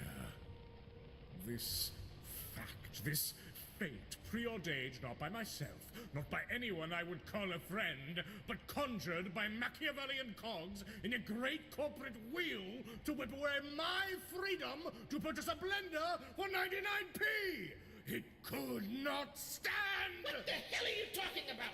You sound completely insane! These self-proclaimed lords of the Earth's doxa have shamelessly led us down a path of senseless servility.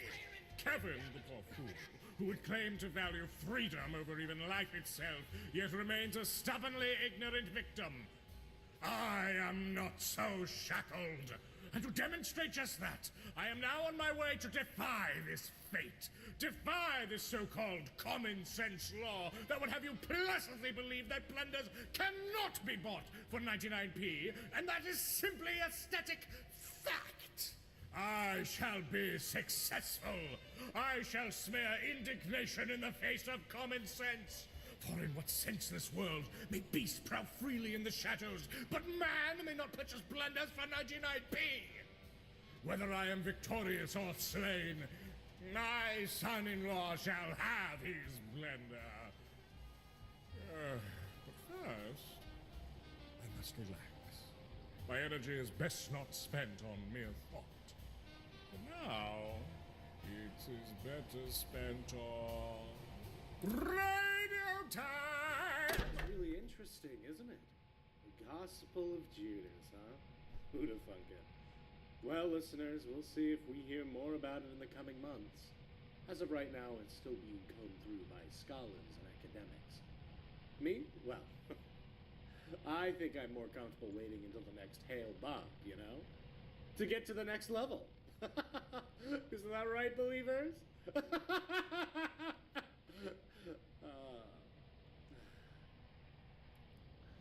Now, it's time to thank our sponsor. Okay.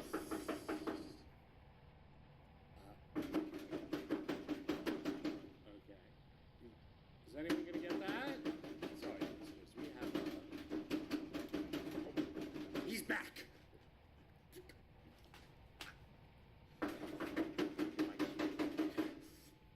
If I keep this door locked, he can't get in! He can't get in! He can't!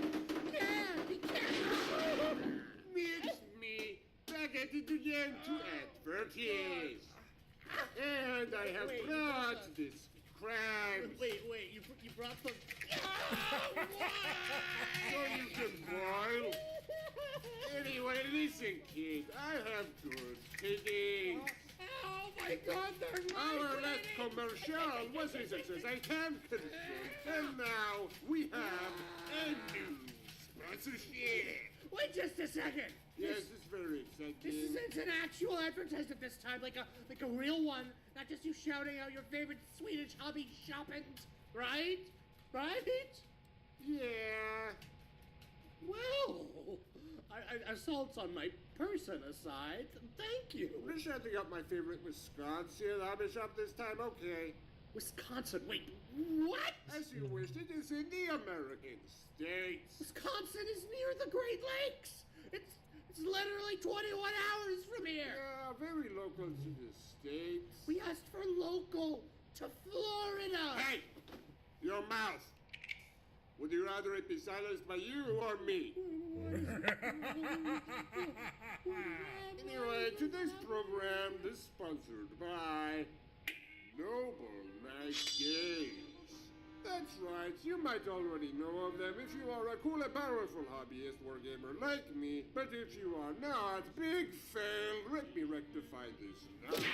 So basically, Noble I wholeheartedly support this. Night Games is a hobby shop located just by this funny water tower that looks like it could explode at any second. A few minutes from downtown Madison in Fitchburg in Wisconsin, the United States. But they are also great international traders with customers across this particular planet, including you. Me? Yes! Noble Night Games is a purveyor of all a true tabletop gamer could need. They have glue. They also have holy shit! Okay, hold on. Did you just have an aneurysm? Okay, so basically they have the largest collection of games in the world. Cards games, boards games, war games, role-playing games, glue. I said this. This is not hyperbole.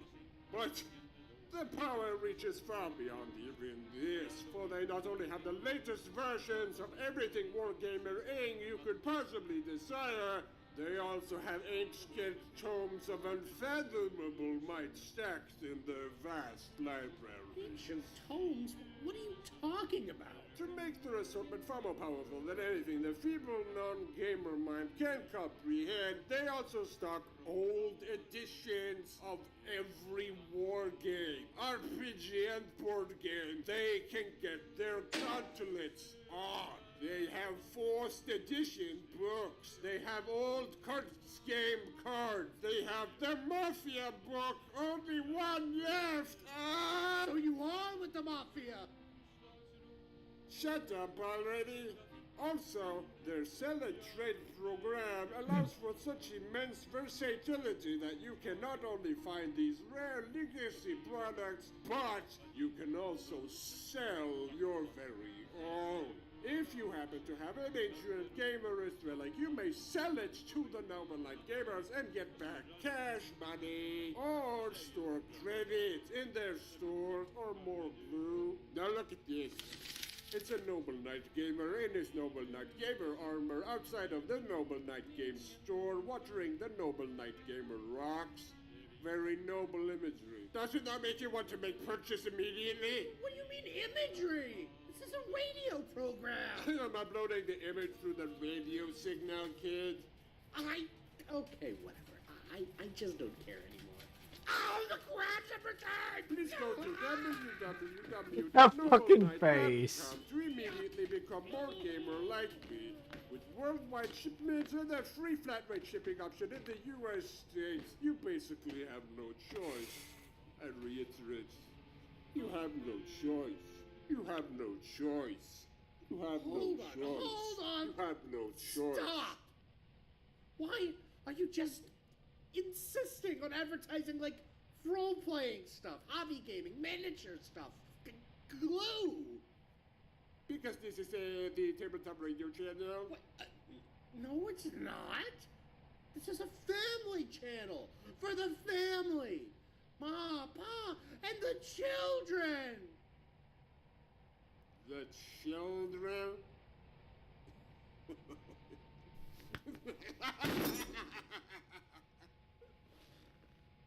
Not anymore. What are you talking about? Release the gas. Sarin gas that fucker. Sarin gas him. Release the sarin gas. Oh, I have arrived. All right, gremlins who I know live in the undercarriage of this bus. Chassis! I will be back soon, so do not even think about feeling safe.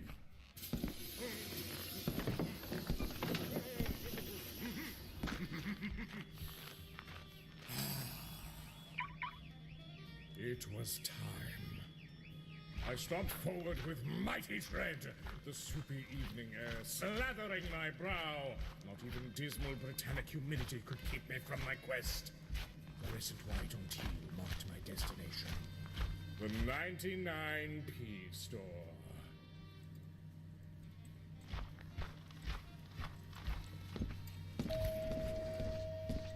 As I stepped through its discount gate, I felt the air of cheap tat and burnt plastic overwhelm me. This store, it has a mischievous spirit, as if this multicolored nightmare chamber were not a single location, but a space between them. Before I set about my glorious quest, I needed to scout this location, do a bit of people watching. I see a petite woman stocking up on toiletries. A child screaming, hand outstretched toward a plastic toy gun. A brave fortune seeker tempting their very organs with a slew of pernicious cold-shelf chicken burgers. Ugh, not a mistake I'll be making again, thank you. Yet, despite the activity, or almost because of it, the store feels empty. There is little chatter. Just cartwheels on the ground and people cautiously retreated into themselves. No more time to dally, though. I have come here with purpose. I spy an employee. They look sickly and placid. A 30-something trying to make their way, now trapped like the acidic bees in that all-day breakfast tin lying in the corner over there. Babe. No, I was not about to denigrate the hard-laboring adolescents in this, their place of work. But I am going to harass them about my blender. Excuse me! Excuse me! Excuse me! Yeah, what? I mean, good day, sir. What can I help you with? Is there a problem? No, not at all. My mistake. It's just look a bit, familiar. Bully! And a fine hello there.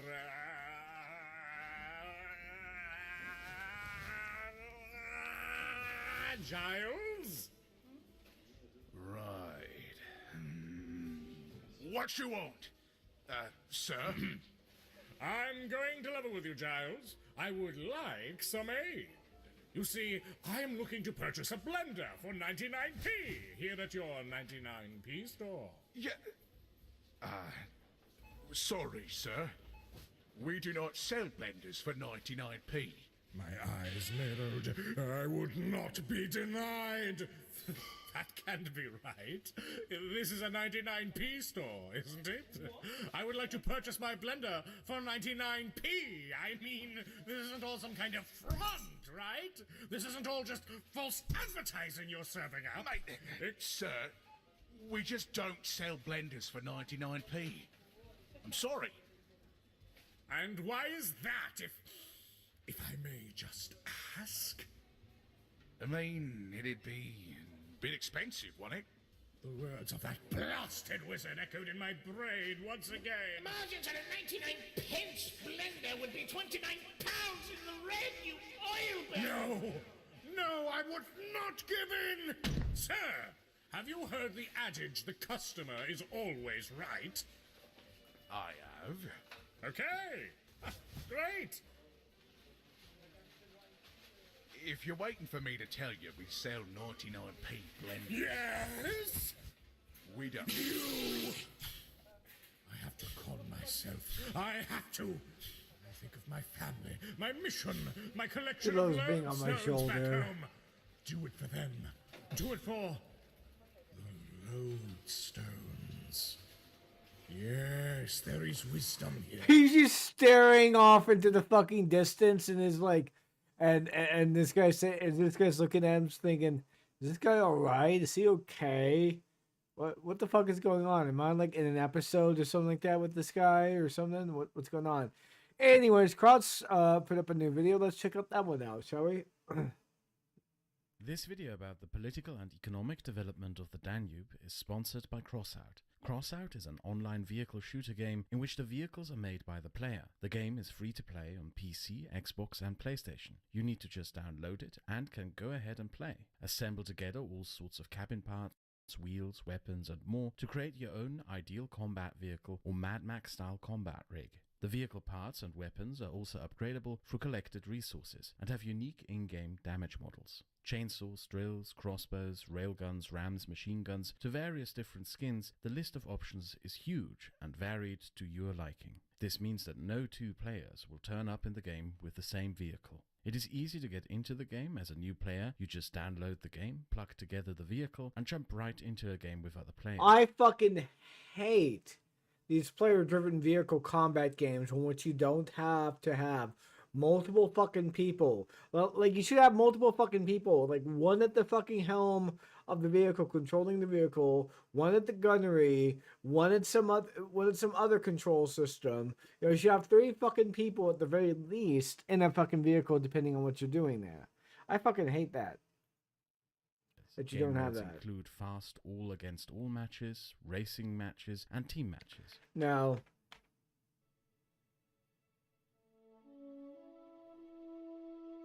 Why do Austria and Hungary keep pushing for EU membership of Serbia? You do not have to know much European history to know that historically they used to be mortal enemies barely a century ago. But today, Hungary and Austria are Serbia's best friends in the European Union, while Serbia's traditional Western European ally France is increasingly distancing herself from Serbia in favor of Croatia becoming France's best friend in the Balkans. A lot of this has to do with how much the European geopolitical environment changed. During the 19th century, Europe was still a continent of empires, in which small states were gobbled up. Austria and France had for several centuries been rivals in gobbling up small states in the Low Countries, the Rhine Valley, and Italy. When Austria gobbled up Hungary, it wanted to gobble up more lands in the east. There it faced the Ottomans, then the Russians, and the Serbs. And because of this, the French formed a strategic alliance with the Serbs to contain Austria-Hungary. But Europe has long since left behind the age of imperialism. Geopolitical alliances of old no longer make any sense in the modern European political environment. In this new environment, European countries pursue new goals, often different from previous goals. The French have for decades, and the cross-political parties, had a dream of creating a European political bloc of Mediterranean nations that can stand on a footing equal with other European political blocs of Northern Europe and Eastern Europe. From selling cheap fighter jets to Greeks and the Spanish, cuddling the Italians, Spanish and Portuguese whenever they can, to trying to resolve Greek and Turkish disputes. French European policy has been heavily focused on getting the Mediterraneans to cooperate and integrate. In that context, Austria and Hungary are no longer a rival power, but cute tourism destinations. The French sometimes lovingly refer to Austria as the old enemy. And Serbia is just boring now, because it is landlocked. But Croatia, with its big long... is just boring now, because it is landlocked. But Croatia, with its big long juicy Mediterranean coastline, is the most attractive place for the French in the Balkan neighborhood. France was among the first to recognize Croatian independence. Croatian troops are invited regularly to march on French parades. France heavily subsidized and supports the building and modernization of the Croatian military. France is one of the biggest investors in Croatia. France heavily encourages French tourism in Croatia, and France was the main driving force behind Croatian European Union and... So what you're saying is that the JQ is real, but it's French people. Just fucking I'm sorry, I just had to do that. NATO membership. France is basically on a mission of tearing Croatia out of Balkan politics and squabbles to make them part of a Mediterranean political bloc. Somewhat ironic when you keep in mind that the two are fierce football rivals. But in the modern context of a post-imperial Europe of cooperation, it makes sense. It will be interesting to see if the French succeed with this project in the coming decades, and if, just as we see Northern Europe and Eastern Europe as political blocs within Europe, we may also soon speak of the Mediterraneans as its own European political bloc. And it is exactly this type of political and economic set of calculations in a post-imperial Europe that is the reason why Hungary and Austria are so heavily invested in Serbia. And most of it revolves around a neglected river. I cross the Danube almost every day, and let me tell you, it is a huge river. I live in a part of Vienna called Floridsdorf, which is on the north bank of the Danube, and people in the southern parts of Vienna often like to make fun of those living here by calling this part of the city Transdanubia or Barbaria. This is because the river used to be the border between the Roman Empire and whatever lived north of it. The Danube has its origins in Germany, close to the Swiss and French border. It is 2,800 kilometers, or 1,740 miles long. It flows through 10 countries into the Black Sea in Ukraine. Geographers like to divide the Danube into 3 segments. The Upper Danube in Central Europe from Germany to Slovakia, the Middle Danube in the Northern Balkans from Hungary to Serbia, and the Lower Danube in the Eastern Balkans from Romania to Ukraine. The Upper Danube is dominated by a fast-flowing river, often flowing through tight valleys. The Middle Danube is broad and slow-flowing and essential for irrigation in the large fertile fields of the Pannonian Basin. The Lower Danube is massive and flows through the fertile Wallachian plains into the Black Sea. But the Danube's influence is not merely constrained to just the Danube River itself. If you look at the various tributaries, you end up with an enormous region of land that includes 19 different countries, which are all, through this geography, tied into the Danube.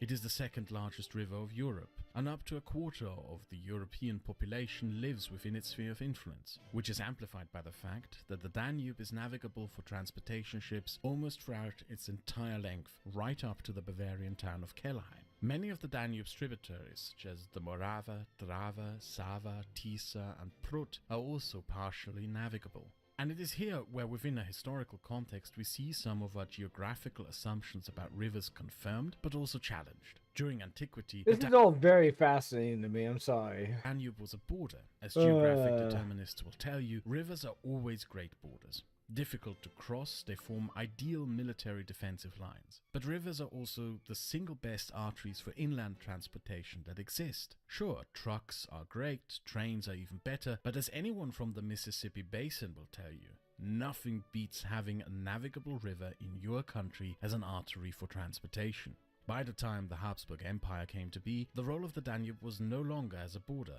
but the core that kept the empire going. Without it, that empire would have never worked. Styrian steel, Hungarian grain, Austrian soldiers and tax collectors were shipped up and down the Danube and integrated everything into one system. This raises a question we asked in previous videos. Does geography shape society, or is it how we as a society choose to interact and use geography that is more important?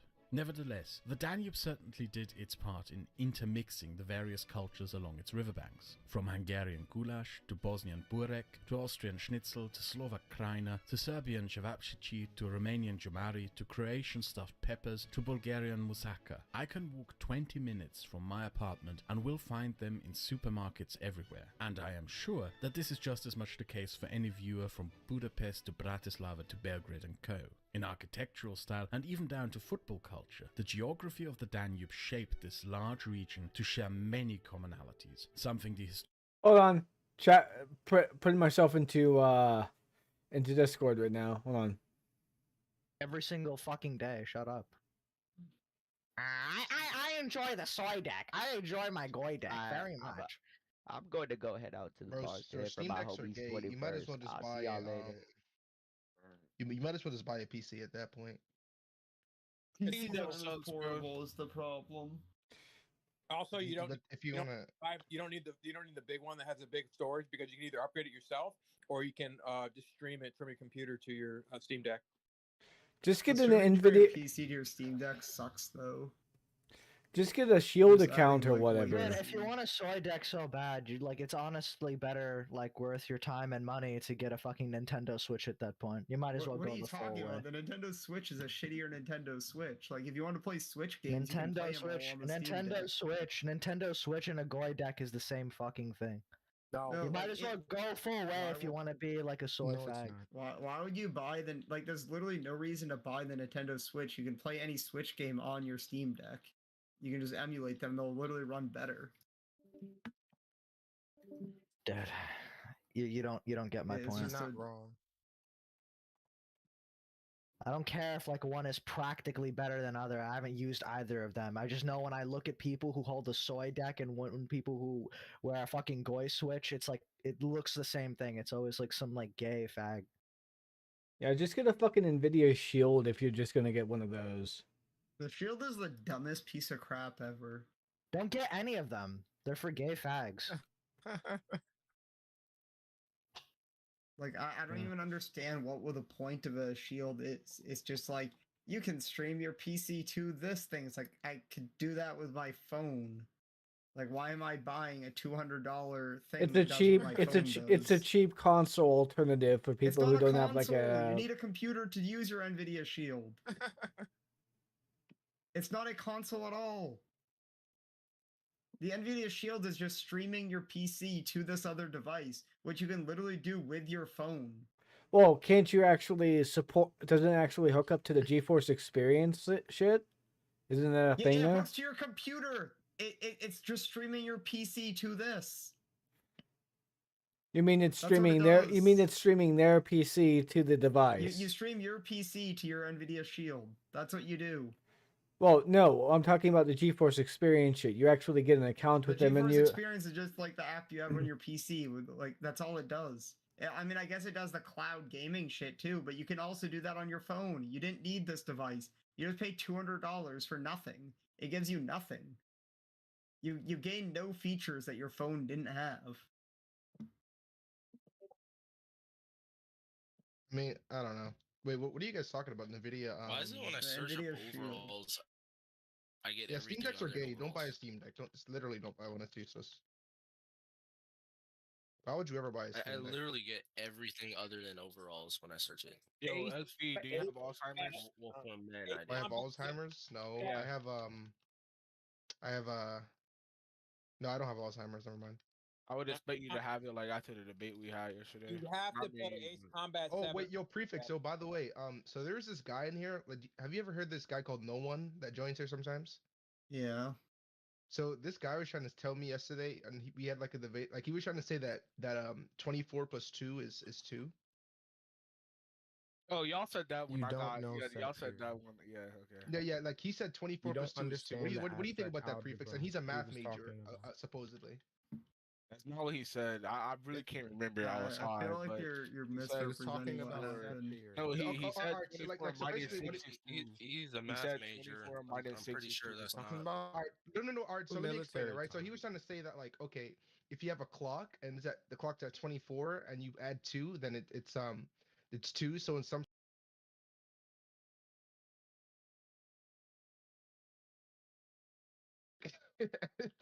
and he was genuinely I was trying to talking like about the convince me. immigration thing, though, not that. I feel Oh like no, you're I'm trying to talk. misrepresenting the argument because I remember it No, had something to do with clocks. It had something don't- to yeah, do no, with I just mentioned the clock. Like he tried to say that because like XV, you don't understand set theory. no, what he was trying to say was that because like if you have a clock and it's at 24 and you add 2 hours, that 24 plus 2 is 2.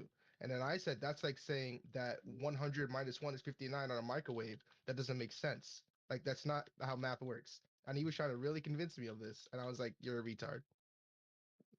That's how abstract algebra works. That is Saying how that's okay. abstract All right, math so works. okay, can I ask you a question? It's just a set of So 12. does the you know, does the numbers, right? Do they go 1, 2, 3, 4, 5, 6, 7, 8, 9, 10, 11, 12, 1, or am I missing something? Yeah, no. That's exactly what they do in that situation. Yeah. Prefix. Like I said, what do you think about a prefix? Actually, like when he's saying that is that like with like a clock you have like a set of 12, and then after you go past that, then it reverses back around. Yes, I know that. What I'm saying is that 24 plus 2 is not 2. That's my main thing. It's not 24 plus 2 is not 2. Yeah, because That's it's my not because it's not saying what the addition of those two numbers are. I'm really infatuated with my It's fucking talking board about here. that like if you have like prefix, these I have a sets question, of right? 12. So okay, so prefix. If let's say I live 12 hours. Okay, let's say I'm on the military XV, clock, think right? of this: if somebody told you like Sorry, that just sounds like utter retard talk. Sounds like nothing. Historian Simon Winder called the Nubia, And Danubia lies at the center of why Hungary and Austria are so deeply invested into a Serbian integration in Europe. When the Austro-Hungarian Empire collapsed, the Danube became largely neglected. In the interwar period, national entities mainly squabbled over lands and resources. Hungary and Romania were far too busy bickering over who owned what than being able to commit to any sort of sharing zones of economic and cultural interest. After the Second World War, communism severely damaged the Danube through neglect.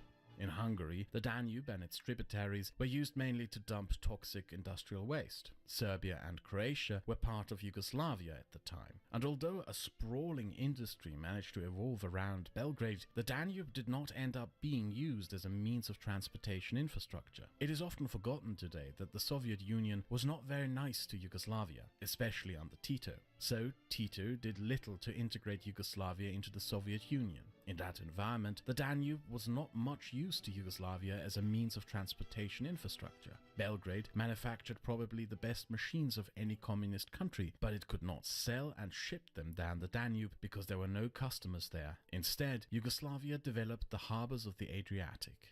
In Romania, things were the worst. The worst mismanagement of the river by any country. Shipwrecks filled up the river and were not removed. Waste was dumped into it, and Ceausescu, the communist dictator of Romania, was so stupid he mobilized forced Romanian laborers to build a canal from the Danube to the Black Sea. Yes, you heard that right. The Danube is a river that flows into the Black Sea, and Ceausescu wasted national resources to build a canal that connected the Danube to the Black Sea. Something he did just to spite the Soviet Union because he did not want to pay transportation fees, even though he didn't really have much to transport in the first place. This neglect of the Danube throughout the Cold War, however, had a somewhat unintended side effect. The Danube basin became a region of pristine natural beauty through large swathes of land being left to themselves, in particular in one place, the Danube. Okay. Gonna get a little bit more something to snack on real quick.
Danube Delta in Romania and Ukraine. And even though the Danube was neglected during the Cold War as a means of cultural and economic exchange, in one aspect it was not neglected as a means of generating electricity. Ironically, this began with a socialist government program in the only non-socialist country on the Danube. In the 1970s, this very conservative country, in a weird twist, elected the most far-left leader a democratic European country ever had. Austria wanted to be energy independent from Germany and Italy since the 1950s, and had invested into hydropower ever since. Under Kreisky, this policy was doubled down upon, creating a huge network of hydroelectric dams on the Danube and its tributaries with the intention to provide and create a public state-owned electricity network. This policy was such a success that it was instantly copied by everyone else on the Danube. There's a question that is raised here about how we see and interpret geography. More specifically, I would argue that some aspects of geography are more a question of interpretation and use than just the physical reality itself. I would argue that the Balkans as a geographic entity is not a real thing, actually grounded in any sort of geographical reality, but a political construct of the Ottoman Empire whose existence as a perceived entity was artificially prolonged throughout the Cold War. The concept of the Balkans only makes sense if you see it as a distinctive peninsula, but Europe is in itself a peninsula of peninsulas, so geographically that doesn't really make any sense. The Balkans themselves have no unifying geographic features. They are cut and sliced up by various mountain ranges and basins, and no underlying geographic feature unites any of this. I would argue that the Balkans is a pseudo-geographic and pseudo-cultural concept of dubious political origin that belongs into the trash can and should be replaced with better concepts. It makes far more sense, for example, to divide the Balkans into two regions. One of them can simply be referred to as the Central Mediterranean, a transitional point in the Mediterranean dominated by Greek and Turkish culture between the Italian-dominated Western Mediterranean and the Arab-dominated Eastern Mediterranean. And the other part is Central Danubia, a geographic entity that, despite almost a century of neglect, has proven far too beneficial as a means of exchange in culture and trade to just go away, and therefore lies at the heart of why Austria and Hungary are currently Serbia's best friends in Europe.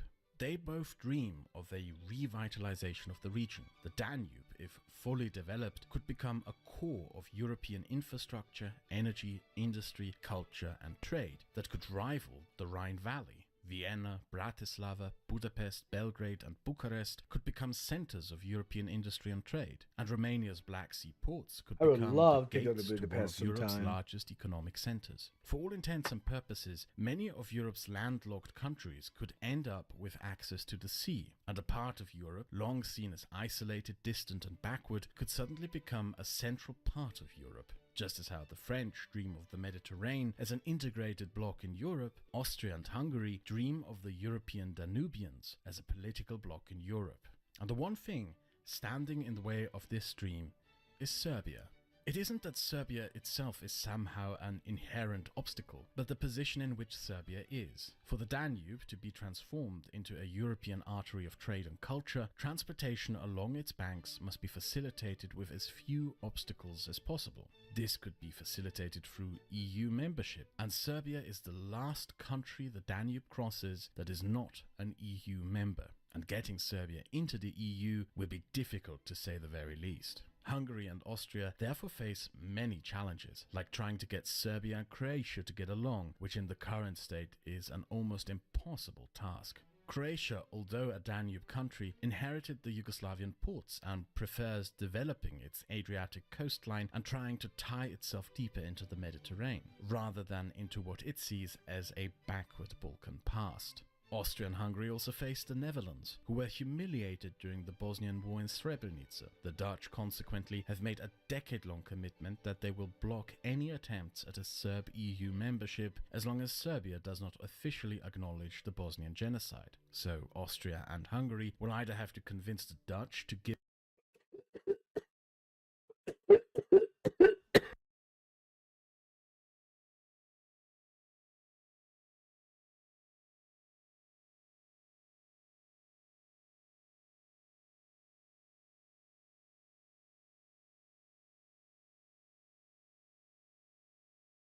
Sorry. So I was looking up Croatia and Serbia relations at the moment, and the first thing that pops up in autocomplete here within this is war. But yeah. Oh, hold on for a second. I gotta let Roma out real quick. Hold on.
Apologies for being gone for so long. I had to look for Roma. Apparently this stupid mutt decided to go ahead.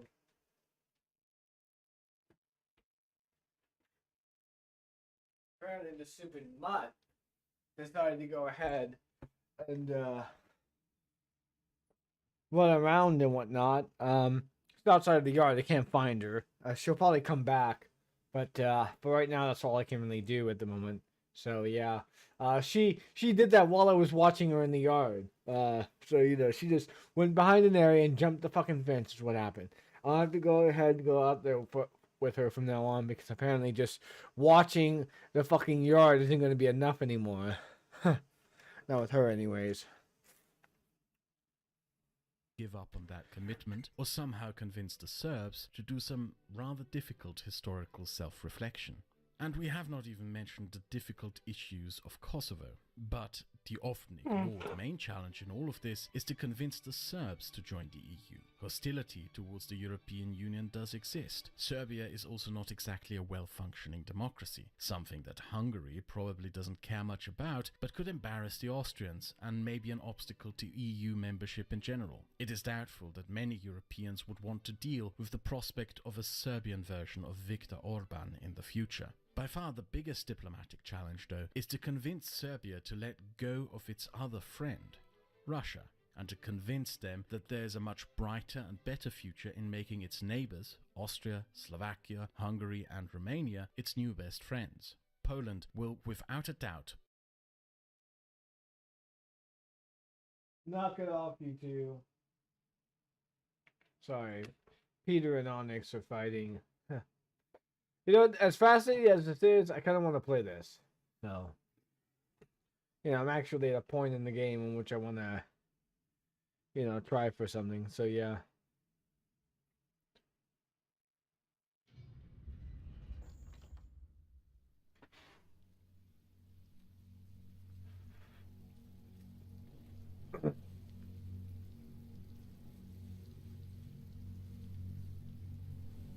There we go.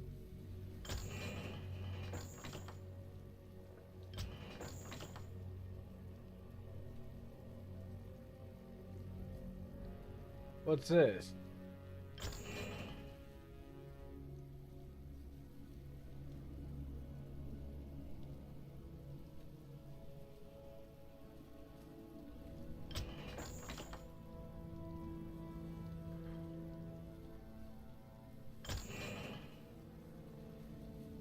What the fuck is black? What is BK Bakak Rick and Roll? What the fuck is that?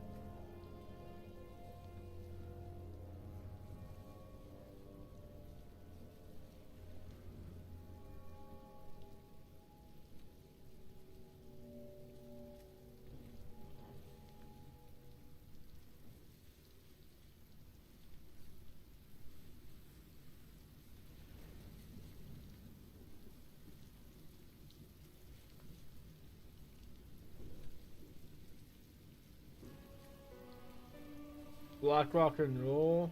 Black rock and roll. Huh.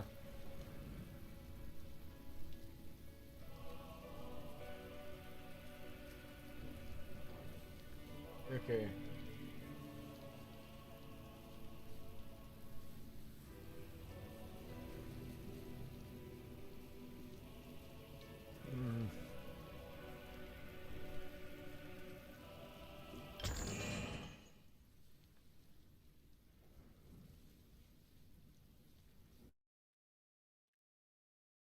I guess it didn't get my area because I got through this chapter.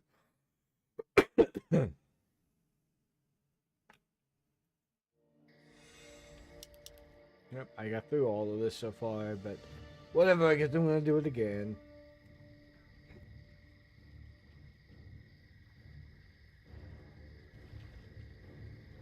The light is my Say strength. the word. Orders? Yes, my liege. That's curious. Aye, sir. I'm your shooter. What ails you? Is my aid required? Of course.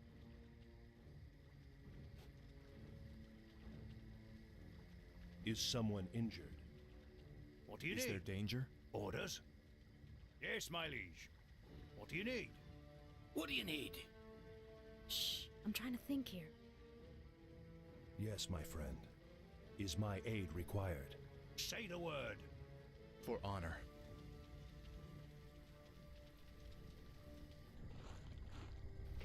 Hello again, children. I am Kelvin. Betrayer of the light.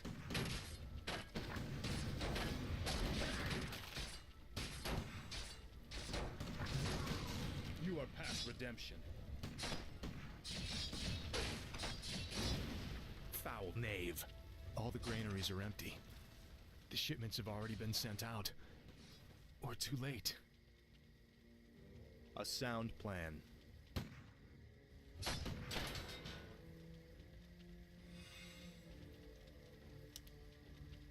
Justice has come.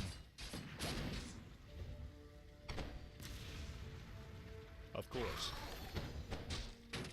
Certainly.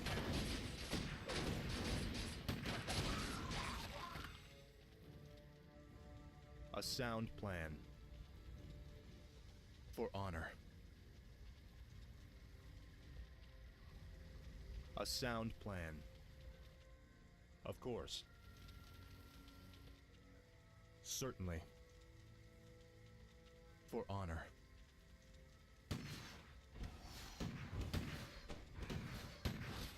Feel my wrath.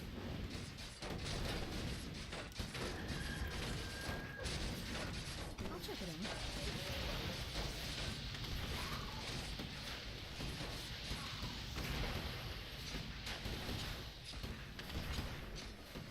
You are past redemption.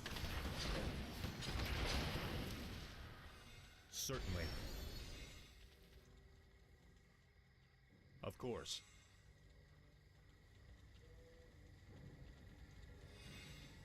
A sound plan. For honor. A sound plan. For honor. Foul knave. Of course.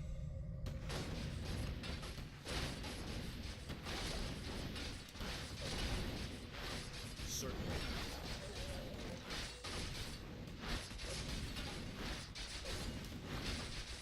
For honor.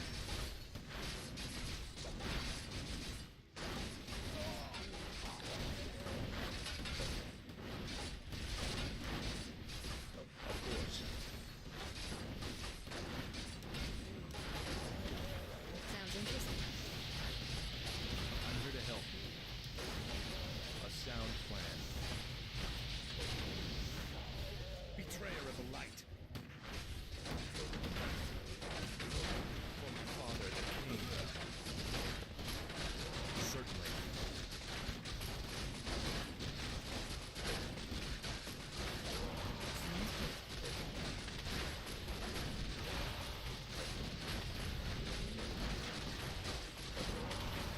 Justice shall be done. A sound plan. I stand for the light. Certainly. Feel my wrath.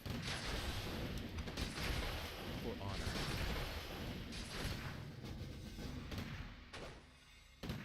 Justice has come.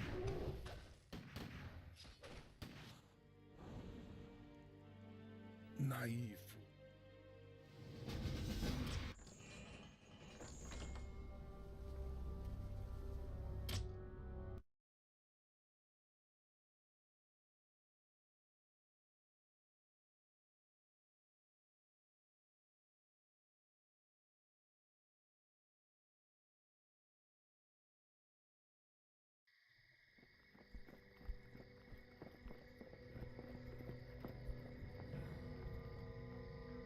Hearthglen, finally. I could use some rest. It looks like they're preparing for battle. Prince Arthas, during the night, a vast army of undead warriors emerged and began attacking villages at random. town is under attack. Oh, wait a second. That's where I was at. I was at Saving Hearthland. That's where I was at. Okay. Never mind. Let's do that then.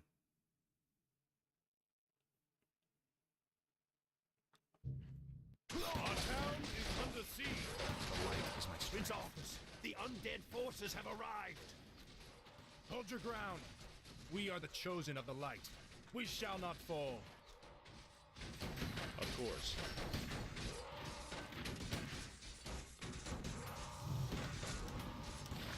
More lumber is required.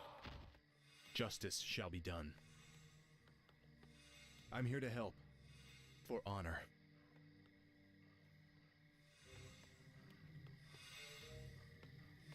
I stand for the light.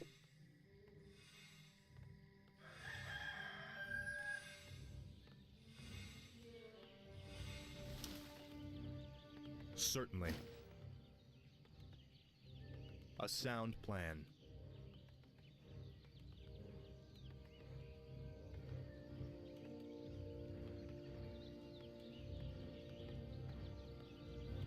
Research complete. Of course. For honor. What do you need? Let's see if we can try to get the sergeant alive, okay? Yes, me lord. Research complete. Yes, me lord. All right. Off I go then. Ready for action. Righto. Off I go then. The light is my strength. Ready for action. More work.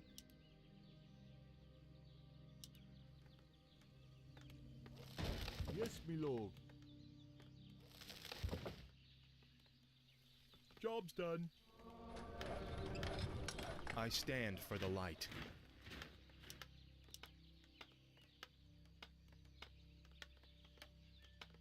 Is there Research danger? complete.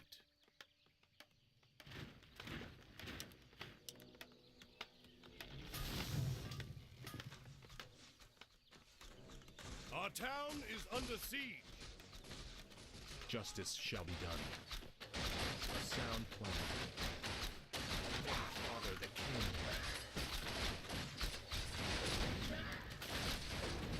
I'm here to help.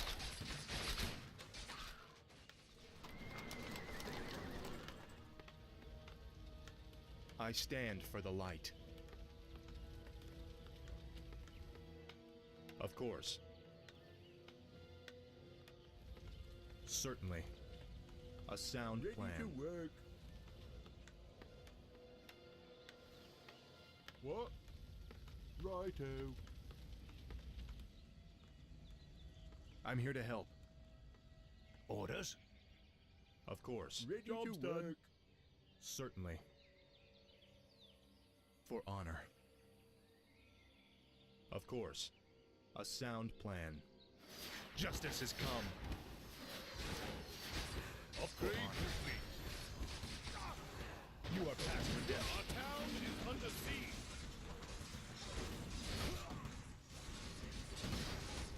Okay, so that's not gonna work then.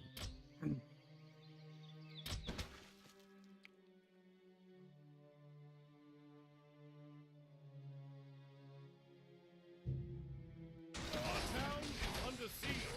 Is there danger? Prince Office, the undead forces have arrived. Hold your ground. We are the chosen of the light. We shall not fall. Justice shall be done. Of course. Is there danger? I stand for the light.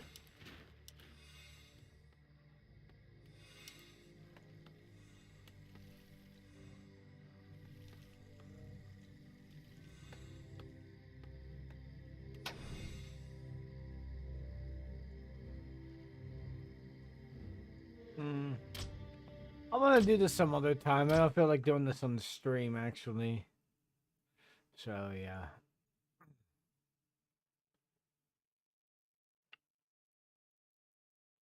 Block the entry of any Russian friends into the European Union. The main carrot that they like to dangle before Serbia is the prospect of economic development. Austrian diplomats love reminding Serbs that Belgrade used to be a big center of machine production. Tractors made in Belgrade were sold from India to Egypt, and they could even compete and be sold in the West. And as mentioned before, the Yugo, a car produced in Belgrade, was pretty much the only communist car that was actually decent, and the only one good enough to be exported to and compete in the West.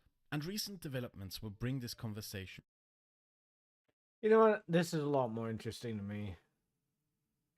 It has been quite a while since I last made a video about Knights of the Old Republic, and I'm sure many of you have been looking forward to the next video, so here we are. Now, a few months ago, I made another video about Darth Sion and whether or not he was in love with the female Jedi exile Mitras Surik. By the end of that video, if you haven't seen it, go and check it out. After some analysing of the dialogue and some of the general themes of the game, I came to the conclusion that Darth Sion was indeed in love with the Jedi exile to an extent. And it was this general love that ultimately allowed the Jedi exile to break down Darth Sion's walls, not with physical strength, but with words and ideology. And through that, she essentially convinces Darth Sion to kill himself in a way. Now, at the end of that video, I also...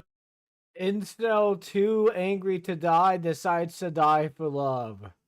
Posed the idea that could this letting go that Darth Sion does at the end of the game be indicative of some kind of redemption arc?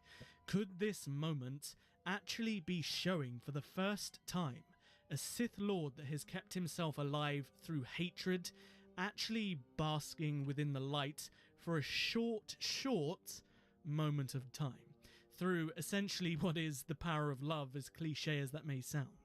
Now, I know it has been a while since that video, but it is the question that I want to delve into today. Was Darth Sion redeemed upon his death at the end of Knights of the Old Republic 2? And I'm going to try and provide my own perspective and perhaps give some of you an answer to this that maybe you haven't heard before. So, first and foremost for this question, we need to define what redemption is, and then we need to further define what a redemption arc is in storytelling. So, in the English dictionary... Boring! Let's kill some Nazis. Sorry, I was waiting to play Old Blood.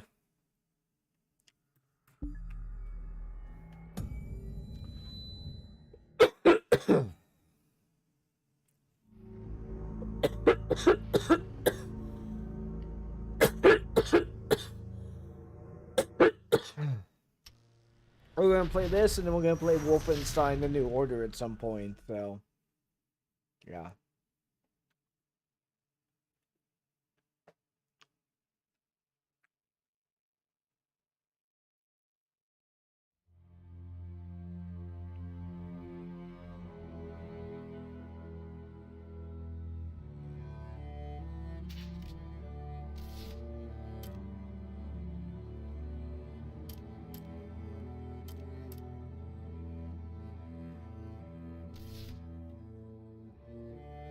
Let's kill some Nazis.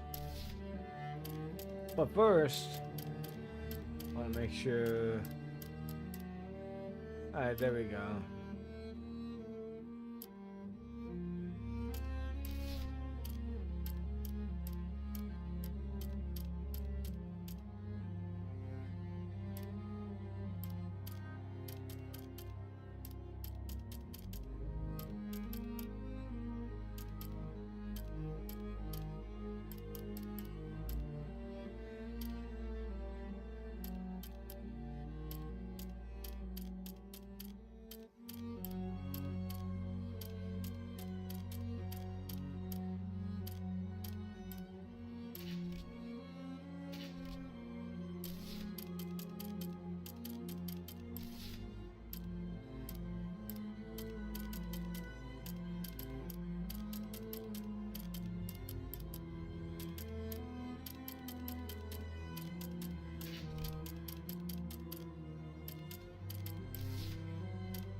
Oh, there we go.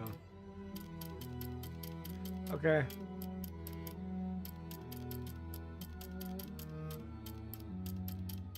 Okay, I was wondering what was going on there.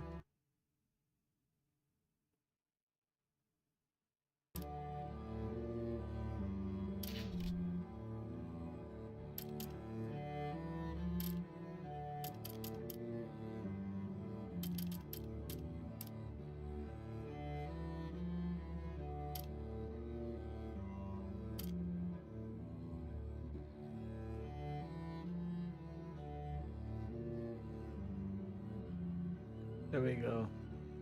Yep, okay. Alright.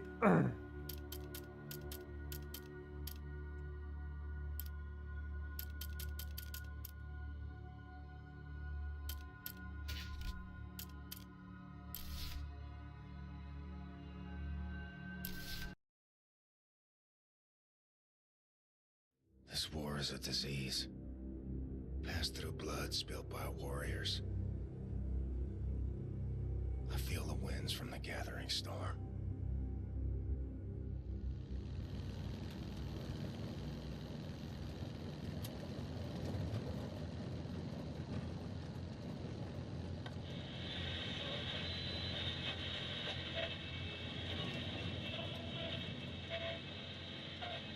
Im Hauptquartier des Führers sprach der Oberkommandierende des Heeres am 15. März 1946 über die jüngsten Erfolge der deutschen Armee. Voller Zuversicht, dass der Endsieg in nur wenigen Jahren zu erreichen sei, sprach er dem großen Fortschritt der deutschen Waffentechnologie unter der Führung von General Wilhelm Strasse einen großen Anteil an. I hope you don't mind the weight of the world on your shoulders, Agent Blazkowicz. I've got pretty solid shoulders, Agent One. Well, we're losing the bloody war. Nobody told me. HQ's put a tight lid on it. General Deathshead is manufacturing unstoppable killing machines in a secret compound. One of his lieutenants, Helga von Schabs, is keeping the folder mentioned in your mission briefing at her base of operations, Castle Wolfenstein. This folder contains the location of Deathshead's compound. Could be our last chance, this, before the Nazis wipe out all that's good in the world. America would never fold. All right, here's the checkpoint. Remember your cover. Commander Franz, Nazi bastard from the SS in Frankfurt.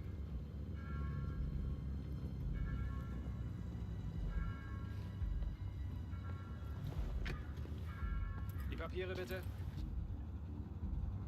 Hier.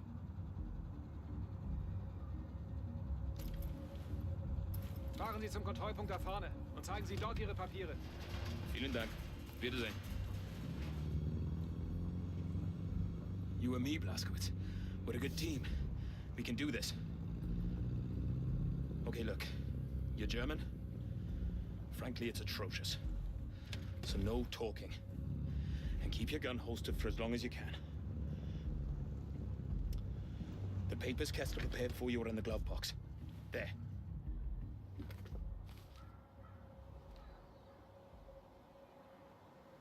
Okay. Let's go. And remember, stay focused, stay quiet, and follow me, right?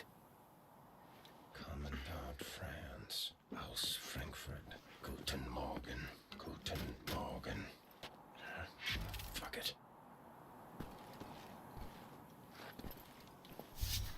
Himmels Willen stramm stehen, Fritz. Herr Jäger kommt gleich. Jawohl. Er macht Hundefutter aus dir, wenn er dich so sieht. Was soll ich denn dann deiner Mutter erzählen? Entschuldige, Onkel. Nenn mich nicht so. Entschuldigung.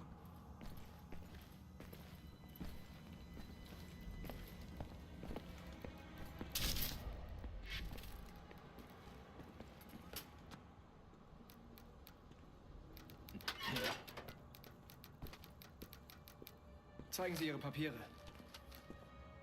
Hier, bitte sehr. Alles klar.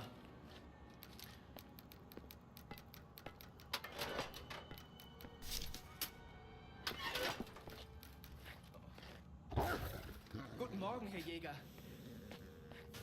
Was gibt's, Greta? Die Papiere bitte. Augenblick, warten Sie. Aus Frankfurt. Sind Sie Frankfurter? Ja, ein Hotdog.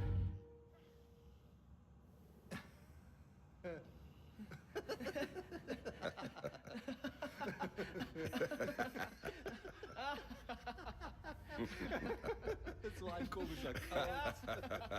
Die spinnen, die Amis. Hotdog. Die werden sich wundern, wenn wir an der Macht sind. Weiter. Kreta. Bei Fuß.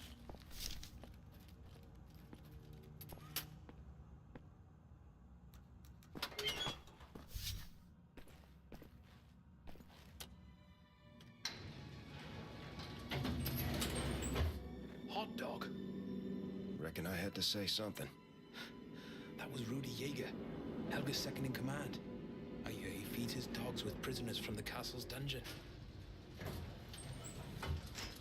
I guess he's a mini boss or something. Or a boss, maybe.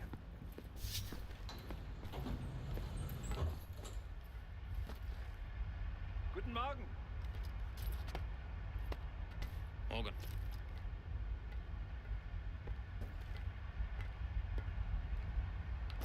Guten Morgen.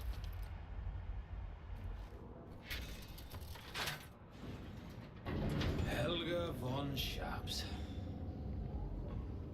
What a nasty piece of work. Handpicked by Death's Head himself as a key member of the SS Paranormal Division. You know, I had the misfortune of encountering her on a mission to Tanzania. Did I ever tell you about that, Blaskowitz? Was sick with Blackwater fever at the time. Possibly the worst day of my life. Not even a heavy diet of whiskey could improve my condition, if you can imagine. Anyway, this castle, Helga owns it.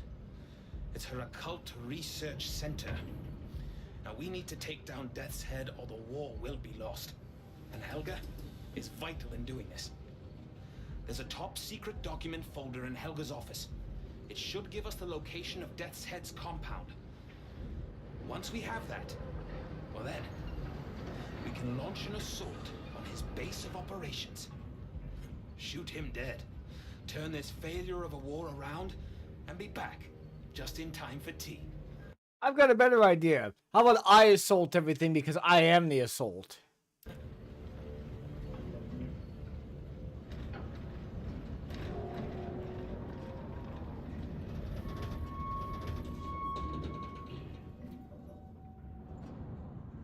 Well, all the sneaking around is beneficial.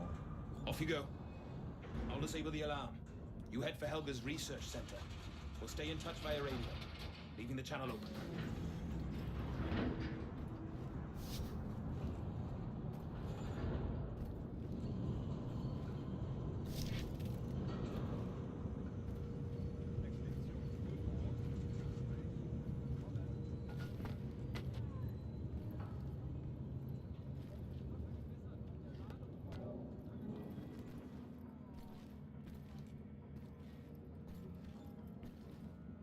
Wenn du das in die Hände bekämst, was sie gestern in den Ruinen gefunden haben, könntest du dir vielleicht so eine Reise leisten. Was haben sie denn da gefunden? Über 1000 Jahre alt. Muss wohl dem Otto gehören. Wo ist der? Helga ist ganz verrückt nach dem Scheiß. Besonders nach allem, was mit König Otto zu tun hat. Denkst du, es würde jemandem auffallen, wenn der fehlt? Spinnst du? Weißt du, in was für einer Hölle du landest, wenn Helga das rausfindet? Das war eine hypothetische Frage, Rolf. Außerdem ist Helga gerade in Wolfburg und mit anderen Dingen beschäftigt, richtig? Ich will nachsichtig sein mit dir und diese Unterhaltung aus meinem Gedächtnis löschen. Und jetzt hältst du den Mund. Verstanden?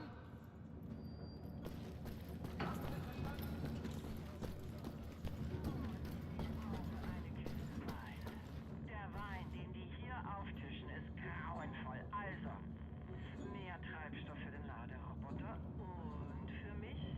Ja, Karl? Expedition Wolfsburg, Ende. Okay.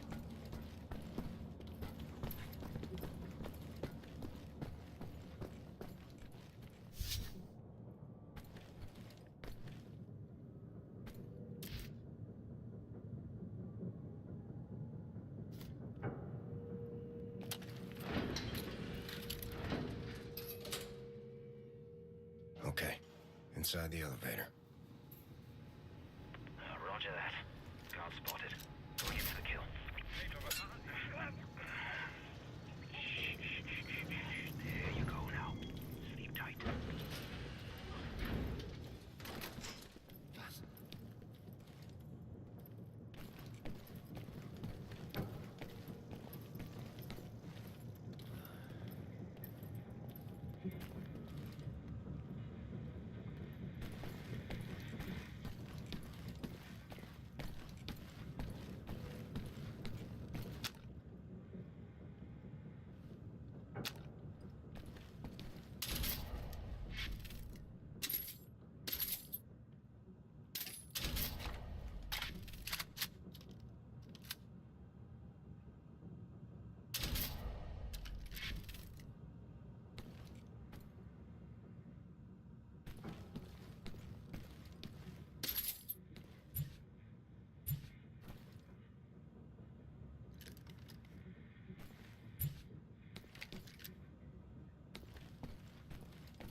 Up here.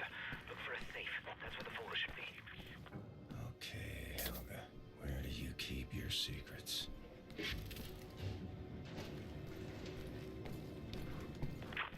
Now, if I was a safe, where would I hide? Well, I guess I wouldn't hide because I wouldn't be sentient, would I? But I guess I would just be. So, where would I be then? Blaskowitz, go through every nook and cranny. Not leaving Joe without that folder. Blasted. I found the safe, but the bloody folder is gone. It's just not there. I saw a radio down there. Use it to contact Kessler. Tell him we can't find the folder. Make it snappy, Blaskowitz. I'll stay on the lookout.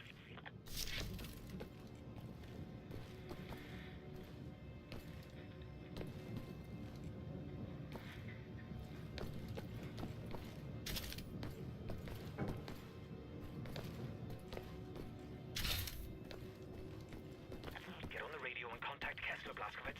No time to bloody waste.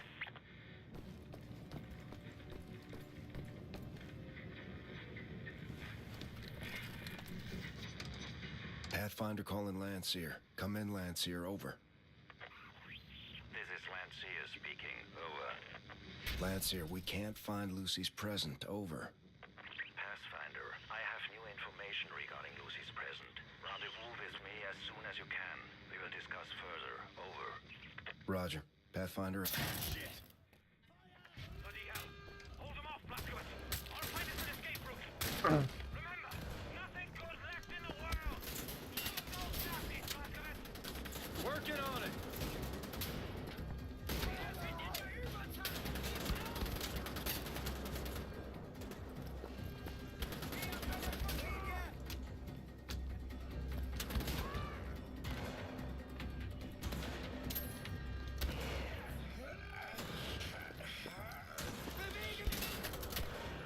God damn.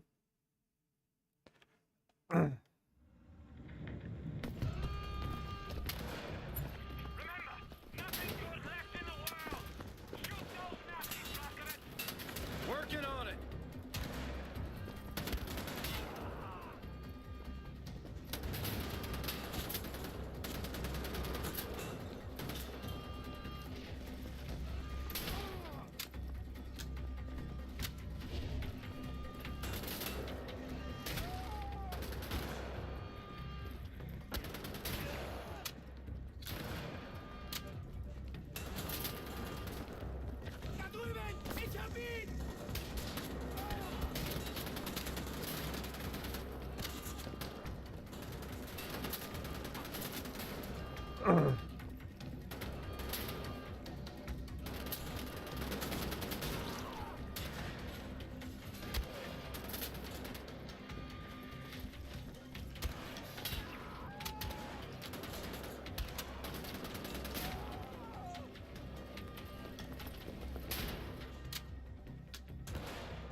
How's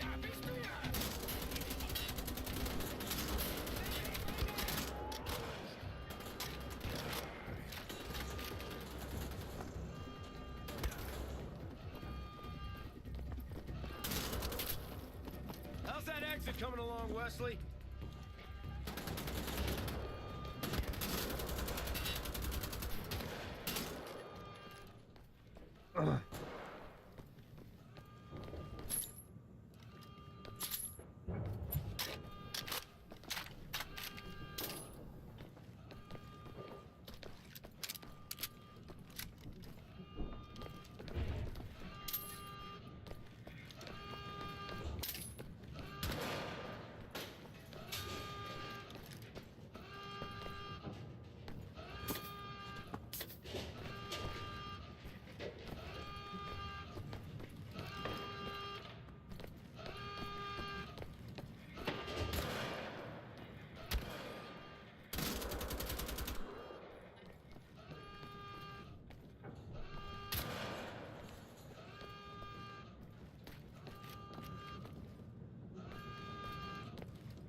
And we still have a chance.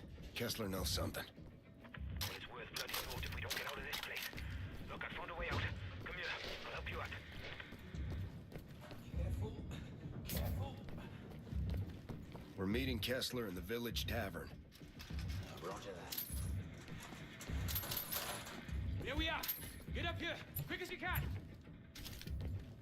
Yeah. Hold on.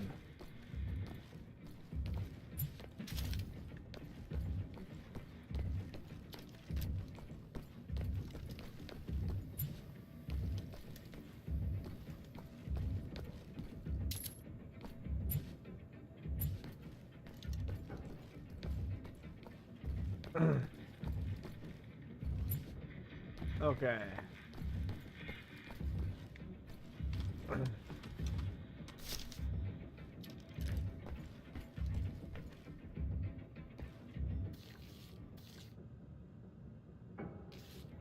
Okay. Here, use this exit.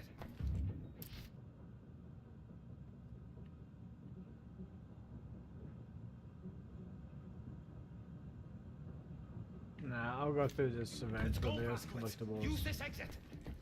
Wait, what the fuck? Seriously? I guess Indiana Jones references, I guess. No turning back now, BJ. Keep moving.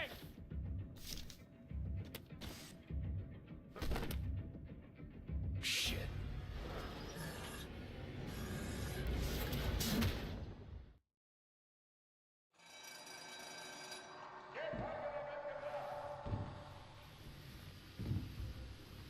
Hold on.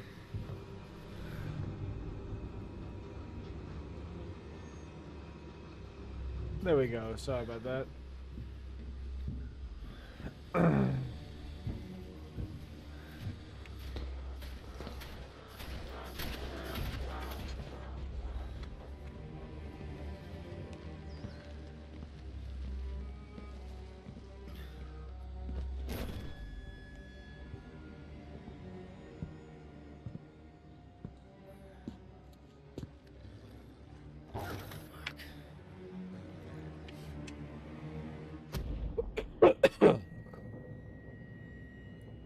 This is Wolfenstein. Every time you get the kick, I'm gonna think of that now. So what? There's like 8 chapters, I think, in this whole game. Could be pretty interesting.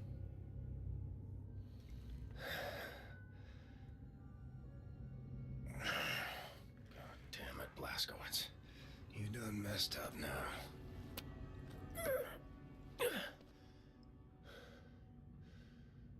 Blazkowicz? Alright, let's look at the audio real quick. I never did check that out. Let's see here real quick. Foreign only, okay. Yep, that's a good idea. I like that.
So I went out to call for Roma for a little bit.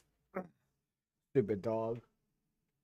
So she'll come back eventually. Blazkowicz, you awake in there? Yep, I'm here, Wesley. Good.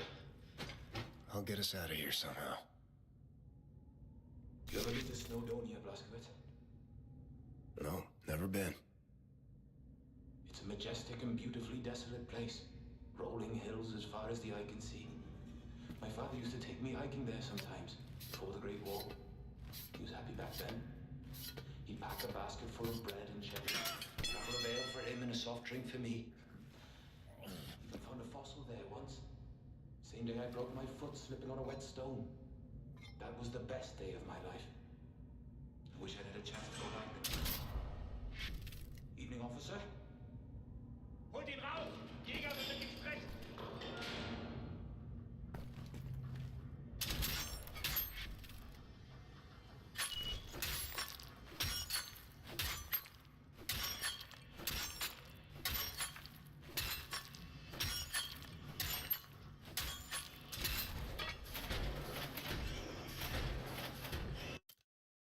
Hold on.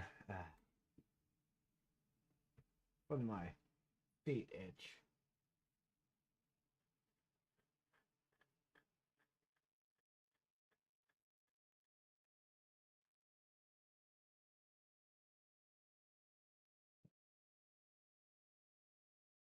I hate it when that happens. You know, the very front top of your fucking foot, which you're forced to actually like take off your shoes and your socks just to itch it.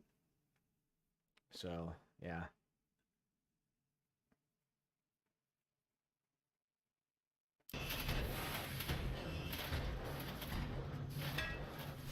Super soldiers leashed up by those cables.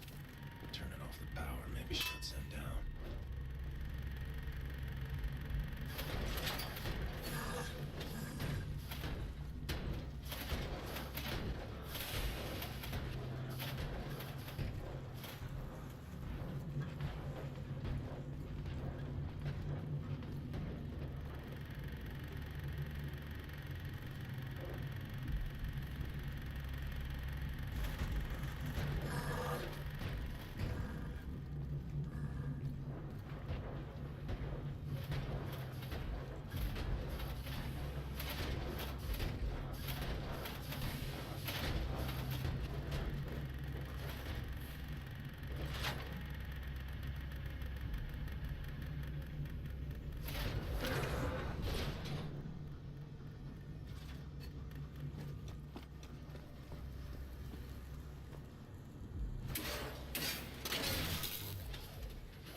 Seen your type before back in Death's Head's X-Labs.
Okay, so I can't really do anything like that with that.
Okay, so I can't really even do it that fucking close then.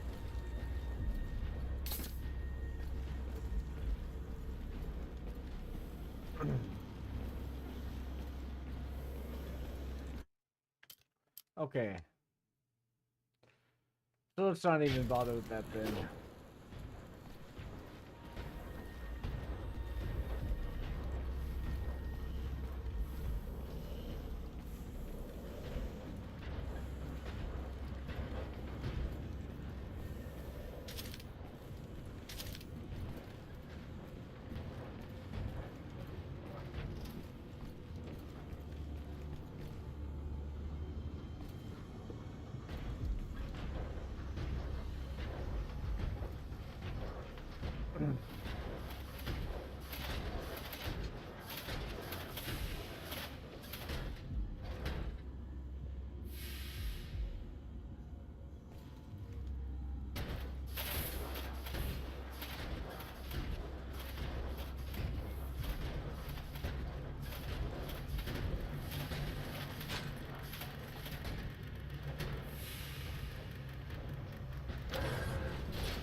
Yep, I'm fucked. No fucking way. I should have waited.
This is one of the easiest and yet touchiest stealth missions I've ever played on.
I kind of put off playing this game because of this particular mission. It's like...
Sowas kriege ich Gänsehaut.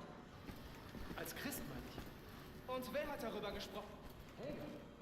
Ich habe gehört, dass er vor dem Zimmer stand. Jeder weiß doch, dass er nicht für Geschichte interessiert. Das hat sie sogar in Wien studiert. Das ist mehr als das. Es ist übernatürlich. Zweifelst du etwa ihre Motive an? Natürlich nicht. Es ist nur... Sie ist Obersturmbannführer der SS.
encouraging me to break open a crate at a time like this. What the fuck?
God damn.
There we go. Awesome.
Oh shit.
Ah.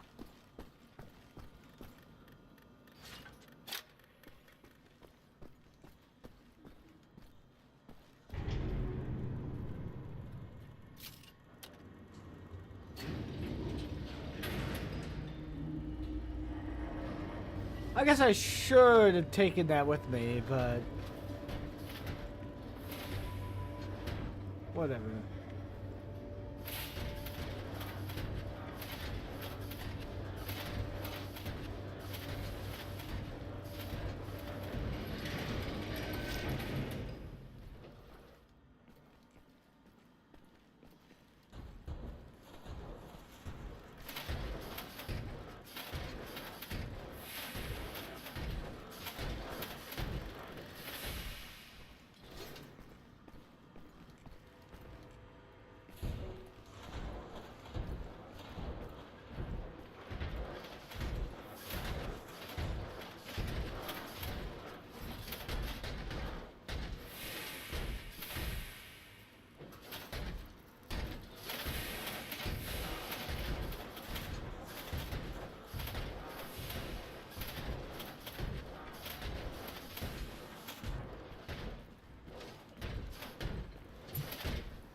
Ah, dogs, man. I fucking hate dogs in goddamn games. It's so tedious to deal with.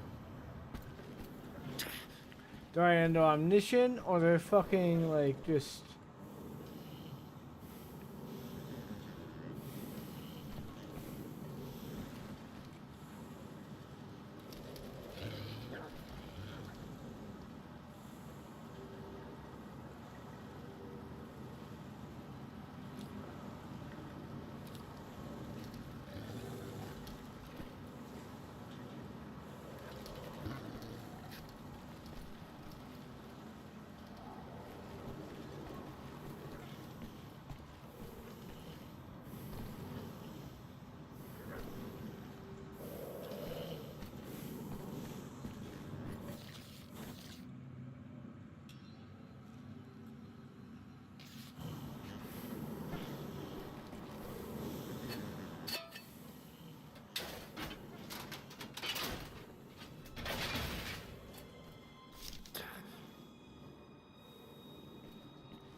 want the secret?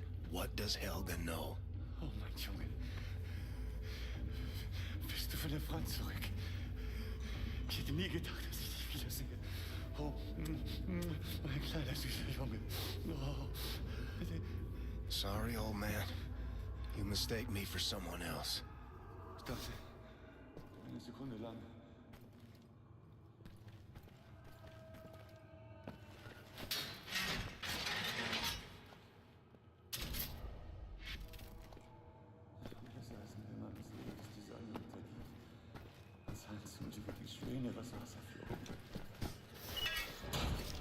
Wesley, I'll tell you about Aunt Sarah.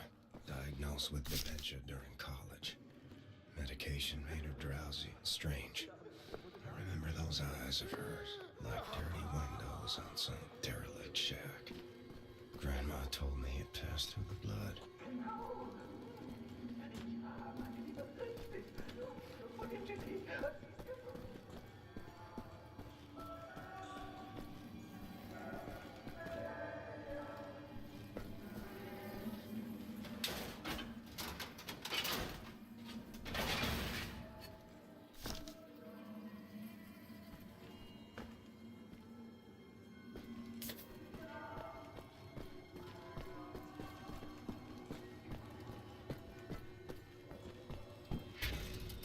Was ist?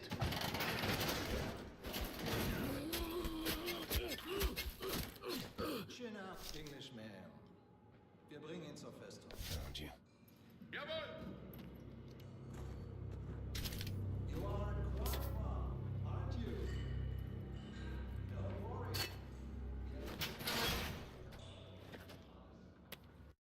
worry. Hold on for a second. I'm gonna go and put some padding down below me. My balls are starting to hurt here.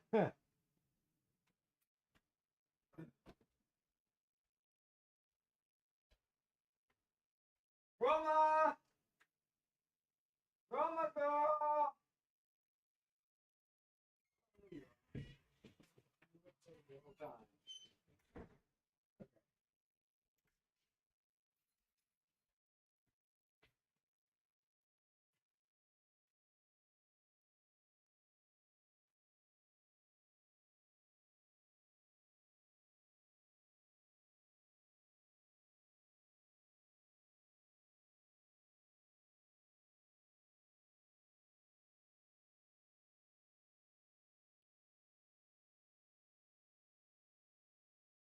Time to get rid of some Nazis.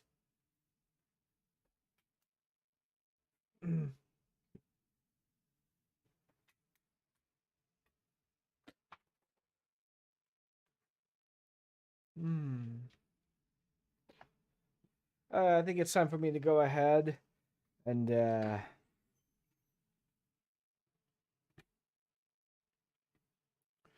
take off my webcam because I'm not being able to be seen anymore. So, yeah. Okay then.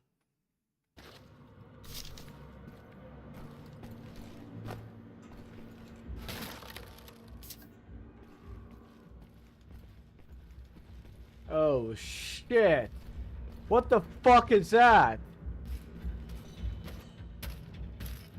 What the fuck is that? Jesus Christ. That's a big fucking dog.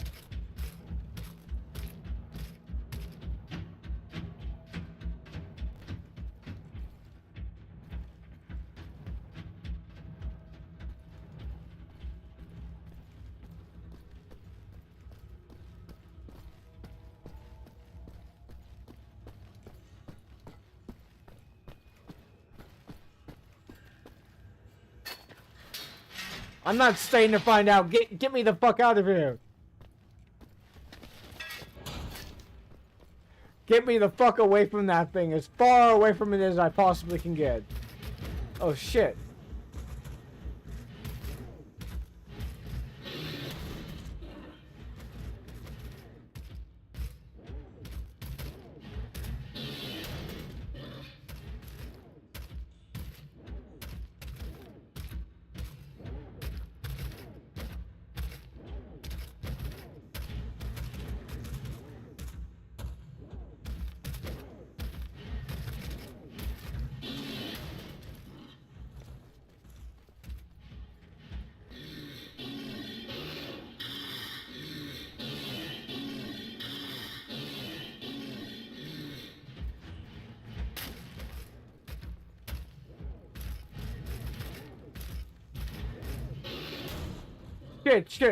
Shit.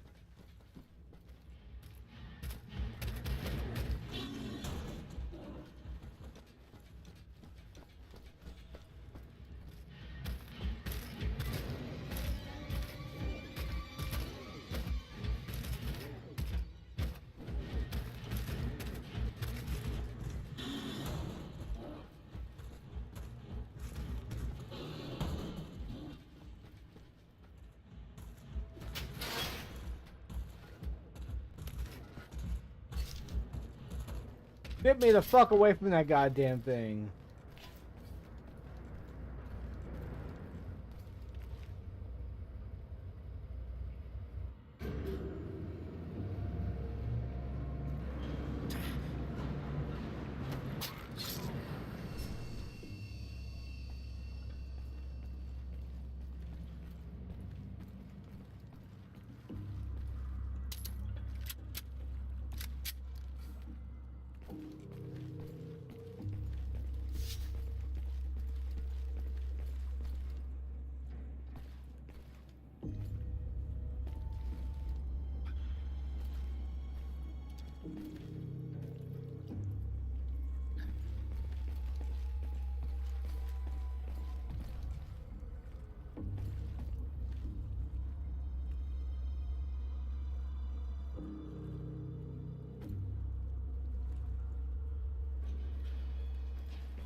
No fucking way am I gonna be able to get through that.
God damn.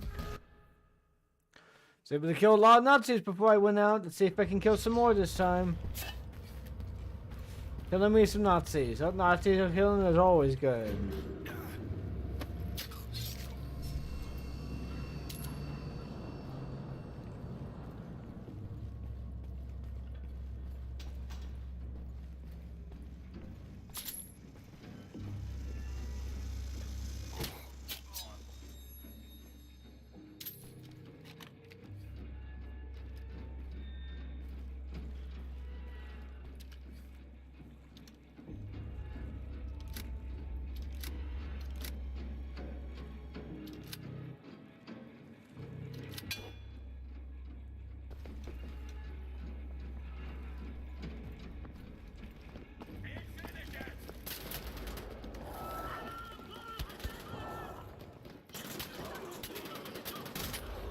The fuck?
Hmm. I'm gonna have to look at tutorials on how to exactly get through that, but whatever.